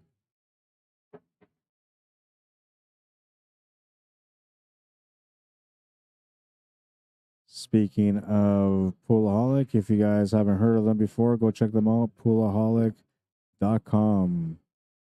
Poolaholic.com. They have all sorts of apparel, accessories, cues, cases, chalks, lots of creative shirts and funny designs. Check them out though. You'll see. The owner, Steve, is a good guy too. So if you ever get a chance to meet up with him or talk to him, let him know that I said hi, that you've seen his Poolaholic ad here on Q Sports Live. I got a chance to meet him out in Vegas for the ACS Nationals. Just waiting for Mike to come back in. That's all we're waiting on. Shouldn't be long, but he does have. I think he's helping Randy with his dog, so he's probably taking care of them right now too. By the way, if you guys haven't gone to my YouTube channel, you have to check it out. You guys can go check me out over there under Rod Arriagada /CSL Manitoba. If you guys can subscribe to my channel, I appreciate it. Trying to get to 1,000 subscribers, and I was at 600 a couple of days ago, but I'm down to 599 again. So somebody's like, you know what? No, I don't want to subscribe. It happens, you know. Not the first time it's happened where somebody changed their mind and then eventually they join again.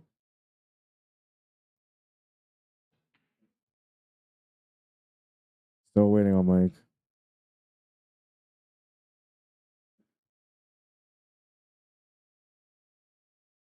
If you guys are ever looking to come check out the hangar in person, they're located at 121 Scurfield Blvd. If you're looking for your own private spot, maybe you got a gathering, birthday party, Christmas parties coming up at the end of the year, give them a call, 204-560-2929, and they'll cater to anything that you need, including if you want to have a pool tournament for you and your party or you and your company, if you decide to bring a company party this way. Yeah, we got more people coming in, so it's getting busier now. Mike's here now too, so we're gonna get this going.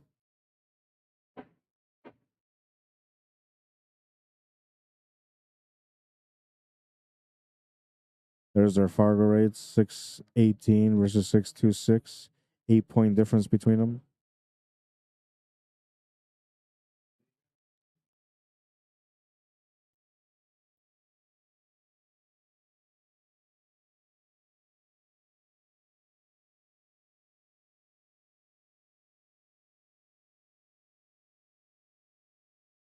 You guys doing 9?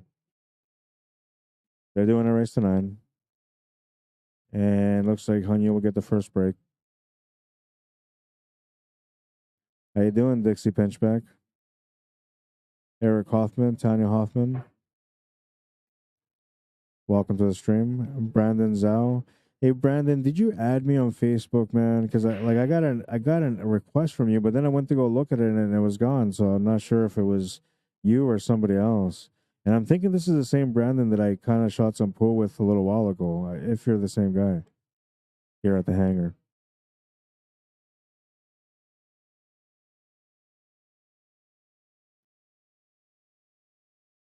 All right, we're gonna get going here. Rack number 1. This is B-side final.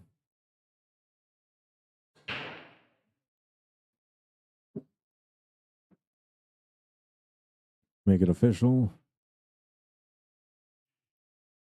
Made a ball off the break, and I'm not sure if you can see much of the one. I think you can see about half of it. You might be able to see enough to be able to make it off the 9 into the corner pocket, but we'll see. Oh, you can see it straight through the pocket. Never mind. A great shot on the 1 ball. It's got great position on the 2 ball as well. Table is fairly open. He just has to watch, not to run out of position. Came in tight here on the 3 ball, but he's still okay to make it. Gonna have to play some pace on this one to get the cue ball back to the right side again. Might have too much pace. And now he can make the 4 ball. The tangent line is taking the cue ball straight towards where the 9 ball is. So he's either going to settle for a long shot on the 7 ball if he makes the 4 ball, or he's going to try to draw around from the 4 ball, which I wouldn't draw here. I would just play this top spin. Because if you draw, you're going to end up with a tougher shot on the 7 ball. He made a great shot, though. And he did end up with a tougher shot on the 7 ball. Looks like a reverse bank corner is what he's going to have to go for. That or a bank side, but I like the reverse bank corner because you get position on the 8 ball if you go for it. Bank side, however, is probably the easier option, and the only thing is you have to take the cue ball further down to be able to get up for that 8 ball like he was just trying. And he'll come up short on the 7 ball, but he leaves a fairly similar shot for Mike. This will be the first shot for him on this rack, so starting off on a hard note. Options to play safe, though, if he wants to play safe.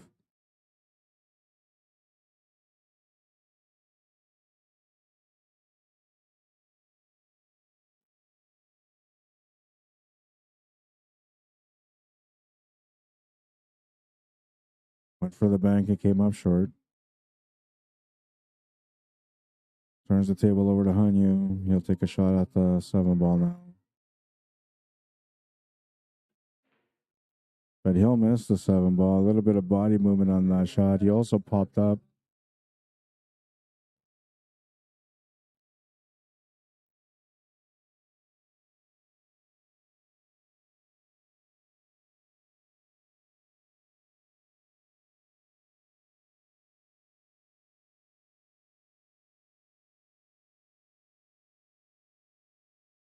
Makes the shot on the 7. It's going to come around and bump into the 8 ball. That's going to help him to be able to have a shot on it now.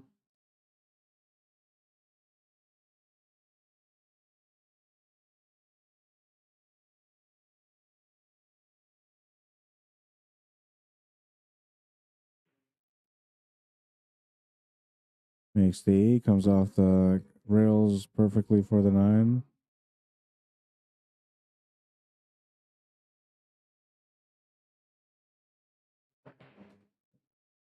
Makes the 9, but he follows the white ball through. Oh, man.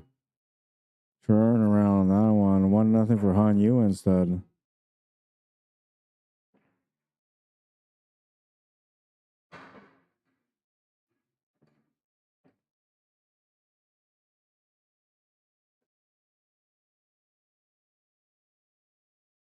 We'll have to shake it off. No other choice.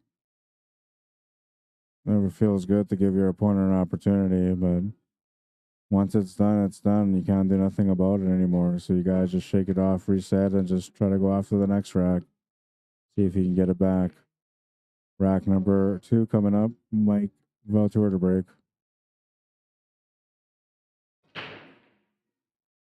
Smashes it, makes the 3. We'll get hooked on the 1 ball and he'll have to play a push shot or a jump.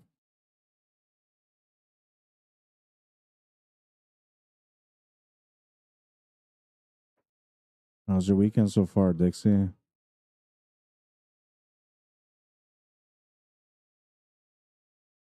Julia Waskahat, welcome to the stream.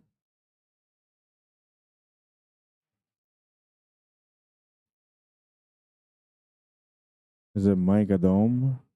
Is that why you put the separation between the A and dome for the pronunciation purpose? Welcome to the stream.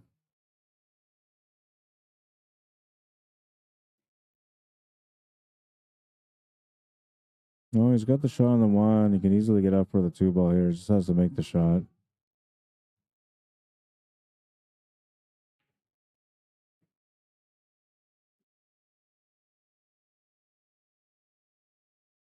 He's got a stun draw angle on the 2 ball to get on for the 4.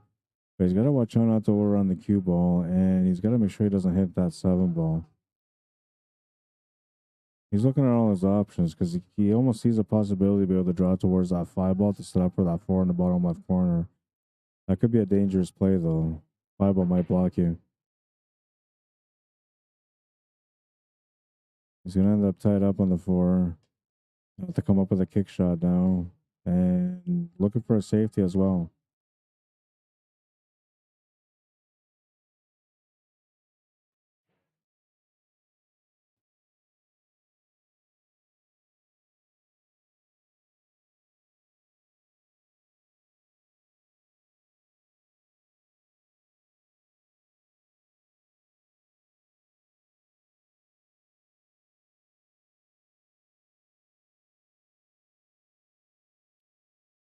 Oh, table's turned over to Hanyu. He's got the shot on the 4 available. Position on the 5 is also there depending on how he plays it. If he wants to get above the 5, it's a bit tougher. Playing the combination is less tougher, but, you know, still a chance that he can miss. He's going to play it for the shape on top of the 5, and he's over around the cue ball now. He's hooked behind the 9. And, well, not many options here except for a jump or a kick shot. I like the jump shot better than I like the kick shot. But to me, right now, judging by his body language, looks like he's going for the long rail kick shot combo.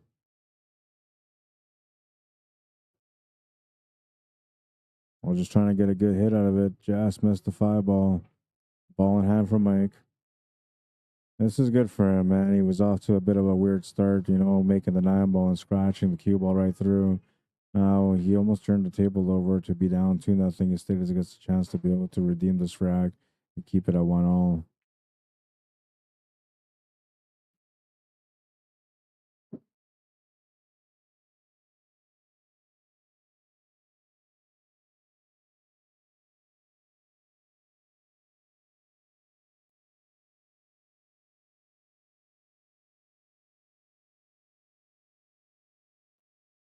Jumps the white ball off the table, though, and that's going to be a ball in hand for Hanyu.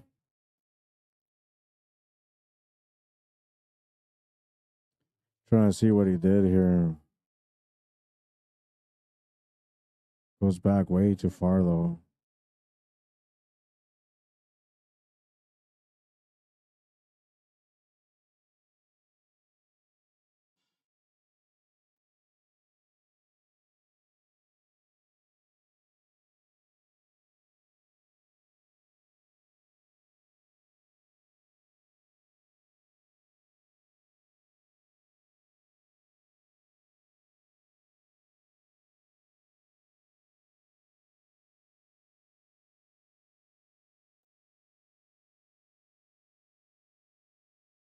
Yeah, I don't know.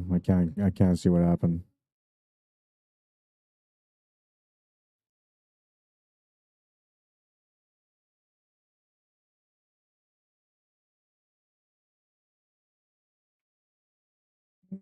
Almost the 8 ball, and he's going to leave the shot on the 8 ball as well. Huge break for Mike.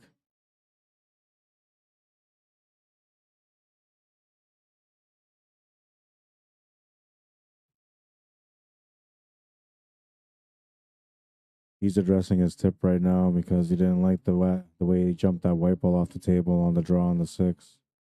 Making sure he doesn't have that same kind of incident happen to him again.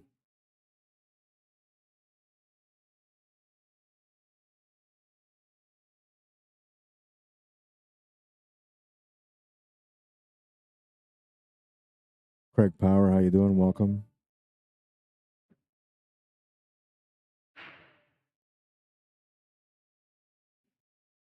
Tied at 1.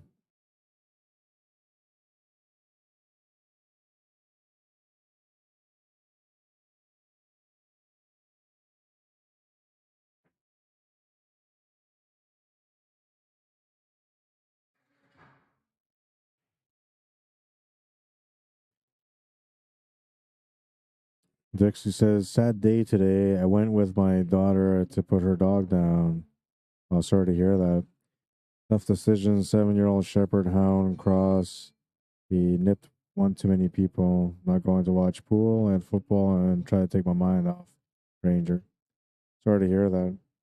It's unfortunate, but you know, once they do that, you know, it's almost like you're kind of obligated to do it. But I hear you. I had to go through that when I was a kid growing up. My dogs, we had dogs in South America when I lived out there, and they went on like a sheep killing spree, and it wasn't just one day; it was over like a period of over a week, and it was so bad that you know the owner of the sheep found that the dogs were owned by my family. So then they said to my dad that they had to pay for all the sheep, and my dad didn't want to take the chance that they were going to run away and do it again, so they had to put them down too. I remember, you know, feeling the pain when I was little with that one, but it's I don't know, never it's never easy. But time goes by, and eventually, you know, you might find another pet that makes you feel the same way, and it band-aids the pain for a little bit anyway. I've had a few pets since then, but haven't had a dog in many years. No, I don't want to knock anybody that likes cats. Cats are cool too, but I prefer a dog. I don't know. Dogs are cool. At least for me, the bond with a dog is pretty cool. They listen, you can train them to do tricks. I mean, cats can be trained somewhat too. I've seen some pretty talented cats out there. That was a nice shot on the 3. I have to back cut the 4 ball now.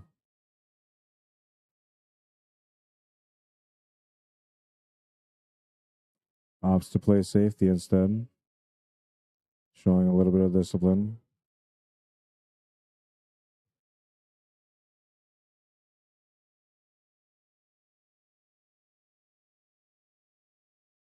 Got some comments on YouTube as well. Merv Star, how you doing? Says nice to see great nine ball. Yeah, it's fun. Yeah, I try to like vary the games for the tournament so the players get a chance to play a little bit of everything. I think it's important. Got lucky there on the four ball. I think it's important, that they get a good balance and experience between eight ball, nine ball, and 10 ball. I'll be doing some other things too, but those are the main three games. And it used to be just eight ball, and every now and then it was nine ball here in Manitoba. But now, like I've been doing more 10 ball, so it's like eight ball, nine ball, and 10 ball. And each game kind of presents its own fun and unique style and feel to it. So I think it's good for everybody to get a chance to play every game. I'm not a big fan of nine ball. I don't like the flukes. And usually nine ball's a game of luck. Luck's never on my side when it comes to nine ball though, so I'm not a big fan of it because of it. Now, if luck was on my side, I'd be like, "Oh, I love nine ball. It's a great game. I play it all the time." Mel Marsh, how you doing? Jim Wilson, welcome to the stream.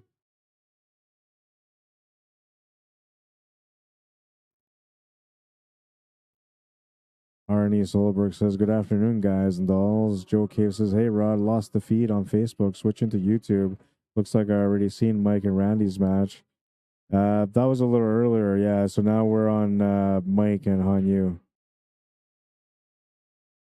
which I was trying to get the YouTube chat on the stream, but it wasn't working for me earlier. I'll see if I can do it now. I doubt it'll let me do it though. I'll try. Oh no, it's letting me do it this time. Or is it? No, it's not. Oh yes, it is. Yeah, there we go. So I have the YouTube chat set up on here now.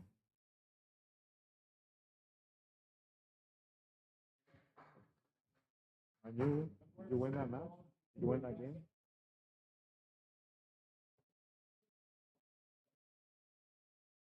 2-1 for Hanyu.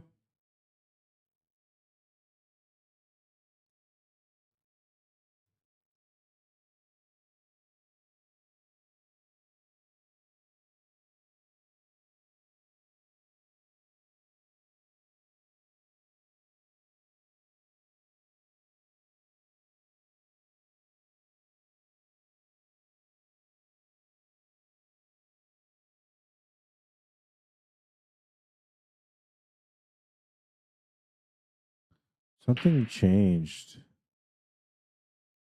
Something changed. I gotta figure out what that was.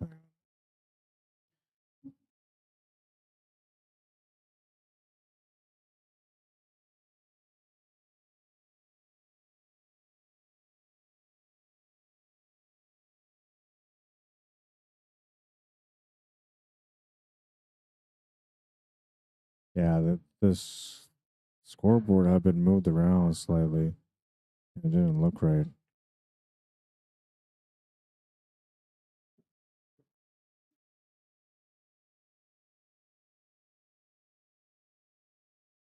It's been fixed though.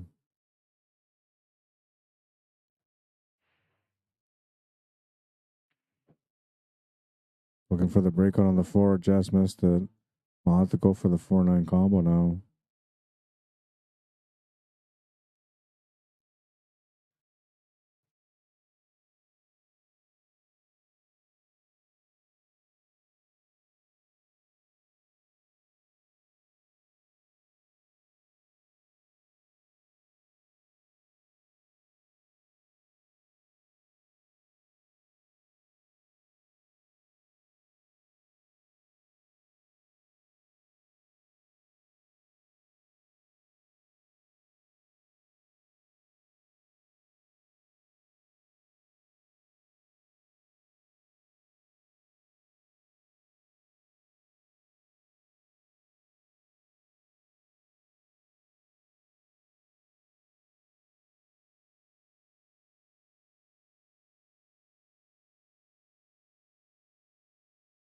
Makes the 4-9 combo.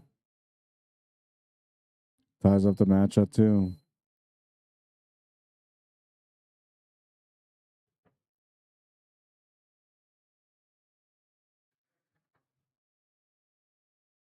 It's a good combo.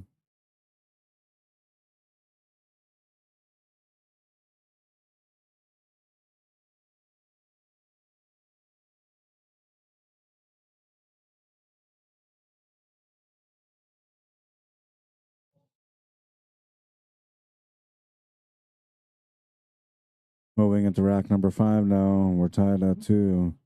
Race to 9 between these guys. Winner of this has to play against Randy in a 1-set final. Smash and break. Absolutely smashed it. He made every ball on the table almost. 3 balls what he's going to shoot at next. The 4 ball sitting by the pocket. I don't know if you can see the 3 ball. It looks to me like you can maybe see it, but it looks more like he has to go off the rail first. And he's measuring to go off the rail, so yeah, he's got to go off the rail first. Yeah, he definitely has to go off the rail first. Not a bad option, though. I mean, if you make the shot, you're going to come across naturally for the 4 ball, so I'm okay with this. Just have to be precise, that's all.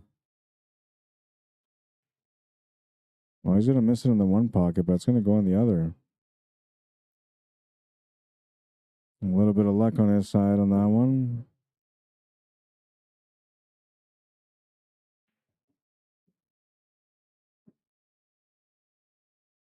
See the angle he's got here. Oh, this is going to be tough now. This is where all the work comes in for him. He's got to get pretty straight on this 8 ball, and might be best to get below it, but the angle that he's got to work with now, he's got to try to get shape on top. That makes it a bit harder for him to be able to get the finish on this table. He's going to draw below it, though, and he'll get good on it. Good angle. It's off the rail enough where it's going to get past that side pocket. That was a good little positional shot for the 8 ball.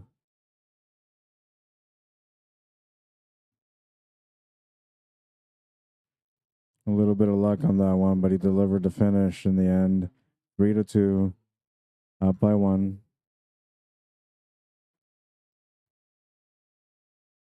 We've got a battle on this table.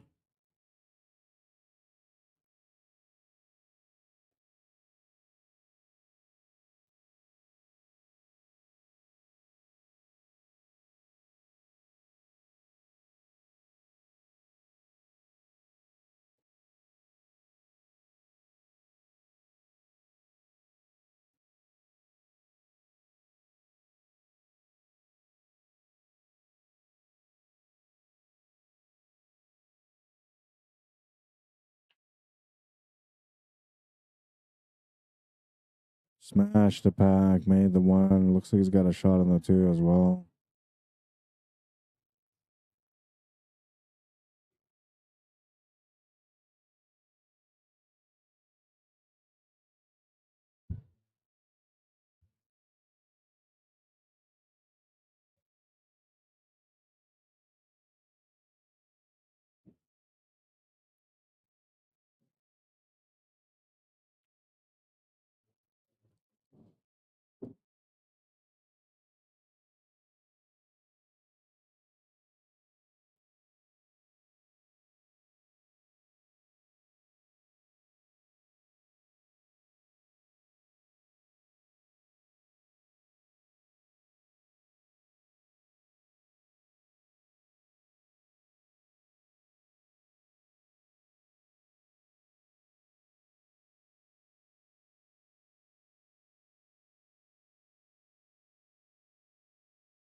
Looks like he had the perfect weight for that safety, but he comes up short on it just slightly.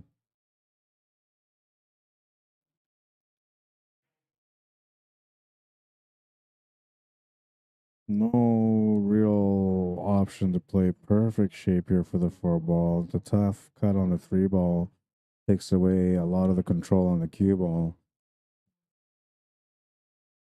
If he was to back cut this to the bottom right corner and put right hand draw on it, he still wouldn't be able to get great position on the 4 ball from the left side of the table. But he might be able to catch it on the right side of the table as long as he stays clear off the 9. And if he runs into the 9 ball, I would change that. Looking to play safety instead. I like that option a lot better than going for the shot on the 3 ball because it's going to be tough to get shape on the 4. This way, you know, if he gets a ball in hand, he's got a better opportunity to be able to get position on the 4. And the fact that he's left his ball away from the rail and it's kind of centered out makes it harder for Mike to be able to hit the 3 ball.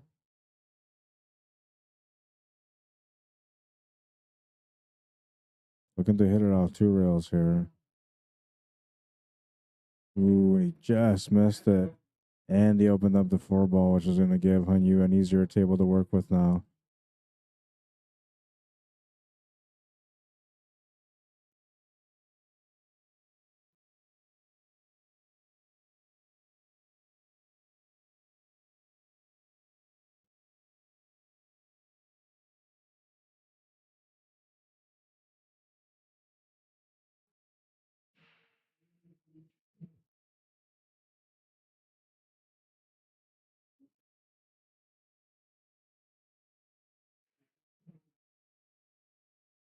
So he's thinking about playing the combo just so you can have an easier setup for the 3 after that. Go up for the 4. He could have left that 6 ball there, but it just made more sense to play the shot this way for better positional options.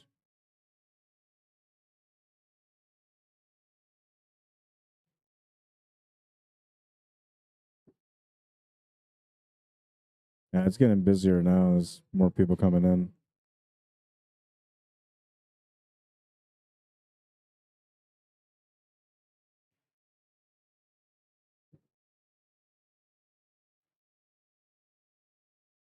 He had to find a window on the 5. He found one, but not the window he was looking for.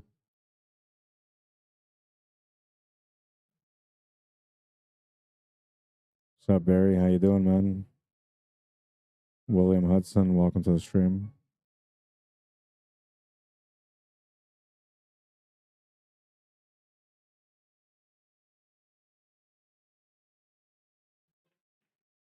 Oh, and he almost made a great cut on the 5 ball. Will come up short, and well, Mike will have a peek here at the option of maybe going after the 9 ball. Actually, I like playing a safety here, but we'll see what he decides to do.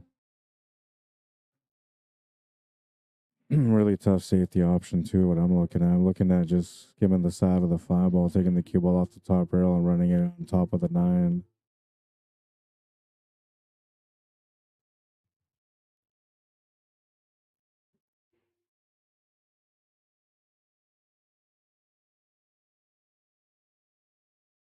Yeah, I like that shot. That's the right shot. Did he open up the 5 ball though? Oh, right in between. He left him absolutely perfect for the 5 ball to the corner. Like a little bit of flex just on each side too. He's got just enough that if he has to play spin on it, he can still make the shot.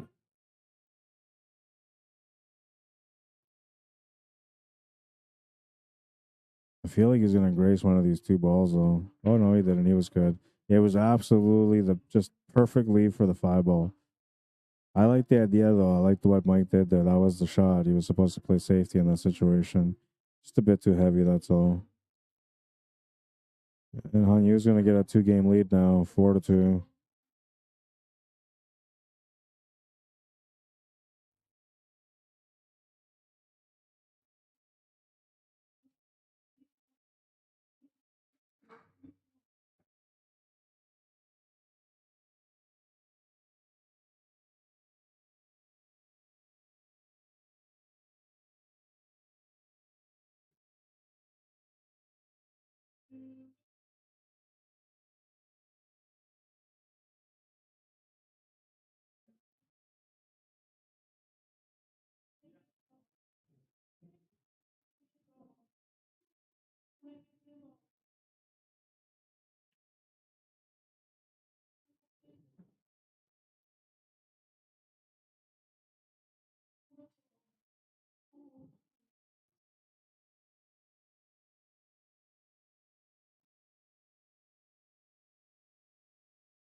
Oops. Bumped into my microphone there.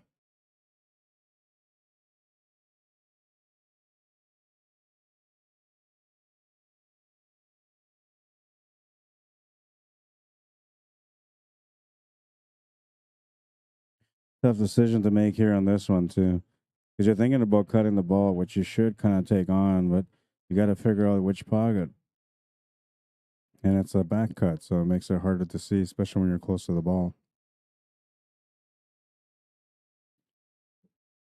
Makes a good shot on the 8-ball, though, and he's straight on the 9.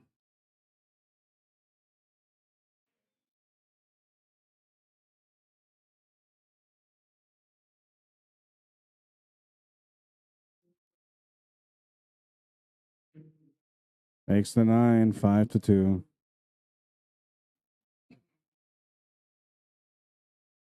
Race to 9. Hanyu's looking for 4 more to win the match. Mike Vatour looking for 7.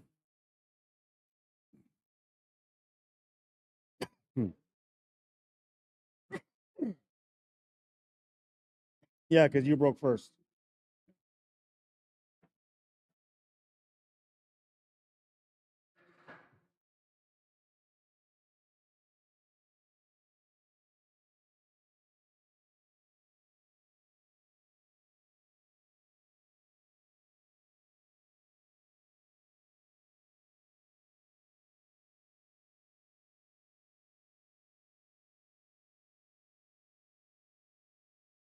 Rack number 8. Mike Vatour to break, trailing by 3. Just straight race to 9 for them. You'll leave the shot on the 1 ball for the side available. 2 balls tucked up around that 7 and 5, so it needs to be broken out. And you'll make an attempt to get in there, but you'll come up short of the angle. And you'll have a kick shot now on the 2 ball.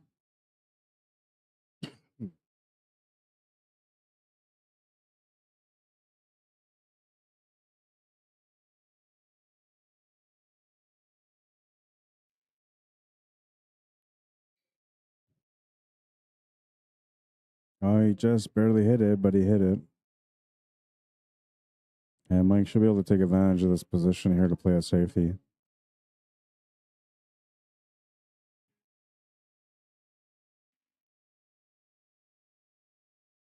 Yeah, that'll work.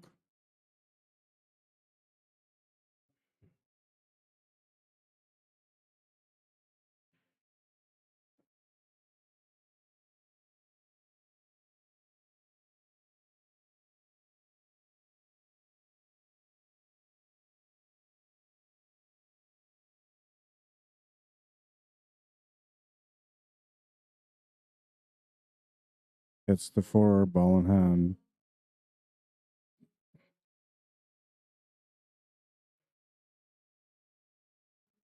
Oh, he's got him on 1. Can try to go after the 3 foul here. That'd be a good confidence booster for sure. But I'm thinking, how would you go for it here? Banking into the rail and coming into the 6 ball, freezing up to that maybe?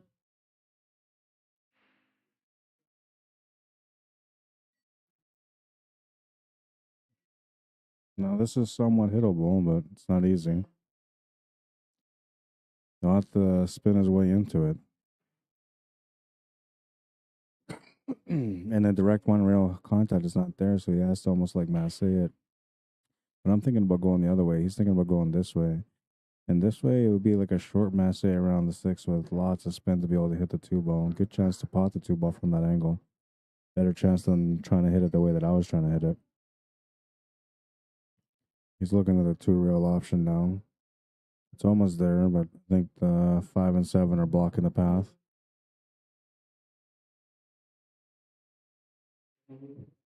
Looks to me like the best he can do is hit the 4 ball if he goes 2 rail this way.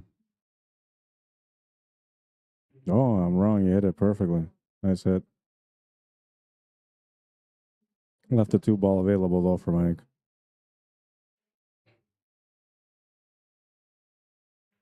But he escaped the 3 foul, and now Mike's gonna go for the finish on the table.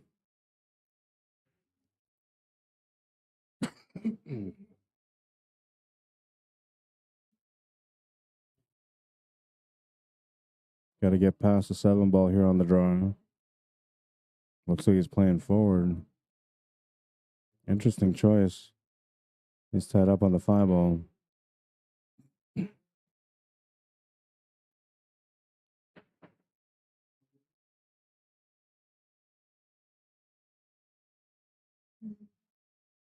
little bit of frustration on that one. And he's left a shot here on the 5 ball for Hanyu. Plus, he's left him a tangent line to run into the 9. I don't think the 4 or the ability into the 9 for the win on this rack is available. So he's going to have to play the 5 ball. Though I think you use the 9 ball here as cushion to set up for the 6 ball. And if it goes into the pocket, that's a bonus. But you just play it for the 5. Whatever happens with the 9 happens. So he went for the 9 ball. It was there. It was there. Not surprised he went for it. 6-2. The angle was there. It was possible. Split it perfectly.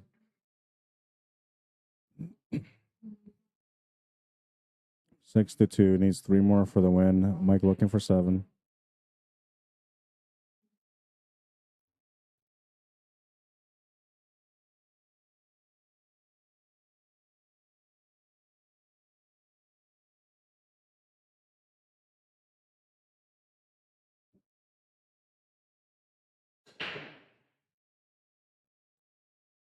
Smash and break, but no friends. Pretty good lead, though.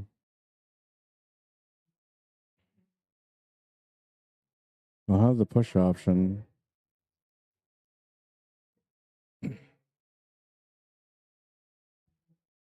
Depending on whether or not I have a line on the 5, I think I just try to bank that 5 ball, leave the white ball where the 5 ball is. So that way you have the jump on the 1 ball after that. Your opponent's probably going to take it. There's a good chance you're going to get in trouble. If they don't take it, well, there's a good chance you're going to get in trouble, but at least you have the jump shot. You can figure out the the right angle from there. He was trying to tap the 4 with a 6 ball.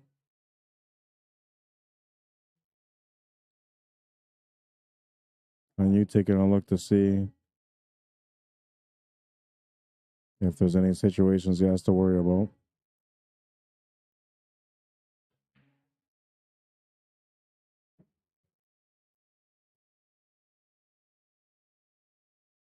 I don't think the 2 goes past.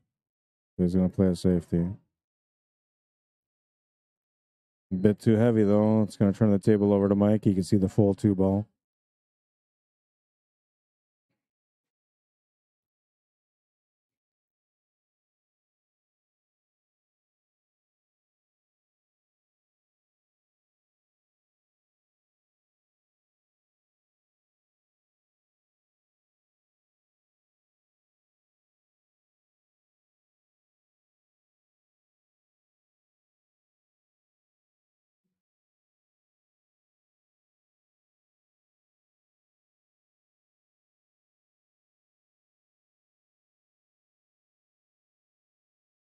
All right, play safety. He'll leave the shot on the 2.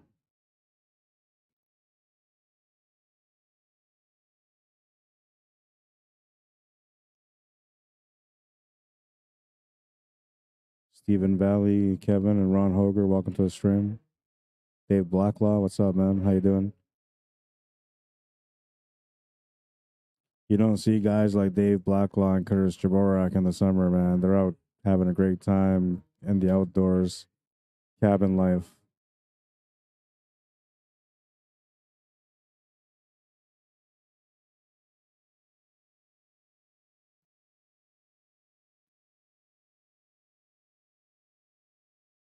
Oh, he's gonna scratch and he's gonna leave a 3-9 combo available here.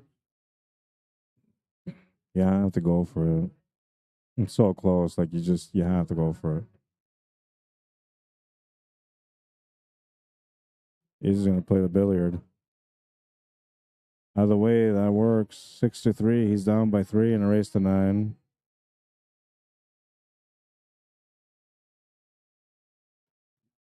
Breaking next in rack number 10.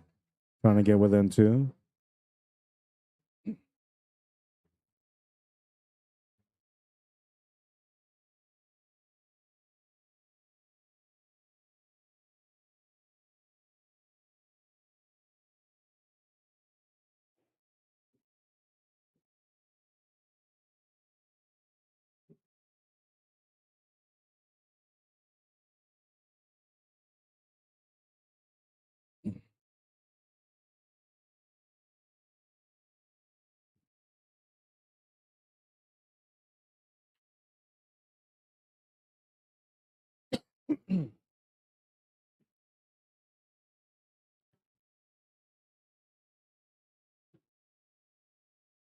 on the bottom four corners or the bottom four pockets.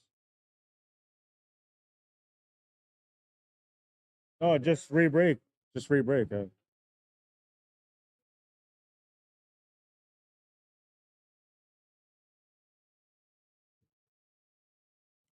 only reason he brought it up is because he had the same thing on his table, and he ended up spotting it.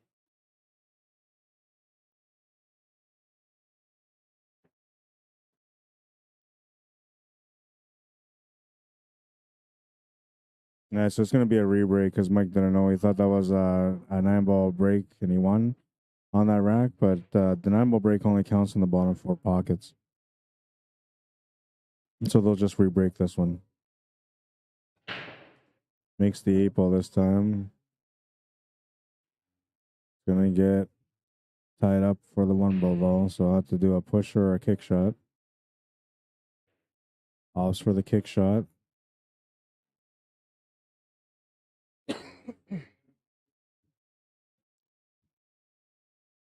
So it was in the rules, and I'll just put it up here after this rack is done, and I'll show you guys the rules.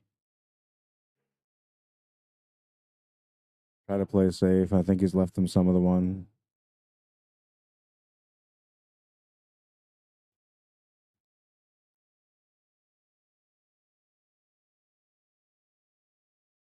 Good safety. Real good safety. He's got to spin in between that 4 and the 7 with left hand spin to come off the rail and into the 1. And then he's got to hit a rail, so he's got to put extra power on this. He tried to hit just the edge of it, but he missed it. That's going to be a ball in hand. Mike will have a chance here to be able to explore the idea of maybe going for a 3 foul. I like the idea of going for one here. The 3 ball's tied up. You got to break it out, you know. It's a little bit of extra work. Yeah, I like this option. The only thing is that I would have tried to make sure that the 1 ball got stuck to the bottom rail because here the side rail kick shot is available, and that's what he's going to go for. So it was a good idea. I just needed to work out a little bit better on the position for the 1 ball where it was going to be after the contact.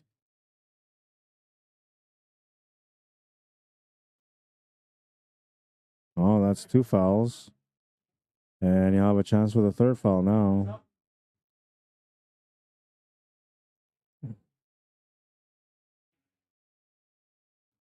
I think you need to get the cue ball up table where that 5 and 9 are. Yeah, you can use it.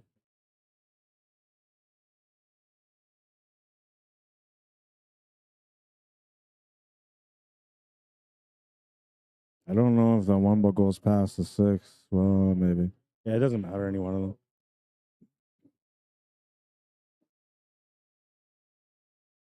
So it looks like he's going to try to miss the 2 ball with the 1 and then try to put the 1 ball right off the bottom rail into the 2. He needed to be frozen into the 2 ball, though. He's left him a long rail kick shot.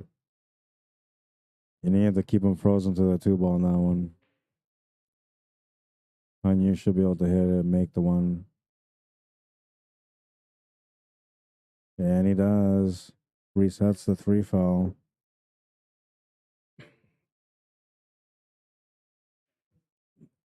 And now he's going to have to try to figure out how to get some safety action on this table.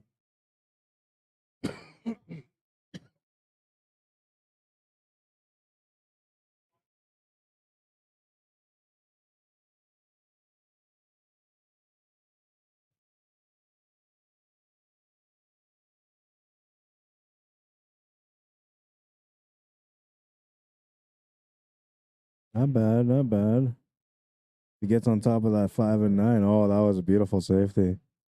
Really, really nice safety.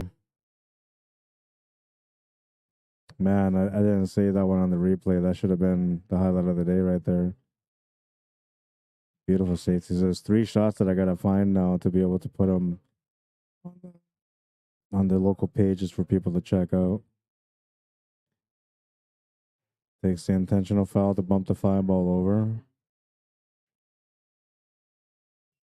Now, can he replicate the same safety? He's going to try to replicate it going off 2 rails here, using the natural angle to get back on top of that 9.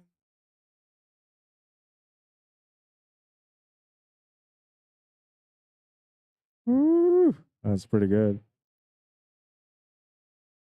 Yeah, it looked like it. Yeah. Like he practices the shot or something.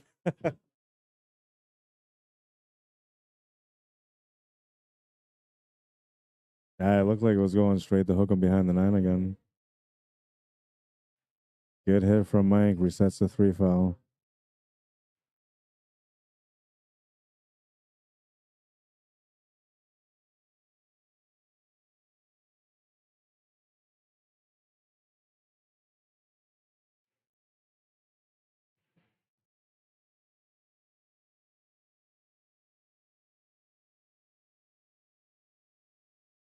Well, now he's got a table to work with. Needs a forward angle on the 4 ball to get up for the 5. You don't have to play precise shape for the 5 ball.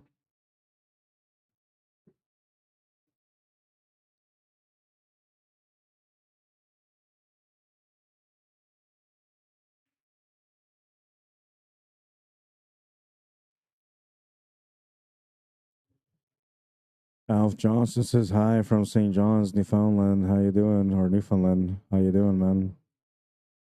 How's the pool scene out that way in Canada? I've never been that way in Canada.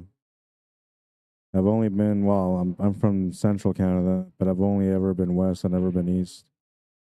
I'm assuming they have a pretty good pool scene out there, though.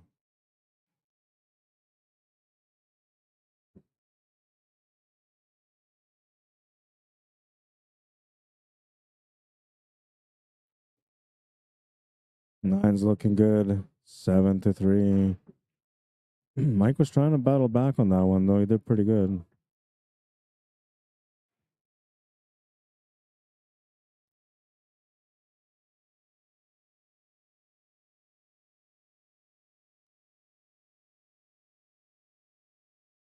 Yeah, yeah.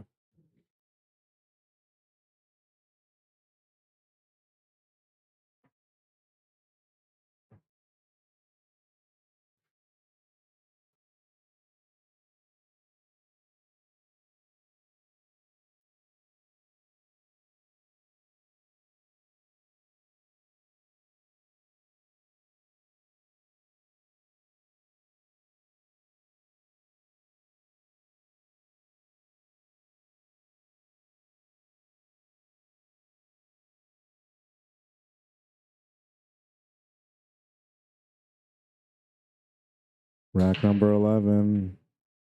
Smash and break made a ball, and looks like he's going to have a shot on the 1 ball. Maybe a tight one, though. Yeah, it looks like he's got to get around that 9, so maybe a push shot might come into play here. I don't think the jump is worth it if he can't see enough of it. He can't cut it to the side, so a jump would just be to hit the ball only. Going for a kick shot would be okay, but and you got to make sure that you hit it with some pace so you don't leave much on the 1 ball after if you don't make it to the side pocket. He's going to go for the push.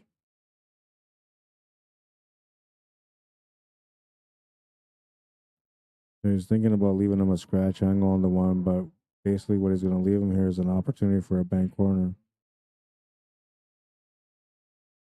What made it good for him on the push there is to get that cue ball against the rail because it takes away the left-hand draw that you will require for the bank to the corner.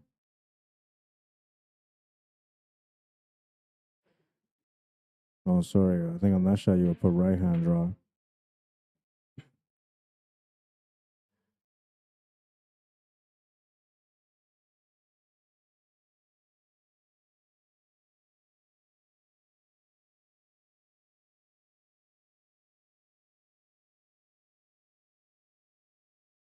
Tried to make the 1 ball and it hung up on the pocket.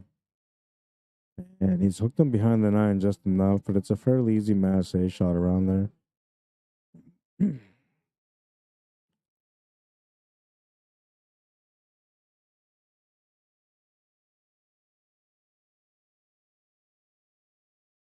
Alf Johnson says non-existent. It's trying to make a comeback. It was great back in the late 1990s and early 2000.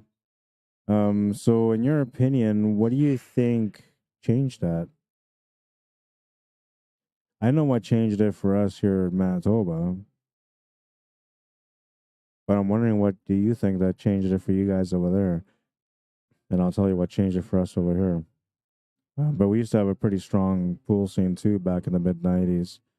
Uh, Even almost the beginning of the early 2000s, we still had a pretty good um, pool scene. And then over the years, it kind of died out a bit. It just became more of a league scene. And now it's becoming more of a pool scene again. For the last couple of years, it's been changing and more pool tournaments available, more competition going on. The players getting better because of it too. So it's come back to life quite a bit. Not that it was ever dead, but it was pretty quiet for a while.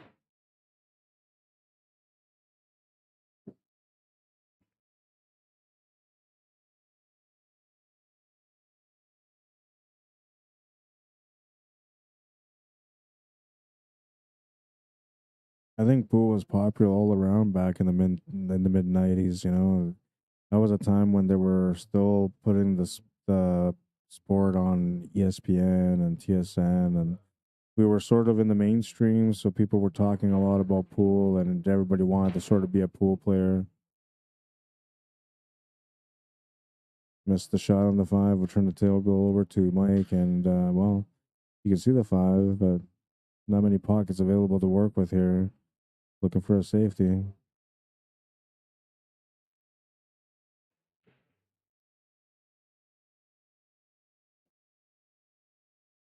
Oh, he's left the shot on the five. Looks like Hanyu will have to do a big drawback shot here for the six ball. Though he might just keep it short, just draw back a little bit only. Oh, he's going for the big drawback. He'll miss the five ball because of it. Popped up on the shot a little bit though, and that's the reason why he came up short. There was some body movement behind it.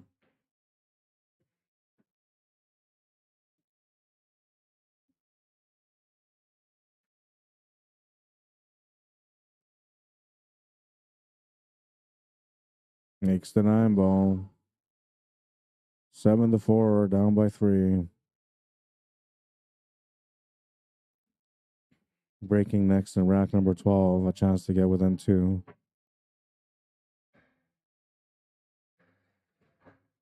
Jason Fiola, Tony Dankowski, welcome, guys.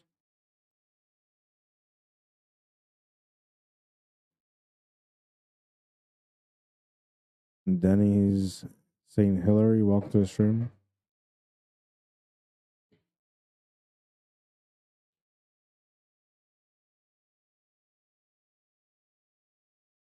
Rack number 12. Smashed it. The four and the two go in the top right corner. One ball's going to get tied up, though, so I'll have to do a push or a kick shot.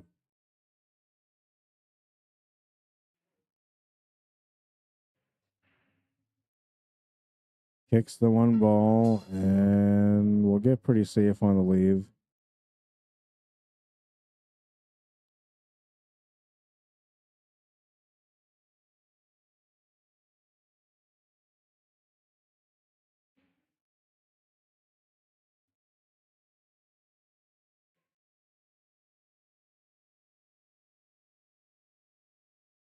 Oh, gets lucky. Three rail bank. Not quite a classic nine ball shot, but it does happen every now and then. The classic nine ball shot would be miss on one bank, go to the other side instead. For him to go three banks. That's something that doesn't happen too often.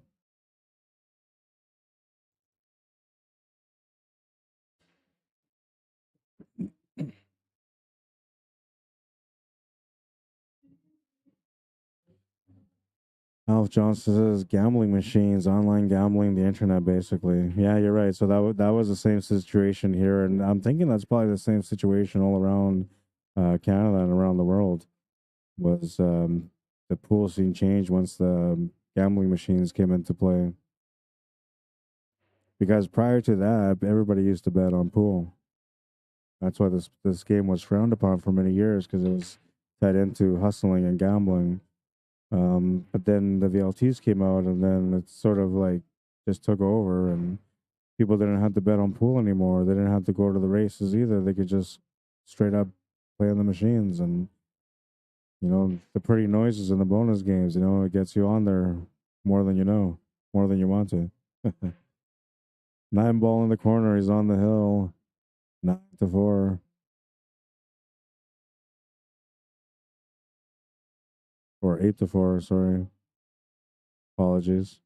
But yeah, the VLTs or the gambling machines changed the game for a long time. And I don't want to say that had great momentum back then, because like we sort of did. There was money invested in pool, and it was on mainstream, right? So like we sort of did, but pool wasn't like extra like how it is now. Now there's like more people playing. There's more events around all of North America and around the world, and everything's kind of changed a bit. So it's almost there, but it's still. I feel like pool is still like years away from being the kind of game and sport that we believe and know it is.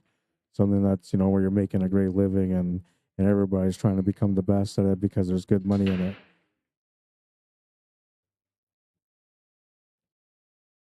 The way I look at things, like I could have been a professional soccer player, and I could have became a professional pool player. I had the options, right? And I tried soccer for a while. It was great. I love playing soccer.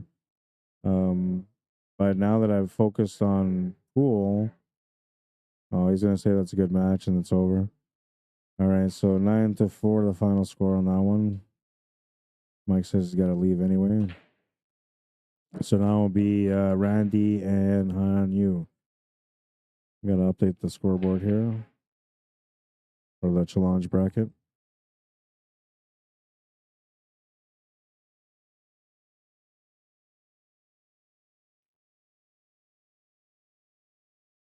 I think it's 10-8. Randy, I'll check. But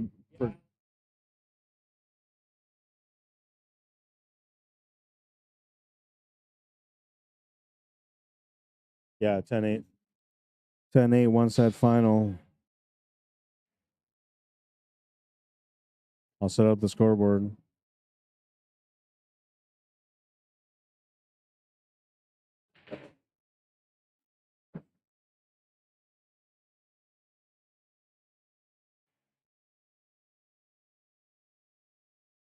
Randy's just warming up right now, and we'll put Hanyu on the right side because Randy won the A side. So out of respect for them being the winners on the A side, I usually put them on the left.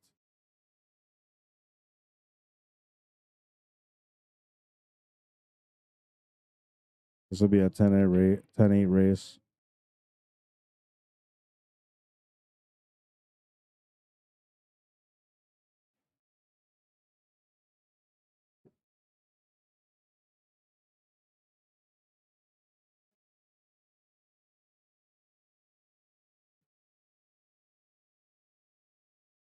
See ya, Mike.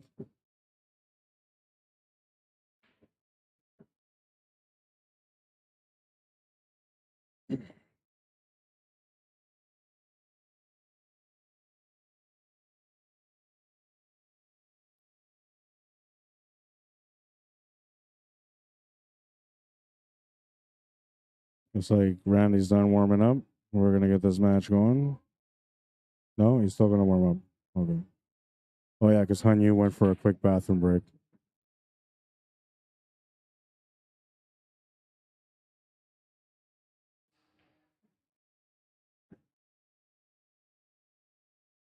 And Randy hasn't played in a little bit, so it's good for him to get a warm up here. He knows he got a tough opponent against Hanyu. Hanyu had a chance to beat him in the A side earlier, and he just missed an opportunity to win. Otherwise, he would have had him. And once he missed that opportunity, Randy just kind of took over and ended up winning the match in the end.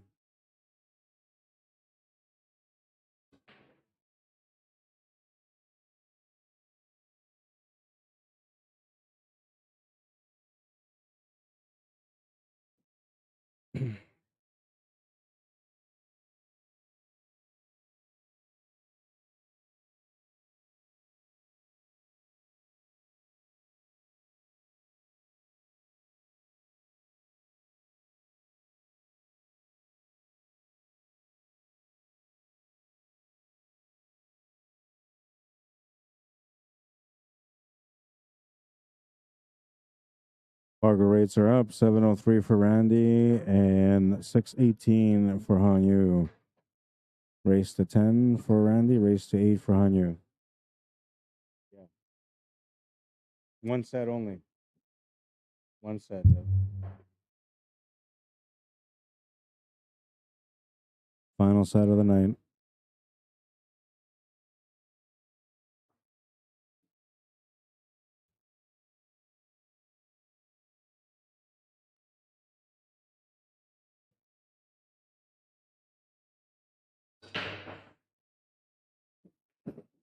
Smash and break made the one on the side. We'll have a shot available on the 2. Tangent line's taking him towards the 8 ball, so it'll be a limit on what he can do for shape on the 3 ball. Though if he plays this right, he might be able to use the bounce off the 8 ball to get a little straighter on the 3 ball. He's going to try to draw around it instead. Does just that. A bump into the 3 ball will push it towards the corner, giving him an easier setup. Now he's got a good angle also from the 3 to the 4.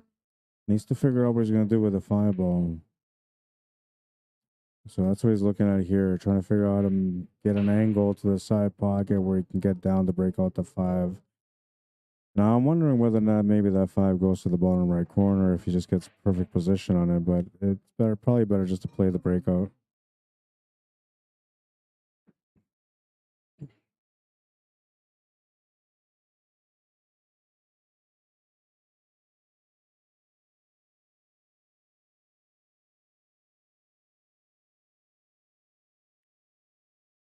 Got the breakout, but he missed the 4 ball. Turns the table over to Hanyu.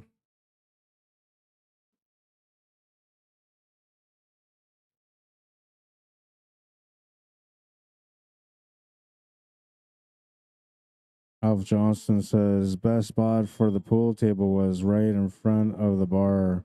Everyone wanted to play the winner. Yeah, that was golden days, man. And I remember like that was back in the day when I used to drink too, right? So then I go to bars and go play at the bars, and you put up your coin, play for drinks, and I just play like all night long, man, because everybody wanted to play, and it didn't matter how good you were back then either. Like back in the 90s, people weren't quite into handicaps yet.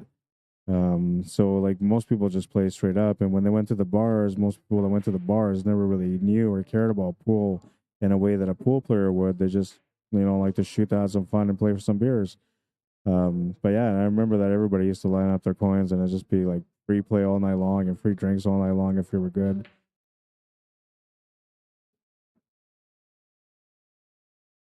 Those were the glory days back then, though. I mean, even alcohol was cheap, so everybody had a great time no matter what. Life's become a bit more expensive lately.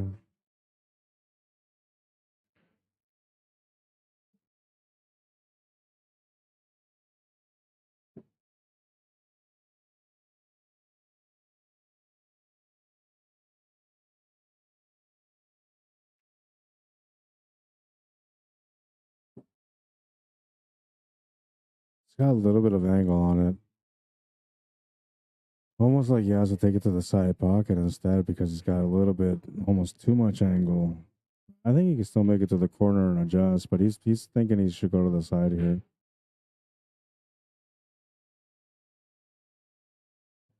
Or he's thinking he's gonna have to like just make it to the pocket and stop for a long cut. Yeah, he's going side.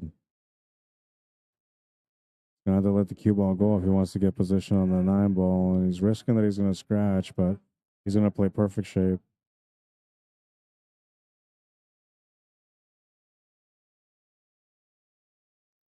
1-0.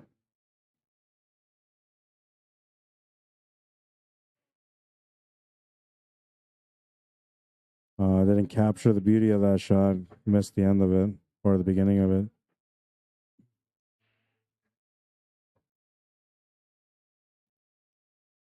When I let it play through, though, it shows it. So you know what? I'm gonna do it again. So and it's gonna play twice because you're gonna miss it the first time around. But when it plays it through the second time around, you see the beginning of the shot. Here, yeah.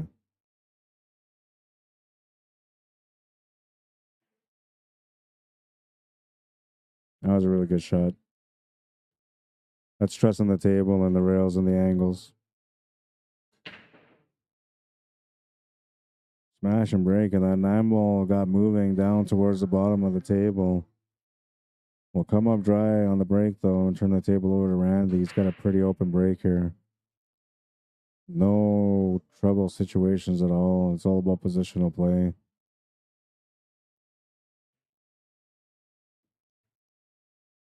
Oh, and he's going to miss the 1 ball. A little bit of body movement on the shot. Perhaps the table was a bit too easy for him. Took it for granted. And you will draw back off the 1, hoping that the cue ball will stop, and it'll stop just in time.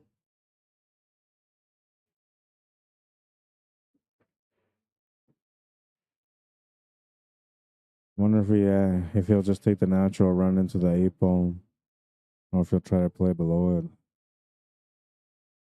If anything, he should be trying to play above it. Yeah, I think that would be the best option there.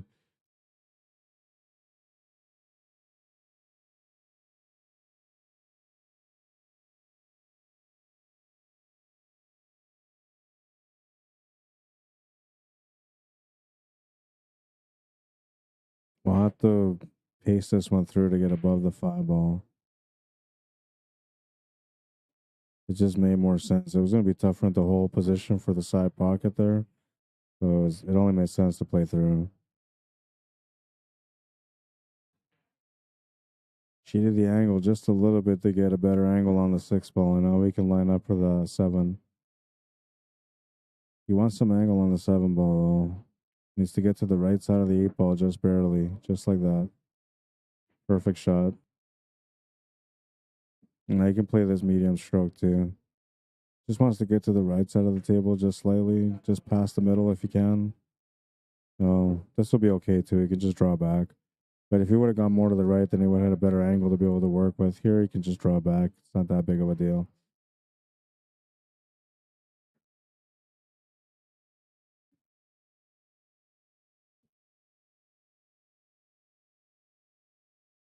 Ties it up on 1.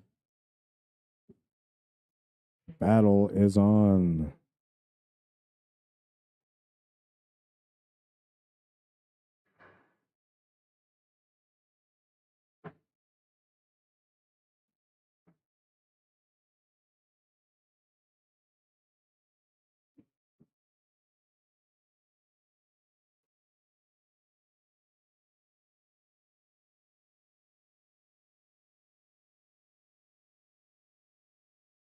Oh, and I said I was going to put up the rules. So I'll put up the rules real quick. It was double knockout. Except the finals is 1 set. Alternate breaks, handicap races by FargoRate ratings. A side was race to 5, or not race to 5, but R5 races. B side was R4. We changed it to 9 and 7. So it's R9 races for the A side and R7 races for the B side. Golden breaks were allowed in the bottom 4 pockets. 9-ball combos allowed. 2-ball racked at the back. 3-foul rule. Cue ball fouls only.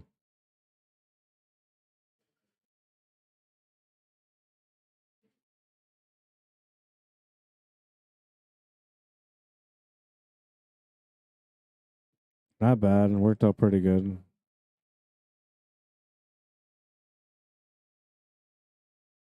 You're using the same shot as his.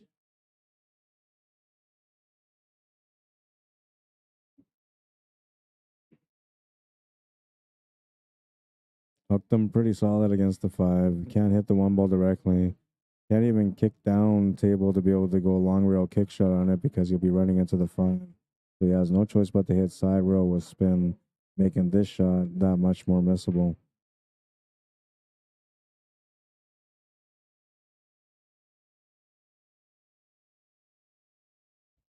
He'll miss it. Ball in hand for Randy. And now there's really no 4 or 5 combo available, or 4-9 combo or a 3-9 combo. The 3-9 combo is kind of there, but I don't think you're going for it here. But I'm wondering whether or not the 3 goes to the corner. If it goes to the corner, then he doesn't have to play for the 3-9. If it doesn't, then he might have to. So it looks like he's playing for the 3-9. He's got a billiard angle here.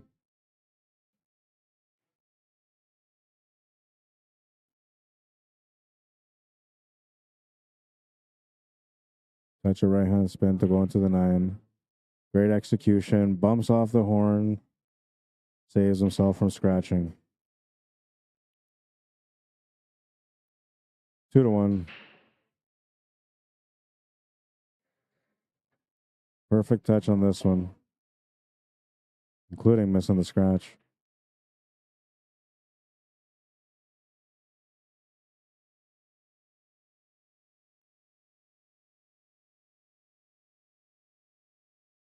Moving into rack number 4 now. Hanyu to break. Trailing by 1 in a race to 8 for him.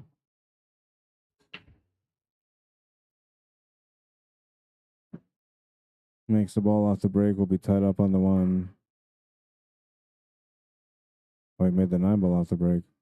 Which pocket?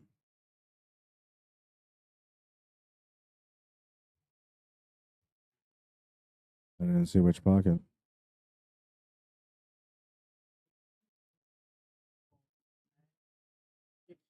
It's still your shot, yeah. Yeah. Just gonna call the push on this.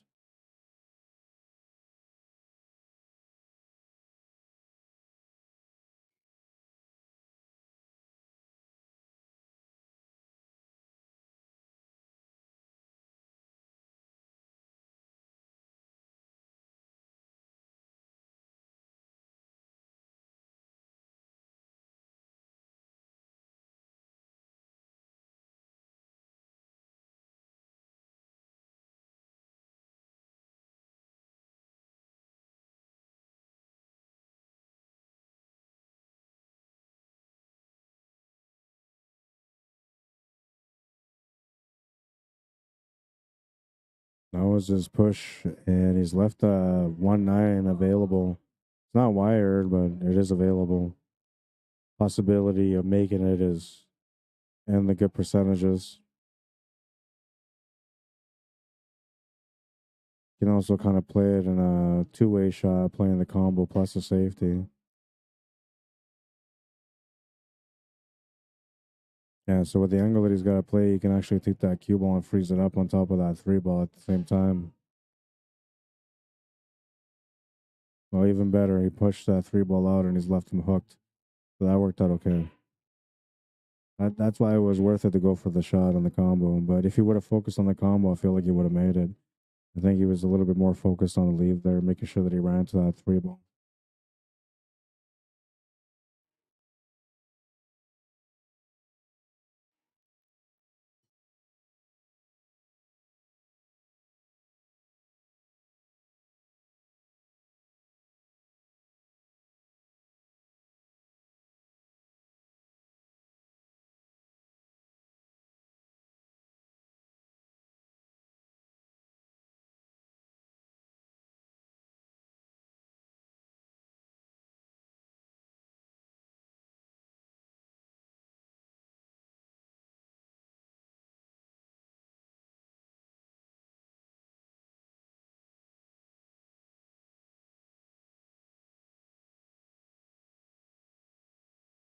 He's thinking about doing a jump at first, but now he's changed his mind to go for a kick shot.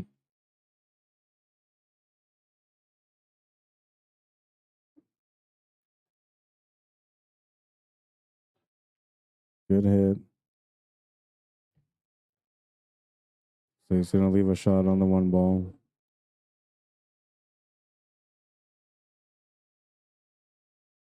Randy will have a tough time getting position for the 2 ball. Opens it up instead with the 4 ball. Now he's got a good shot on the 2 ball. Just like that, he went from being in a tough spot to being wide open.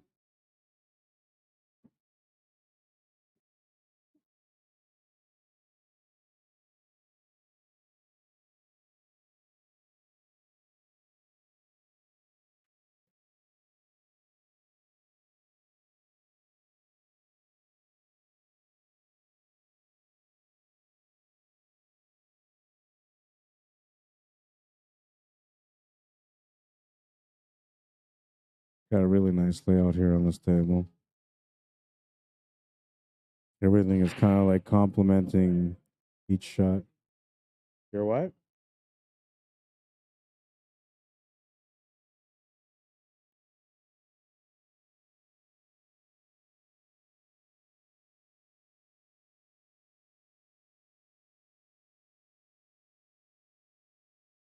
You have to get an extension from his bag.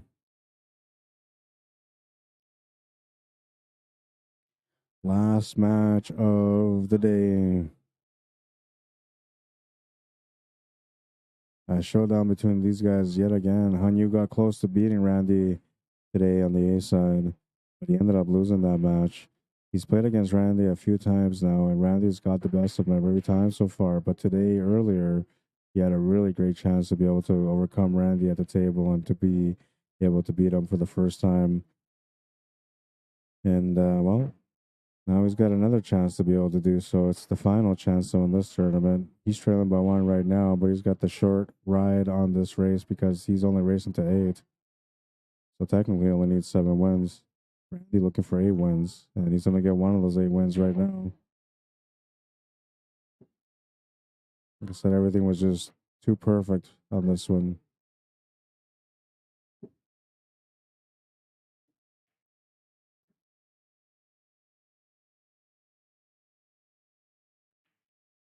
Three to one. He's got a 2-game lead. That 2-game spot is now wiped out. We're on a race to 7. Hi, Linda. How you doing? Baby Che, Eliana Noah, welcome. James Brown.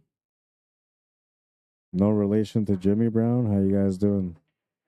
Jimmy Brown and James Brown. Petra Jane, welcome to the stream.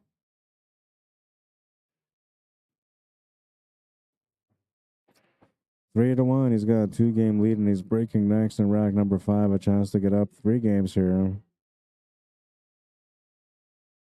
It is 9-ball. 9-ball breaks count only in the bottom 4 corners. So where he's breaking from plus the 2 sides. Not bottom 4 corners, bottom 4 pockets.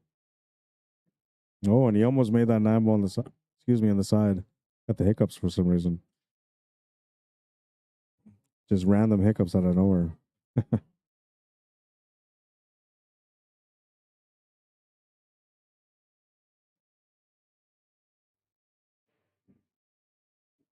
Putting on his extension again.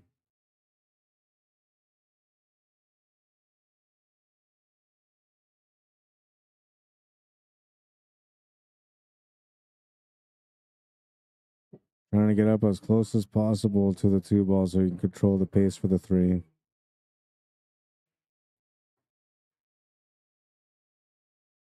I think he should still be able to hold position for the 3 ball here, but hard to tell sometimes with these diamond tables, man.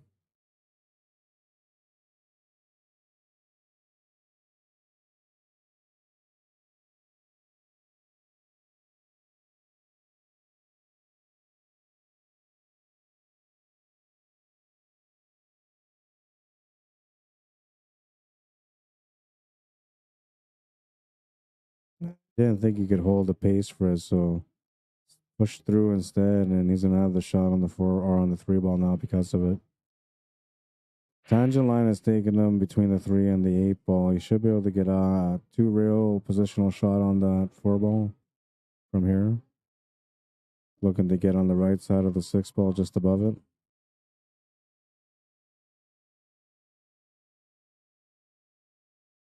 He could just try to draw into the 8 ball if he wanted to as well. He's got that tangent line available from there just by putting draw on it. That worked out better. Kind of the same idea as going for the 8 ball, but instead he just played position off the rail. The only thing is he didn't really want to move into that 6 ball. He would have been okay with moving into the 8 ball, but now he's made that 6 ball a bit tighter, which means he's got to get better position now. And he gets great position here off the side rail, back into the middle. The back cut on the 6.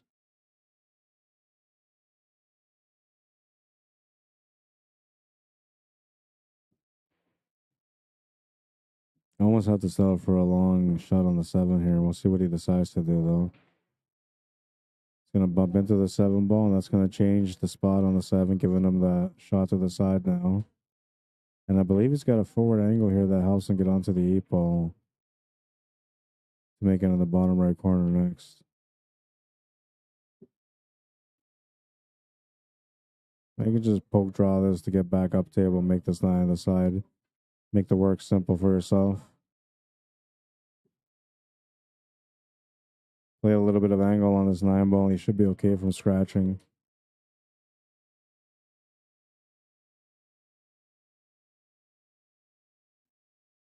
Oh, man, but he missed the 9. Wow.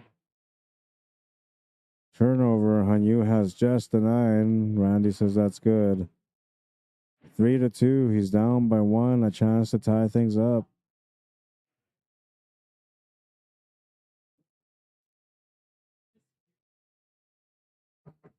Yeah, because you were supposed to come back just a bit more. It was still there. You weren't going to scratch either. So.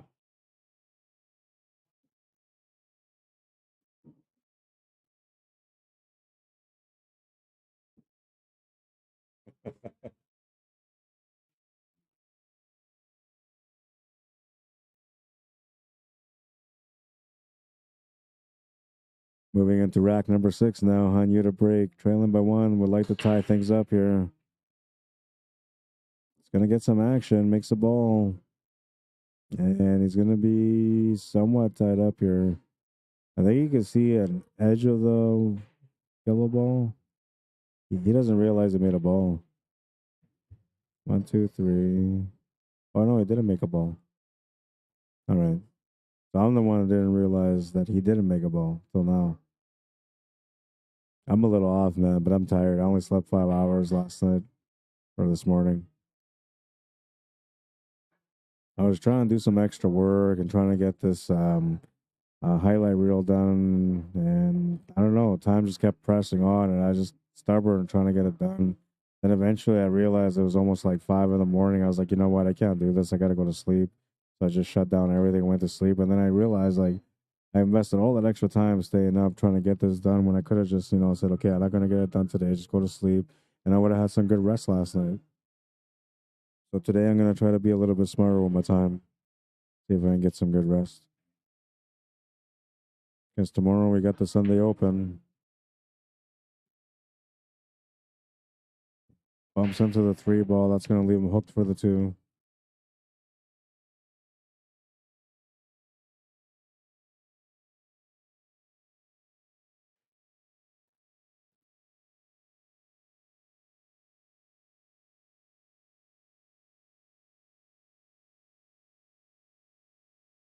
There's bad timing for that, man.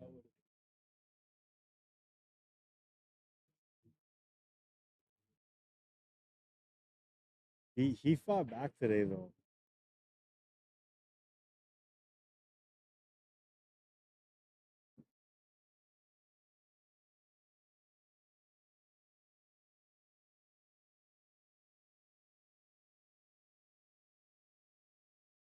Alf Johnson says on YouTube, a few players there wear a glove. Is it because they're using carbon fiber shaft? So that's like the main reason, yes, because of using carbon fiber shaft. But there's people that actually they like wearing the glove. I'm not a big fan of the glove. I do have a glove in my bag, and I got a glove for braking just to increase the brake speed on my brake. Um, but I'm not a big fan of it, and I don't use carbon fiber, so I think there's really no need for it for me. Uh, but both of them are playing with wood shafts. They just have a preference of wearing a glove. And people that wear a glove usually say that once you wear it for a while, you just get used to it. It becomes second nature. You don't even feel the difference.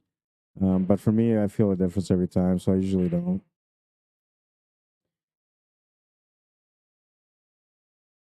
A-Bit TV says, wow, I think Han was like 580 3 weeks ago. That's a lot of Fargo. He was 592. That's what he was. 592, and then he's bumped up to a 618. But he's had some pretty good results. He's been in the money every week. He's been in the finals for either the A side or the B side for most of them. He's had some pretty good weeks. There was, I think, maybe one 1 or 2 tournaments where he didn't do very well, but other than that, he's been doing pretty well for himself. And then beating the guys that he's not supposed to beat, so that changes his Fargo rate also.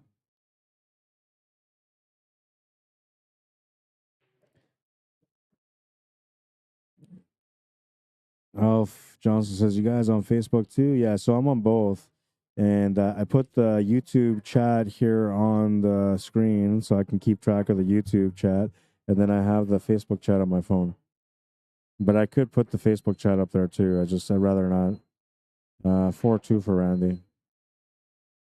2-game lead, needs to win 6. Hanyu is trailing by 2, but he only needs to win 6 as well. It's a race to 6 on this table.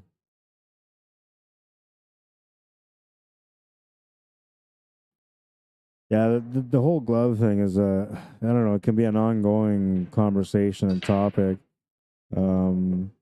It almost feels like it's kind of like a religious or political debate sometimes when you bring up a conversation on the glove. And the reason why is like the people that don't wear the glove are pretty adamant about why they don't wear the glove. And usually has nothing to do with because they tried it out and they didn't like it. It usually has to do with just straight preference. Like, no, I don't wear a glove. It makes me feel like I'm wearing a thong on my hand. So, like people just won't, right? Um, but then there's the people that swear by it, and those are the ones that use it all the time. So, it's a touchy subject in that sense. But I think it just comes down to preference and also what kind of shaft you got, right? Wood shaft, you likely don't need a glove, but carbon fiber you would. If you happen to be playing with fiberglass, which was something that was done back in the day, and it still might be done through like the Walmart queues, then you likely would want a glove for that too. But a lot of times, why people wear the glove is because of appearance, because they see these pros wearing the glove, and they feel like, well, you know what, like I want to be a pro one day, so I want to look like a pro, and therefore I'm going to go out and buy a glove. If they're wearing a glove, it's for a reason. I'm going to try to figure out what that reason is. Maybe it's going to make my game better. So you switch over to the glove, and then like I said, a lot of people say you get used to it real quick. It becomes second nature at some point, and you don't really think about it anymore after that. The way I look at it is you gotta shoot with whatever makes you feel comfortable. If you don't like the glove, that's fine. If you like the glove, that's fine too. It's just a matter of what makes you feel comfortable when you're at the table. And I think everybody should have a glove just in case anyway, because sometimes you go into pool halls and the humidity is crazy. It's hot outside. AC may not be working pretty good. So now you gotta, sticky cue, and then you gotta use baby powder, which some people like baby powder. But then that leaves a mess all over the table, over the floor, makes it slippery, right? Where if you just have a glove, then you'd be perfect in those conditions. No worry at all about how humid or how hot it is in the room. 5-2. Looking for 5 more. Hanyu needs to stop the bleeding now. 3-game lead against Randy is something you can come back from. 4 games, maybe not.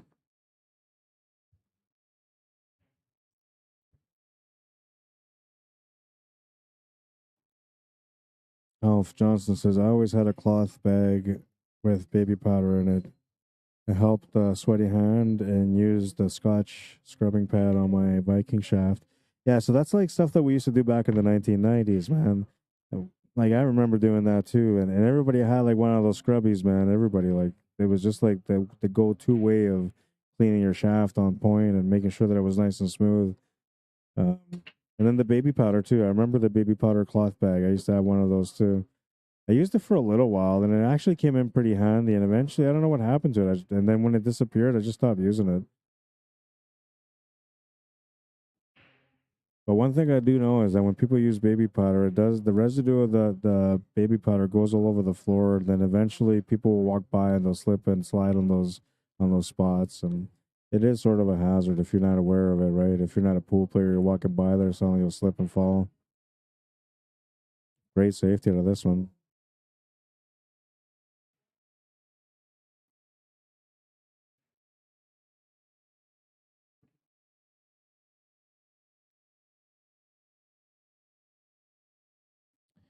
Ibit TV says, from my golf background, I associate taking a glove off with more finesse past shots.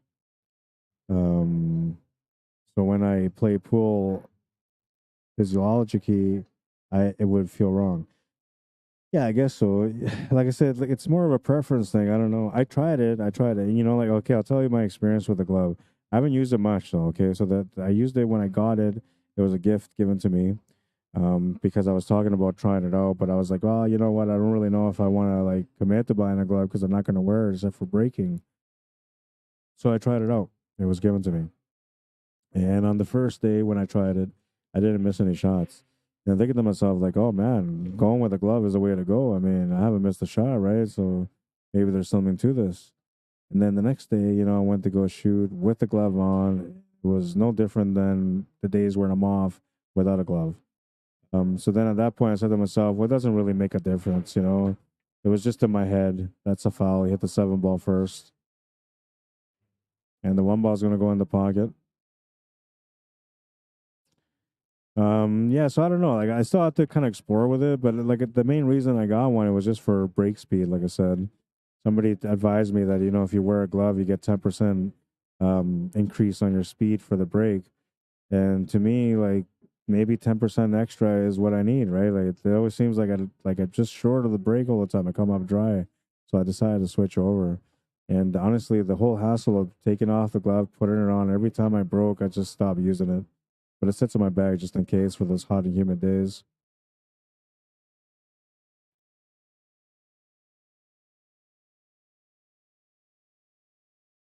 Psychology. Okay, I got it. I think I knew you said physiologically, but I thought you were saying psychologically. Psychologically, I can't even say the word now. Then Ibit says, I could see top players using gloves, so when they travel internationally, regardless of the humidity weather, it will feel the same. Yeah, and I think so. I think that's plays a big part in it, right? It's just trying to have the best consistency that you can possibly get every time that you play. And so sometimes when you're not wearing a glove all the time and you step into a room and it's hot and humid, you may have a tough time adapting to the conditions and you may struggle because of it. So by having a glove, you kind of avoid that. I'm surprised Hanyu missed that. He's disappointed on that one. He was stretched out though. He wasn't comfortable on the shot, man. And I don't know how many times I've done it myself where I've been in a spot like that and I decided to stretch out. I call it the nutcracker pose. You know, like you're fully stretched, and you know why they call it that, right? So you're fully stretched and you're trying to shoot, and then you're like, oh man, I should use a reach, and then you're like, well, but I'm already down here, so I might as well just shoot, and then you shoot it and you miss cue or you miss the shot. It happens, man. I've learned from it. Now I always grab the extension no matter what, or if I have to switch hands, I switch hands because I'm ambidextrous. But I always make sure that if I'm stretching like that, if I'm in the nutcracker position, I stand up and I reset. It's not good. Don't stretch any further. You're gonna miss. Now, if you're a tall player, you don't have that situation or that issue. But if you're not, you're usually dealing with that kind of hassle on those stretching shots. Alf Johnson says 7 p.m. Gotta go working in the AM. Great content, by the way. Keep up the great work. Thanks, man. Appreciate it. And well, have a great day at work tomorrow. Thank you for tuning in. We'll see you again next time. Gene Peacock says, I just never liked gloves. I tried one for a while, but soon realized it didn't do for me what it seemed to do for others. I like to feel the cue on my bridge hand, just my opinion. Yeah, and so like also if you're playing like masse shots or intense spin shots, you want to get more of a feel for the shots when you're taking them on.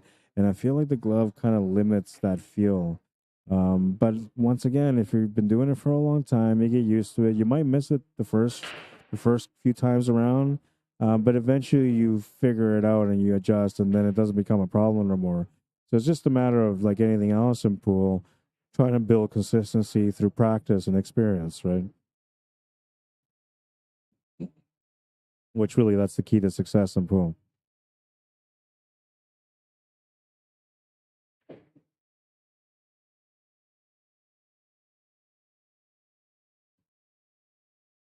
Plan of safety, a really nice one too.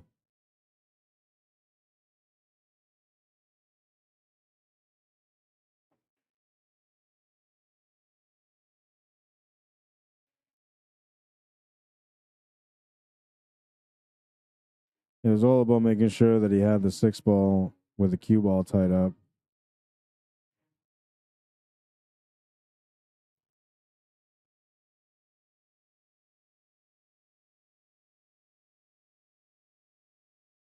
Yeah, it's getting a bit busier here now. More and more people coming in. A couple of larger groups as well. Lots of action. Lots of people playing here. Different sets all around. Makes me wish that I would have brought my cues. Then I could have stuck around for a bit. Just missed the 3 ball. Ball in hand for Randy. You have a chance to win this rack here and to get within 3 of winning the match.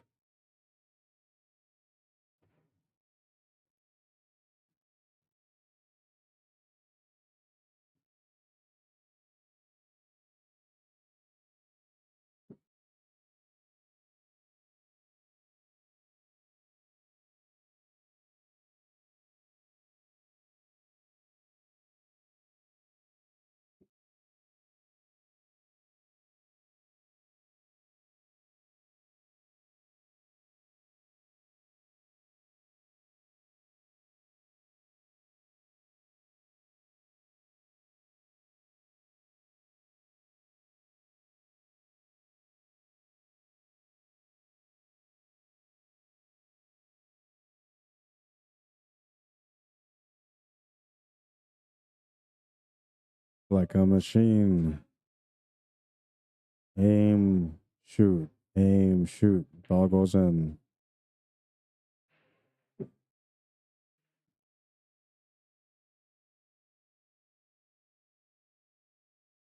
Seven to 2. 3 games away from winning the match now. Hanyu looking for 6 wins to win the match.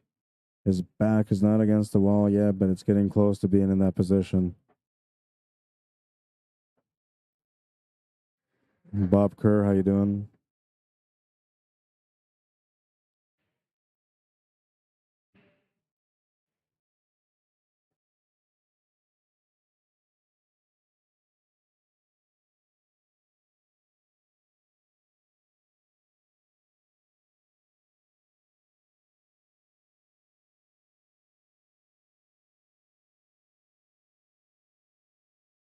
Moving into rack number 10. Hanyu to break. Trailing by 5 on the scoreboard. Need 6 to win the match. Looks like he came up dry on the break, and he hasn't left Randy a shot on the 1 ball. So Randy will just look for a push option. And he definitely wants to make a push on the left, but he might just, push and bump this 9 ball out of the way. I was going to leave it there, so it must not go past the 7 ball then.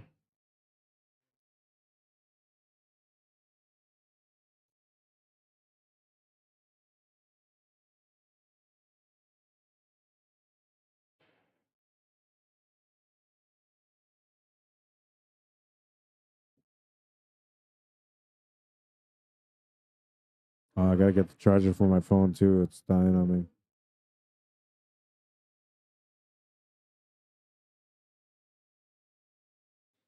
It's not bad.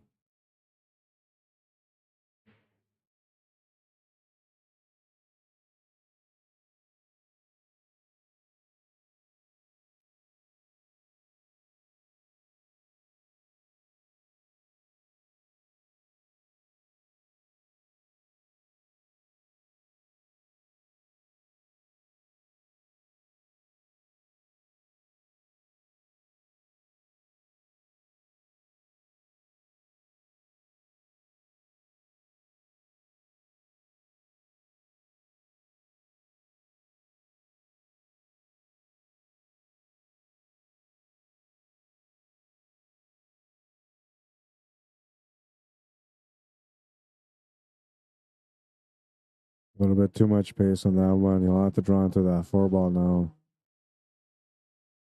He could just bump into it lightly and try to see if he can maybe get a line set up for the 4-9 combo after that. But if anything here, he's got to bump into the 4 ball, no matter what.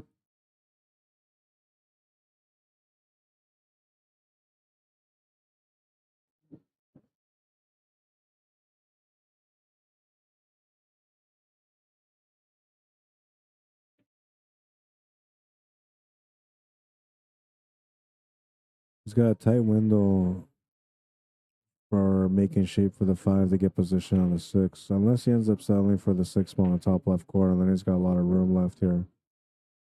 Which I think that's what he's probably going to do. Just try to play this medium stroke off the rail back to the left side. A little bit of angle on the 6 ball won't hurt for him.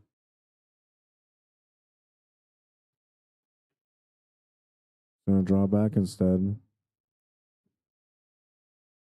I'm surprised he took the drawback there because now he doesn't really have a shot on the 6 ball. And even if he can make the 6 ball, it'll be tough for him to get back up for the 7 ball. Might have to play a safety here, perhaps. If you're playing a safety here, you're banking the 6 ball to the bottom barrel and you're focusing the cue ball on freezing it up to the 8 ball. But if you don't hit it soft, then you might end up selling the shot on the 6 ball anyway. Goes for the shot to the corner, makes a great shot. He's got position on the 7.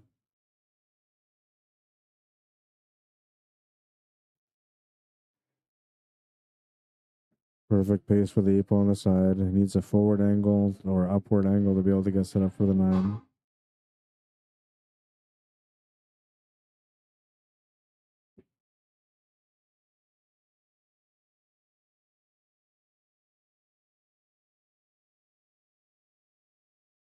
Makes the 9, 7-3. That was a good rack for him. Help him build a little bit of momentum moving forward in this match. Trailing by 4, needs 5 to win. Randy Baggett looking for 3 wins to win the match. It's a single set for the final.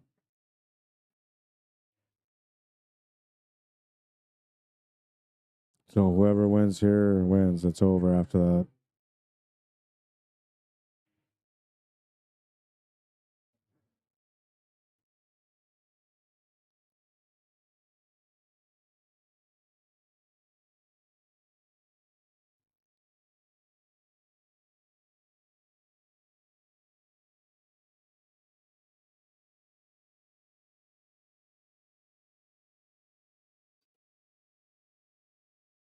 Smashed the rack. Made a ball, and he's got, well, you can see the 1 ball anyway.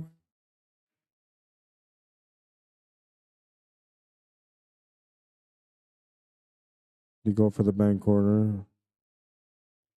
You go for the safety. Just calculating for the bank corner.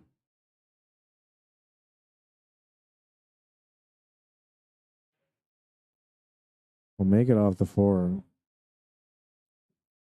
Not the way it was intended to go in, but it goes in. It's got position on the 2.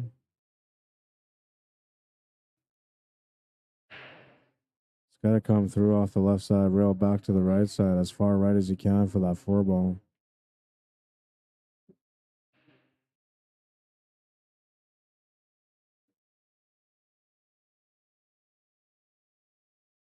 If he doesn't have direct contact, he's got to spin the cue ball into the 4 ball, which will make it tough for him to have something good on the 5.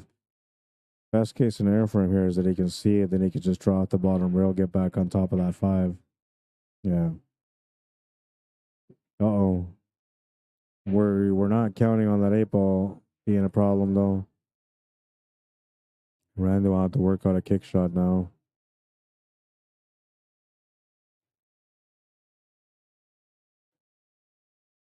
Good hit. Avoids giving the table back to his opponent with a ball in hand. Hanyu will get a peek here at the 5. We'll see what he decides to do. Safety is always an option. Bang corner combo on the 7 is another option.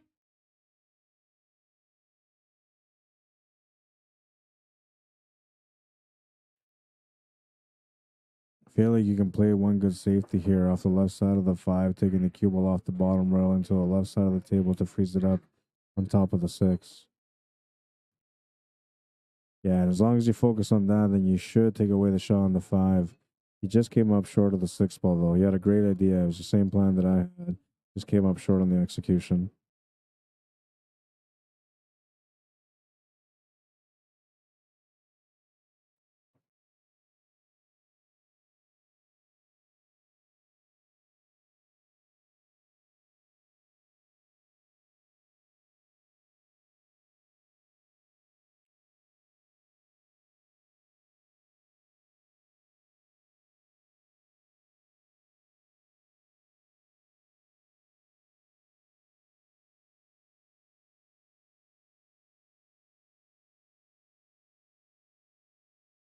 And safety using the same 6 ball. And he's got a better safety that Hanyu had on him. He's looking at this as a 2-rail kick shot, side to side. Always trying the 1-rail. Okay.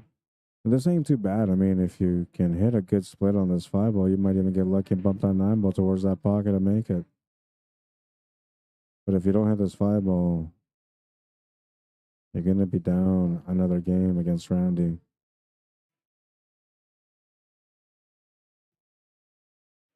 He'll miss it. Moves the 9 ball around too, and we'll see what Randy decides to do. I don't think he'll go for the combo here. Doesn't make sense to go for it.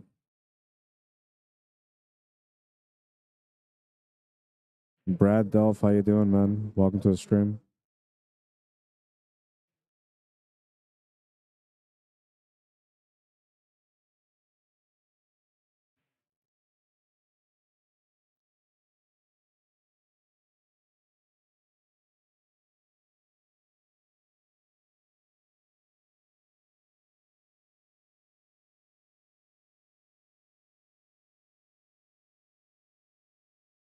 I'm thinking he's going to want to get below the 8 ball, but he might be trying to play shape with getting on top of the 8 ball. The only thing I don't like about getting on top of the 8 ball is that, you're taking that shot that goes past the side pocket, which sometimes the horn will clip that ball out of the path of the pocket that you're intending to make it in. So I think that for that reason, you usually go below it, and he's going to scratch. You try to get below, we'll scratch and give Hanyu a ball in hand. Chance for him to get within 3 of Randy.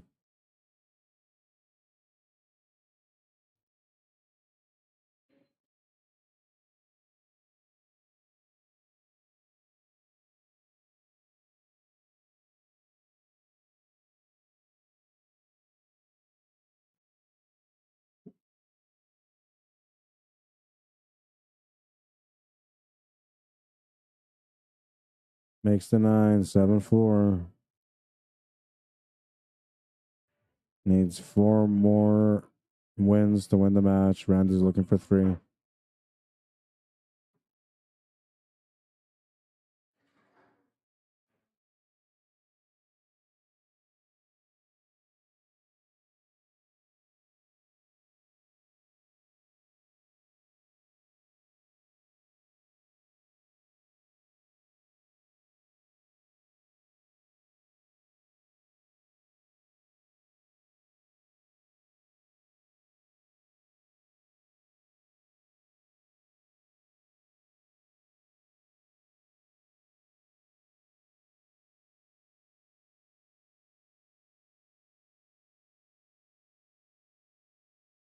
Rack number 12.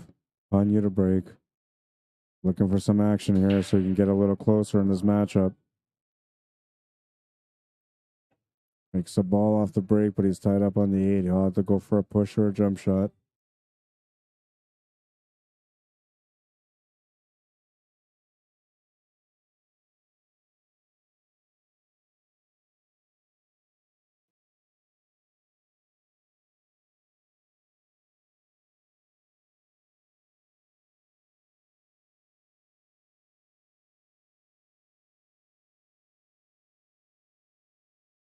So I'm going to call the push. Just trying to figure out the best spot.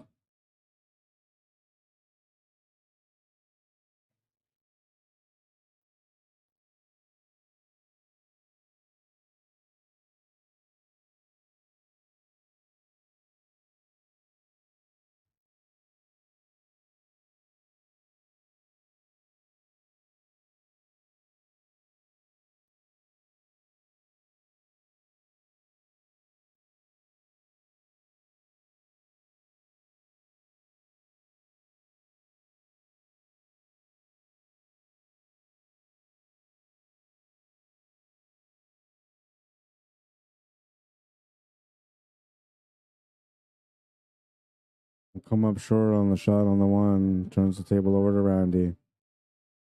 He can make the 1 ball and he can get down table for the 2, but the 2 doesn't really have a pocket. Unless he lands perfectly on the 5, or if he bumps out the 2 ball somehow.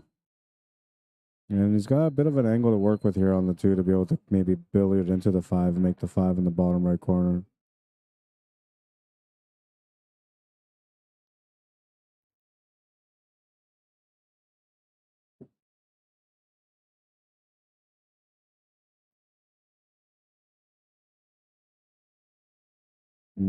Almost the same option here for the 6 ball. It's either a combo or a billiard.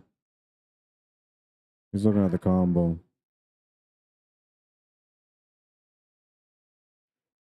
He's going to leave the combo for Hanyu. He's got a little bit of momentum going his way right now, and I think he's settling in a bit in this match. He's got a great chance here now, only 4 racks away from winning this match. Has to open up this 8 and 9, though.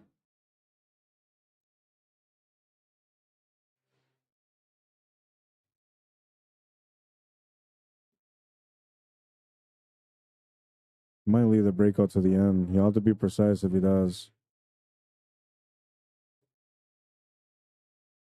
Looking for some angle here. He's got some, but he's going to have to 4-stroke this a little bit. And there's a good chance that he might come up short on the breakout. If he hits it with some power right-hand draw, he should check off that 3rd diamond on the left side rail. Then come up towards that 8 and 9. Yeah, he didn't quite have it. Looks like he's setting up here for a billiard into the 9. And he'll get it. 7 to 5. Needs 3 more to win. And so does Randy. It's a race to 3 now. Smart shot. Good delivery. Gets rewarded with a win. And he's got a good battle here now. Just a race to 3. Things change, but at the same time, because it is a short race to 3 now, these guys are going to, maybe tighten up a little bit in certain areas. It's Randy's break now. We're just waiting on him.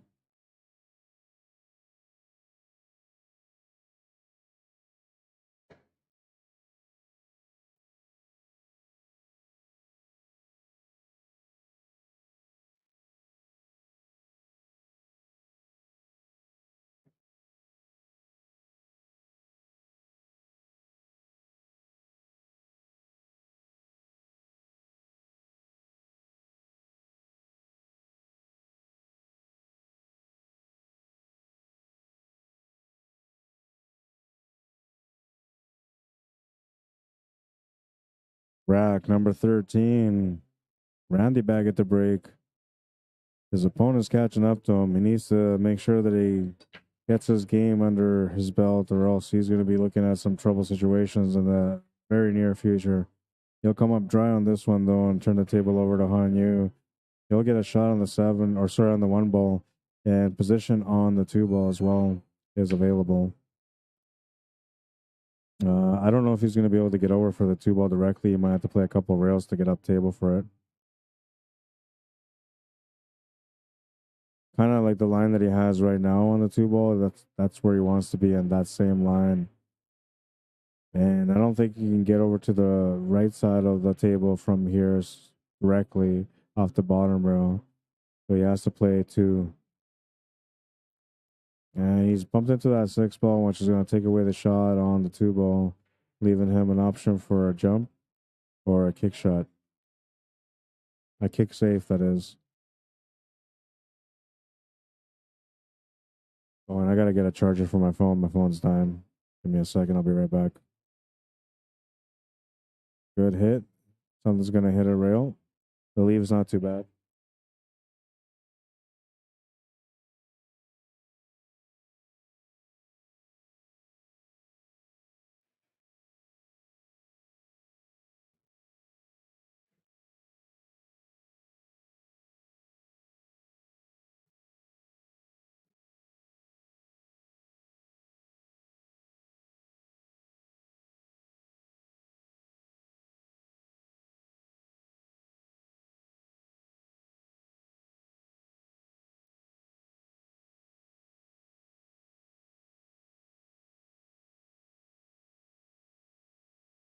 Good jump. Hit the 3-ball.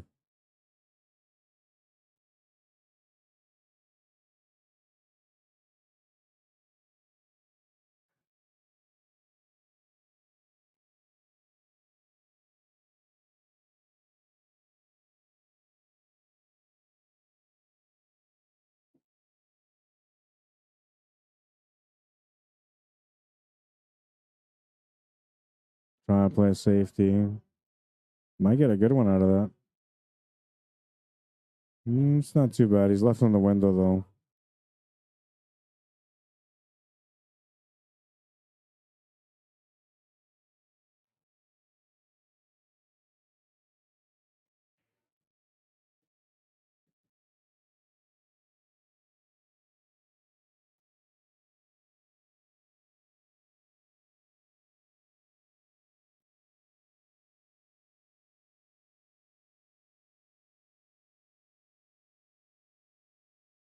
Man, I missed that shot. What did he do? Every time I try to go back, it takes me way back. So I don't know what happened there, but I missed it.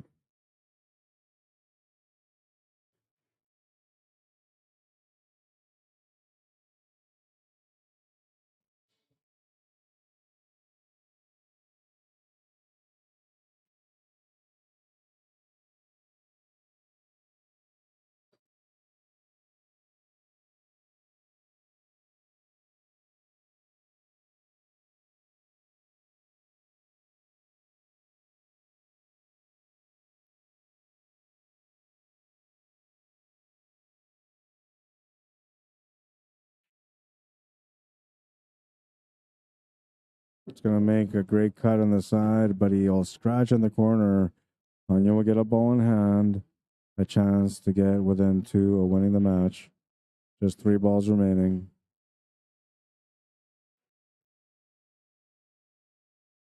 Oh, he banked it. Okay. Thank you, Gene.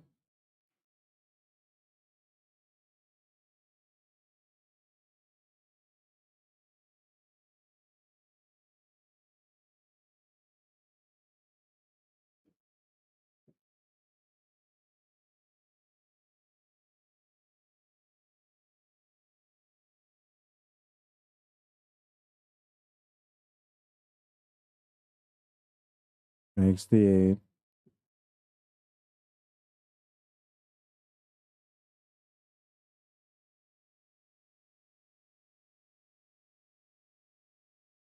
And we'll make the 9. 7-6. Down by 1. And 2 away from winning the match.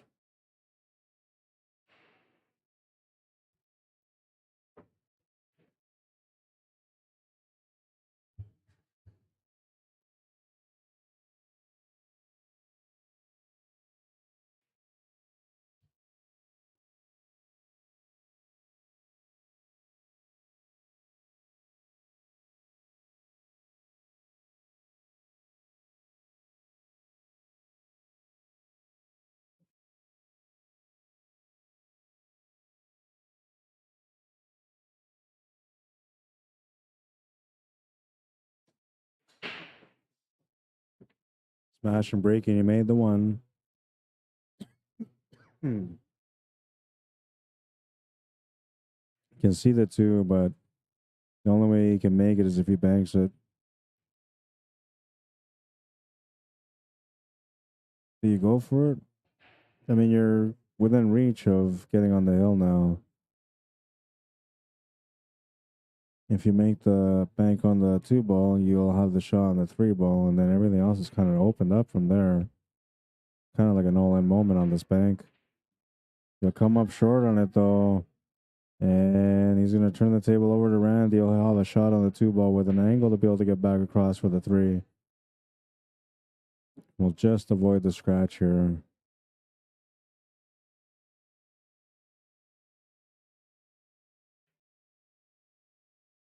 He'll make the bank instead. A really nice bank, too. And he's got a great position on the 3. 6 balls next. No, sorry. The 4 balls next. 4 ball is right above that 7 ball.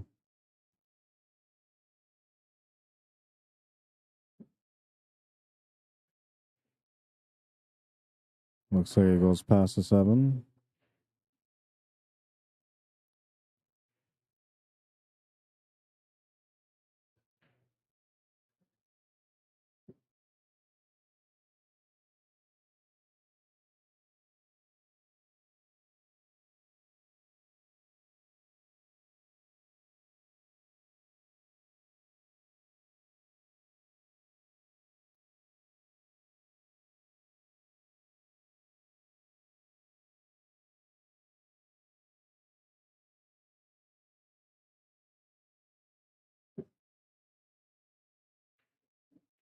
Eight to 6. 2 games away from winning the match.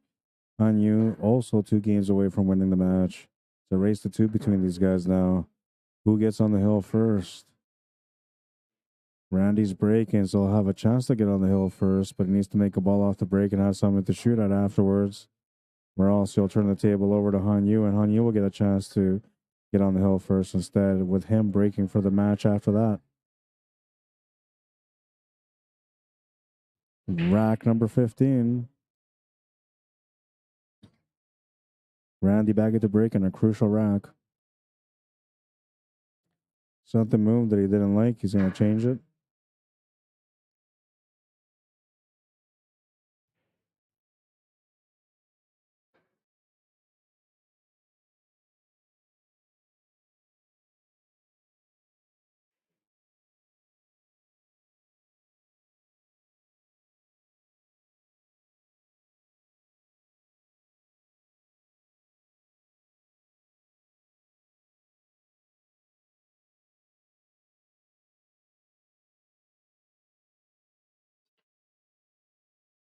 Smash to break on that one. Made the 2 ball. He'll have a shot on the 1 ball.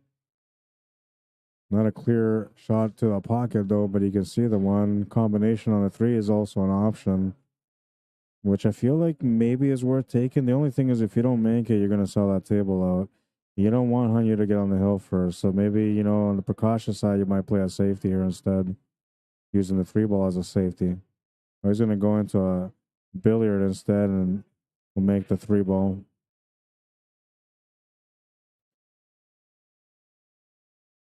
And now he's looking pretty good. I mean, position from the 1 to the 4 is key. But after that, he's wide open here on this table.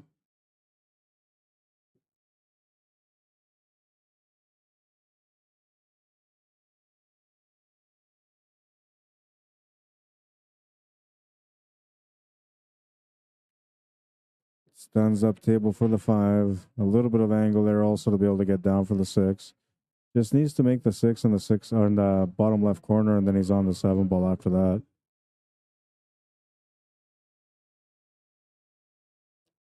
He might have to take a long shot on it though. That's why he's taking a look at it again to make sure that he gets a good line on it. I don't think he can play 2 rails here to hold shape for the 6 ball the way he wants to. So he's trying to get it off 1. A little bit of extra juice on that one. He's going to get tied up to the 6 ball, taking away the option for him to be able to make the 6. He might be able to play the combo here.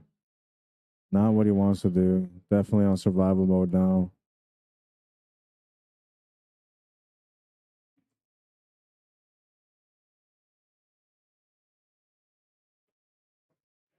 Goes for the combo. Come up short. We'll turn the table over to Hanyu. He'll get a chance to get on the hill now. First crack at it. Only 4 balls remaining. The 6, the 7, the 8, and the 9.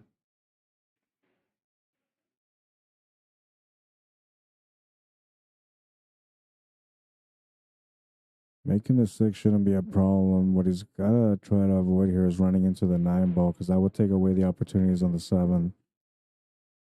He can maybe increase the angle here by adding some right hand spin and just playing off the 2 rails back to the left like he just did.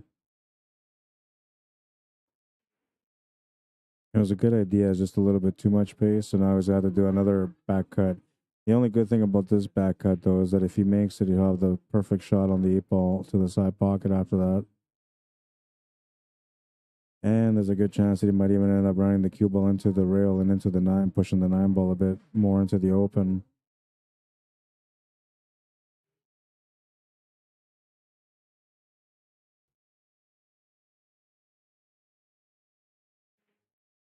He'll miss it. He did exactly that. And oh man, he almost made that 9 ball. So close to getting lucky at the right time, but he'll miss the shot, turn the table over to Randy. And Randy will have to, well, you'll have to find a finish on this one. He's got a back cut option too. Somewhat similar to Hanyu's angle, but he's got more angle that leads him towards that scratch in the bottom left corner. He'll avoid it by putting some inside spin, comes off the 3 rails, and ooh, just hit the horn to avoid the scratch. 9 ball's just chilling by the pockets. All he's got to do is just make the 8 ball and get the cue ball to go up table and wait up there. Or stay up there, I should say. Makes the 8. Easy 9 to get on the hill. He's on the hill. 9-6, the score, and Randy is looking to win the match now. Just needs one more win to do so. Hanyu needs to win at least this rack just to push it to the last one. And if he does push it to the last one, there's no guarantee he's going to get a chance because it'll be Randy Baggett breaking on the last rack if we get to that rack.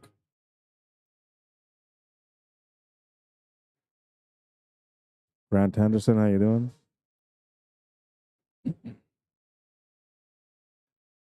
Good match so far. It's been a bit of a battle.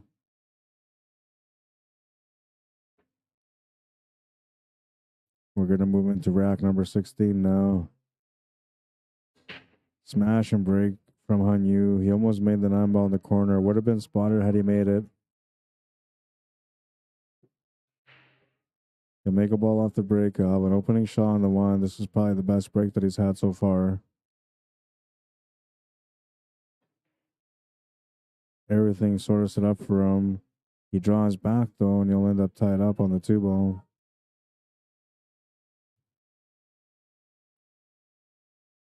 And now you have to come up with something.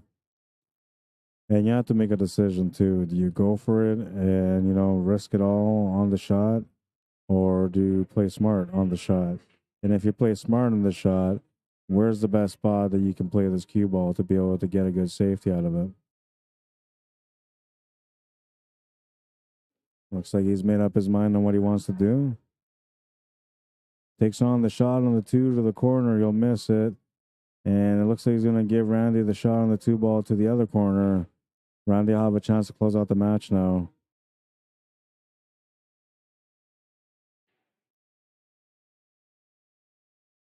Wide open table here. It's all about positional play. And he's ran out of position slightly here, but he can still make this to the top left corner.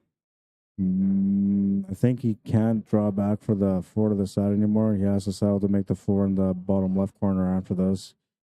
And only because it's in the most natural path for the 3 ball and the cue ball to work out for him to get the finish. The back cut wouldn't do it for him. He might have hit it a bit too hard, but the intention was to get set up for the bottom left corner. He'll still have the shot. He can still cut it. He can still come off the 2 or 3 rails to get on for the 5. So he's not bad. Just a little tighter on the shot, that's all. He'll just make it off 1 rail instead. He's got perfect angle on the 5 to get up table. Can't hit this soft. He can hit it firm, and I think he's going to hit it firm and go off 1, 2, 3 rails for the 6. Side to side.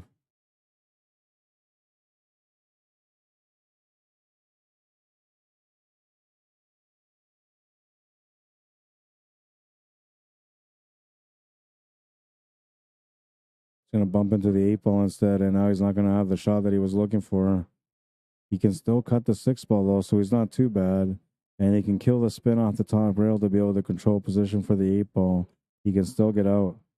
The only thing is, don't hit the 8 ball.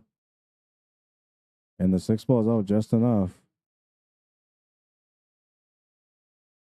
He'll make it no problem. He's got good pace here. Oh, no, it's going to keep going. Leaves him a back cut on the 8 ball. And, well, I don't think he's got any other option except for to try to make it and go around the table. But he might try to play a safety here. There is a bit of an option for a safety. I don't think the back cut's available, to be honest, so you might have to play a safety. And if you're playing the safe, you're trying to bank this 8 ball towards where that white ball is right now and get the cue ball to go down table, leaving your opponent with a long bank option.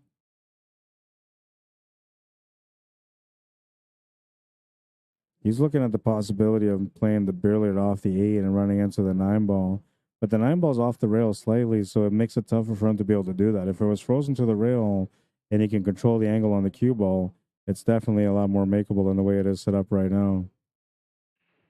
I'm pretty sure the back cut's unavailable.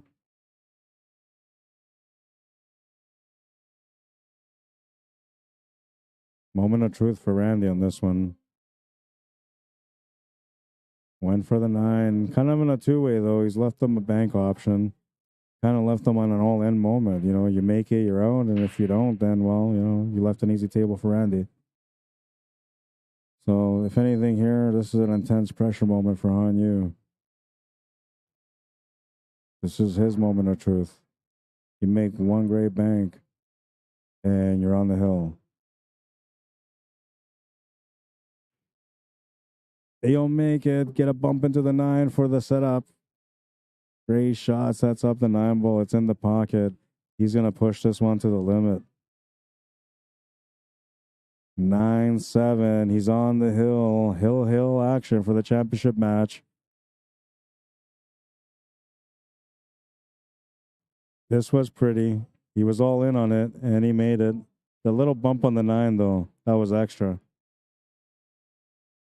That was his reward for making a great shot under pressure. 9-7. Randy Baggett will break him for the match now.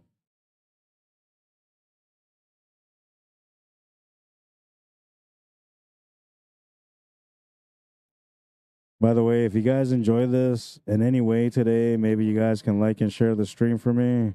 I'd appreciate it if you guys did. You don't have to share the stream anymore, but you can like the stream, and I appreciate that.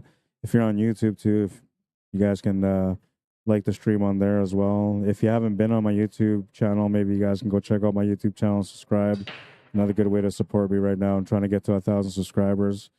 Almost at 600. I had 600 a couple of days ago. I'm at 599 again now, so I need like 601 or 602 just to make sure that it doesn't go back below 600.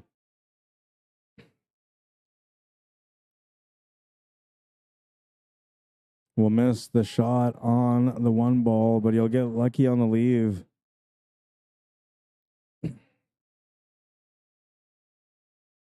He's made it this far in the match against Randy. First chance to be able to beat Randy in a tournament here at the Hangar.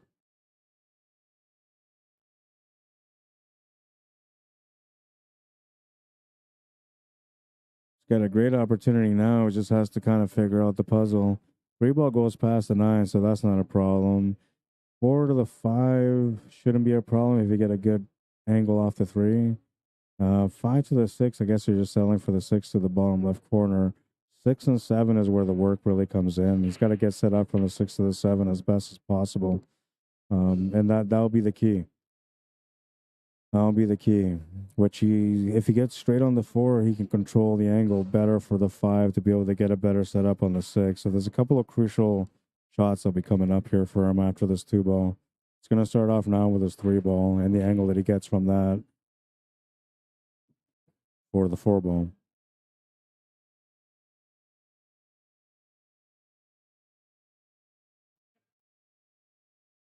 We'll make the 3. He's got a pretty good angle here on the 4. It's not straight, but it's not too much angle. It's just perfect to be able to roll this cue ball up for the 5 ball. And now you have to make a decision how he approaches this. If he tries to break these open or if he tries to play perfect position. The angle that he's got here tells me that he has to actually break into the 7 and 6. And he has to split them right down the middle. We'll see if that's what he ends up doing. Oh, he'll miss the 5 ball trying to open up the 7 and the 6. And Randy will get a huge break here. Everything open, a chance to win the match now. And Hanyu felt the pinch on that one, man. He shot that one fast, and there was a little bit of body movement. He got up on the shot, which is all of a sign of feeling anxiousness, you know, because you're about to overcome this obstacle that you've been facing for a few weeks now. He'll come up short, though, and he'll turn the table over to Randy. And Randy's overplayed the cue ball on this one. I don't think he's got the shot to the side, but I think he still has a shot to the corner. He'll have to come up with a great positional shot for the 7 ball while trying not to miss the 6 ball. A little bit of pressure here for Randy. He can see it to the side. Never mind. I'll take it back. Makes a great shot to the side. And he's got an option here to make the 7 ball also. Not as good as he wanted to be on it for sure. And he'll have to make a decision here.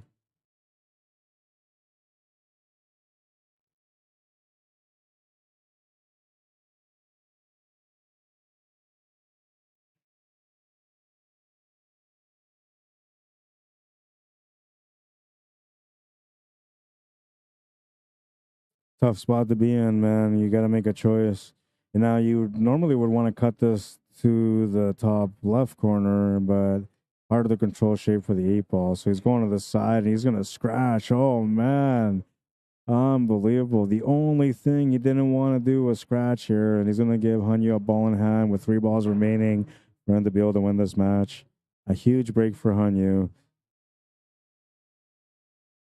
And now he can keep his cool because he's at the finish line. He just has to, stay composed.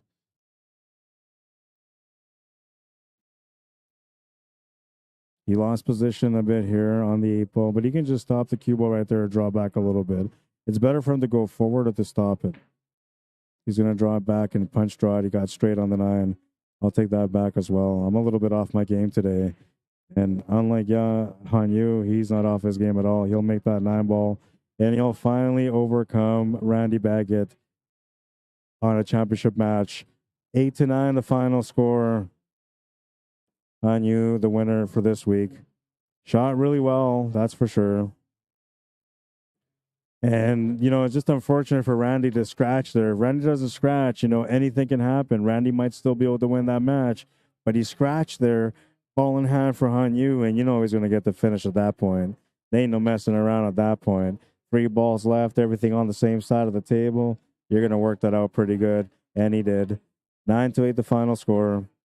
I gotta update the challenge bracket real quick. In the meantime, first of all, find me on YouTube if you haven't subscribed to my channel yet. Rod Arriagada /CSL Manitoba. That's how you find me. And second of all, let's show you some of the men's new gear. Did we do the women's? We did the women's. We did the men's. Yeah, we'll do the men's again while I update the challenge bracket. I'll be right back.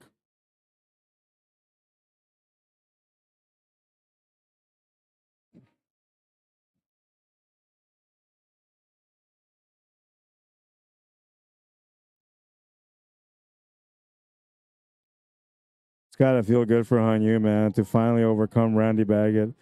Every time he's played against him, man, he's had chances, but then he turns the table over to Randy, and then Randy will come through and win. And, it's been tough for him to be able to accomplish this defeat on Randy. And Randy, he kind of defeated himself there by scratching at the end. But he won't forget this. And next time they play, he's going to try to step up his game and kind of put Hanyu back in his place. Hanyu is going to get some great boost of confidence from this. And I feel like he's going to be the one that benefits the most out of this experience, because now he's taken on one of the toughest guys to beat. He was able to beat him, put up a great fight, and that's going to give him confidence moving forward. Whew, that's going to be it for now, guys. I'm so excited about that, though. Let's check out the last highlight. A great bank, the one that got him on the hill.